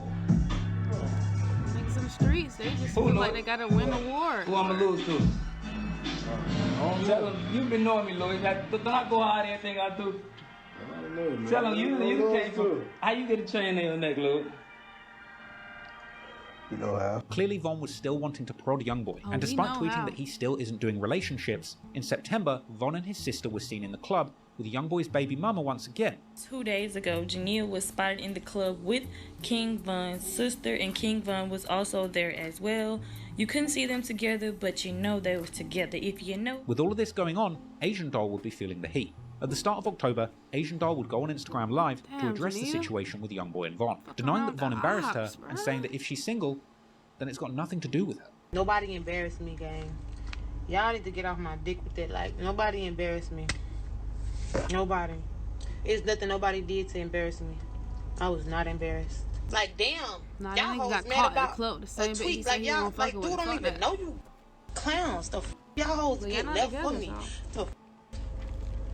Smack the shit out of one of you for me. You crazy. I don't get no. I'm a real bitch at the end of the day. Like I said, you would never see me sweat. You would never see me go outside behind nobody. I don't give a who you is, friend, anybody. Mind your business. When I'm single, like that don't have nothing to do with me. I'm not stressing that shit. I'm not tweeting about Von was nothing. trying to get YB, They don't have to do with me, our gang. top Nothing. artist, out the way. You could tell. When somebody's single, so what? What they do? I don't get no. That's what y'all problem. Von later went live on October the 11th, 2020 with Asian Doll, apparently their first live together since their breakup, with them appearing to be on fairly good terms. Also in October, King Von would begin tweeting to promote a new song called Mine Too, a song essentially dissing NBA Youngboy and saying that he's not going to beef about a girl because Youngboy's baby mama Jania is his too. He'd also have a lyric saying that he has beef in NOLA, or Louisiana, where Youngboy is from, and saying that Youngboy is rapping like a gangster, but now he's got to show Von whether or not he really is a gangster. After this snippet released, Von would tweet saying once somebody has slept with a girl, he doesn't want her anymore, with this possibly being a hint towards Asian Doll moving on to NBA Youngboy, with it actually being rumoured that Asian had met up with Youngboy at some point during this time, with later DMs from people in NBA Youngboy's camp suggesting that Asian Doll had indeed hooked up with Youngboy before King Von passed away. And Asian Doll would seemingly admit to hooking up with Youngboy twice on her song No Exposing. Apparently Youngboy even had access to Asian Doll's phone and Instagram account during the time they had spent together, as he had reportedly messaged his producer through Asian Doll's Instagram account. And then, only days before King Von would end up losing his life, on November the 4th, 2020, Youngboy posted a snippet of a song that he made with Asian Doll, a song with the ominous title Meet the Reaper. Von would be seen listening to the snippet of this Youngboy and Asian Doll song, later tweeting that the song is trash, followed by yet another tweet alluding to there being a sex tape between him and NBA Youngboy's baby mother. Von would then say that him and Jania's song is way better than Asian Doll and NBA Youngboy's song, and saying that it has a better cover-up, another hint that he might have had compromising pictures of Youngboy's baby mother. Then Von would backtrack, saying that he's just playing, and that if Asian Doll is happy, he's happy. But the song still sounds trash. Then rehashing the lyric from his song Mine Too, once again indicating that Asian Doll and Jania are his girl too. The day before he was killed, King Von was incredibly active on Twitter. He would diss NBA Youngboy, tweeting that rappers are pussy and that he's not one of them. He would warn people to approach him with caution, and he would say that his ops are acting gangster, but that's not what they're really like. Tweeting that he's not hurt, just retaliating to the disrespect he's received with no feelings involved, suggesting that what was going on was just entertainment, with Von eventually saying in another deleted tweet that he's going to lead by example because he's older than Youngboy, and saying that he's quitting the beef because many wars have started over a woman and that he's not beefing Youngboy. He would say that they're sharing the same women and that doesn't matter, and then in King Von's last recorded interview before his death with DJ Academics, he would touch upon his beef with NBA Youngboy since coming into the industry. Von would deny that this was a real beef, saying that they have the same girls and the internet has just blown it out of proportion. You know what people told me? People told me you and Youngboy was beefing or something like that. You said something about yo, what happened, Von? What's going on with you, this man? This nigga act, bro. They be saying that a lot. It's like we got the same interests in hoes, and then you know how the internet will try to make it. Don't tell me I got problems over girls. No, it's the internet, gang. It's the you know, they try to make it like that because it's the internet. You see what I'm saying? And then you know how females will try to make it like that because they females, and they try to make it like one fuck with one hard. They try to. It be just all type of shit. But it ain't nothing too serious, nothing you should worry about. Unfortunately for Von, things would be very serious indeed, and the very night of that final interview, King Von himself would escalate things and get more than he bargained for. And little did he know that this feud over women would end up being the beef that would take his life. Barely a week after the release of his debut album, Welcome to O-Block, King Von's story would come to an abrupt end. The week before his death, King Von would be reflecting on Instagram just how far he'd come, and reminding himself to enjoy these times because he knew there would be hard times coming. Going through this, just losing so many people, gang. I lost so many people, man, going through this. Man, that's why crazy. She got But now streets, look where we man. at right now. You see what I'm saying? Like times like this, you gotta take it in. I just told my homie them, y'all gotta take this in. You see what I'm saying? Looking for me. I'm here with day one, this shit, and we in this winning, man. We living on King Day when we ain't dead and we ain't in jail. and we ain't broke. I mean, you know, life you gonna be down again. Like I'm up right now. It's gonna be times I'm gonna go through some more. I'm gonna go through some. You know what I'm saying? But I'm gonna think back to this time. I could always reflect on this time. Like everything was going good in my life. Everything was going. That time, everything going good right now. Like right now, that's some real everything shit going good. I though. ain't got Cause no like, complaint. think about it. This nigga had a hit song or some more shit, and you know, with chilling with Dirk. You feel me? Seemed like you would think he getting money. He said he only had $600 to his name. So that's some real shit. Like, no matter what the fuck, you know, famous or not, like, you could goddamn be down bad on your dick in quick second. I ain't mad about nothing. That's why you gotta be humble I know and I lost just this. I don't understand a lot of stay down. but I ain't even mad about it. Sadly, the good times would end suddenly, and Von would end up losing his life at the very height of his career. His album Welcome to O Block had debuted at the unlucky number 13 on the Billboard charts, ironically just one position above NBA Youngboy's album Top, that had already spent 8 weeks on the chart after going number 1. Then, just after midnight on the 5th of October 2020, Von would tweet his location for the evening. He was playing a show at Atlanta club Opium. Von would go live on Instagram on the way to the club, seemingly in good spirits and rapping along to his own music. He would do a live pre-show with the name of the club pinned, and he would be seen on Instagram posted up smoking hookah with his entourage of O Block natives. He would go on to play that concert at Opium, where he would be seen jamming out on stage at the club, surrounded by his team and shouting out somebody in the crowd for wearing Not From 63rd merch, as well as dissing girls who were acting stuck up at the front of the show. Man, I see everybody in this y'all act like y'all don't see a motherfucker. But I see a motherfucker in this bitch gang. I see you got that 63rd shirt back there, my This shit blood, I got get back game. I don't know this got the get back game. I love it, I love you, gang.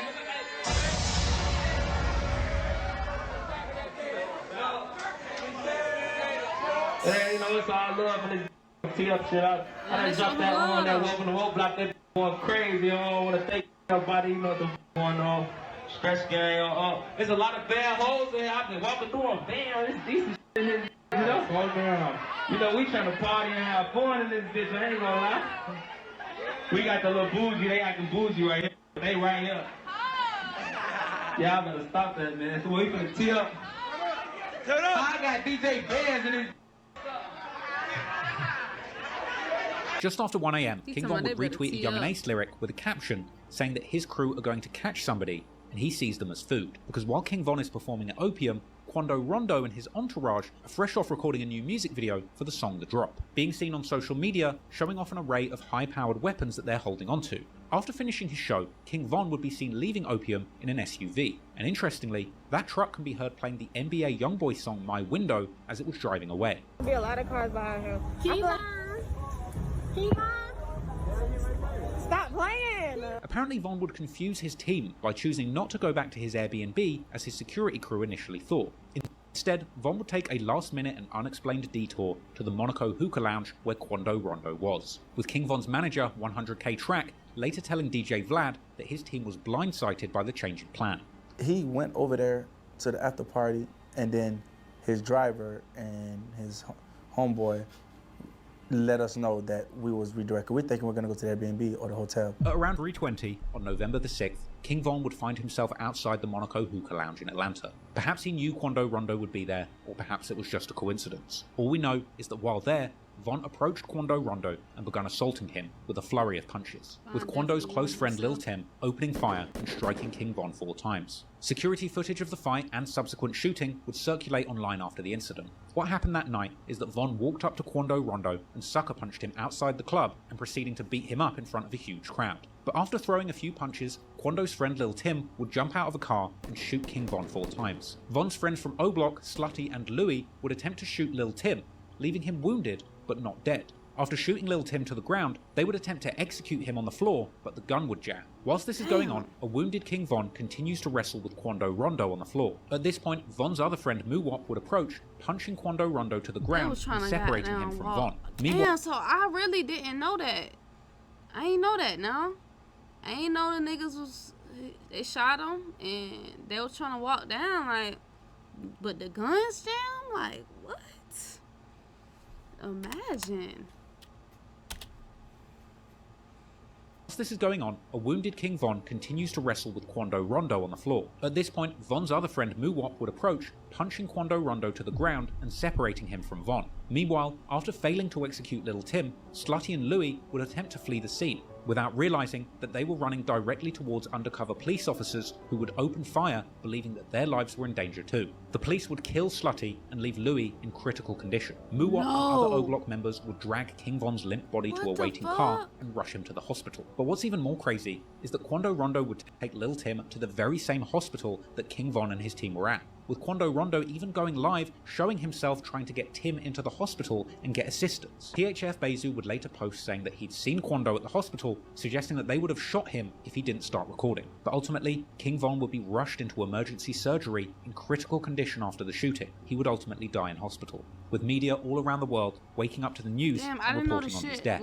Yeah, Rick and Sean, according to GBI, rapper King Von and his group were at Opium nightclub before making their way here to Monaco Hookah Lounge, then to the parking lot where chaos ensued. Believe it or not, this all playing out right in front of 2 Atlanta police officers. One of them was actually inside his patrol car or next to his patrol car with his blue lights on. APD responding, attempting to stop the shooting, but it was too late. It hit like the one officer that did respond. He tried to protect himself and stop what was going on. The investigation on this shootout will continue. No officers were injured during this incident. According to GBI, this is the 82nd officer-involved shooting that they've been requested to investigate in 2020. After King Von died, some of the friends of people Von was rumoured to have killed would post on social media. Billionaire Black would post a picture of Modell McCambry, and the person who was shot with Modell the night he was killed posted a picture of FBG Duck, saying that Duck would be happy greeting Von in the afterlife. P5, aka Crack's cousin, would post on Facebook saying that he had been praying for the day that King Von would be killed, whilst other friends of Crack would post tributes now that their friend's killer was no longer alive.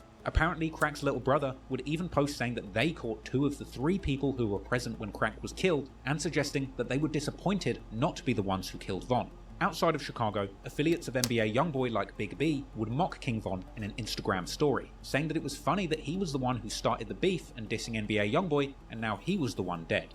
The joke's on you, you diss, now you getting wrapped down. Yeah. Yeah.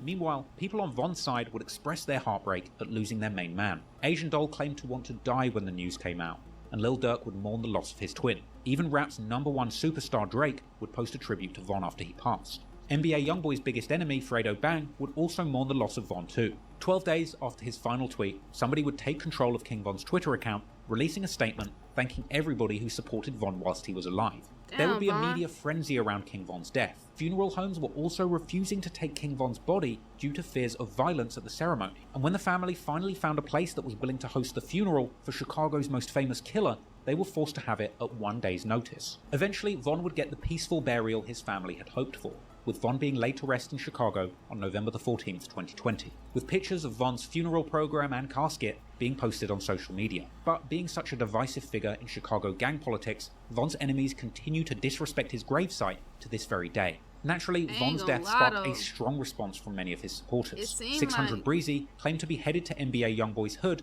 at 150 miles an hour with the Steppers. BJ, who was also shot the night that King Von was killed, would also post saying that their ops are cursed now that O-Block is after them. Meanwhile, NBA Youngboy affiliate Michi replied and said that people only really slide in silence. Right there all day, nigga. Doing no hell, scary, nigga.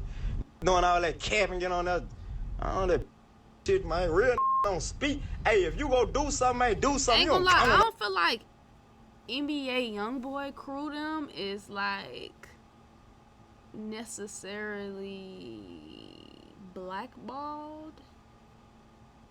Like y'all know how that, like, hold on, somebody comment this shit under the video when I posted it.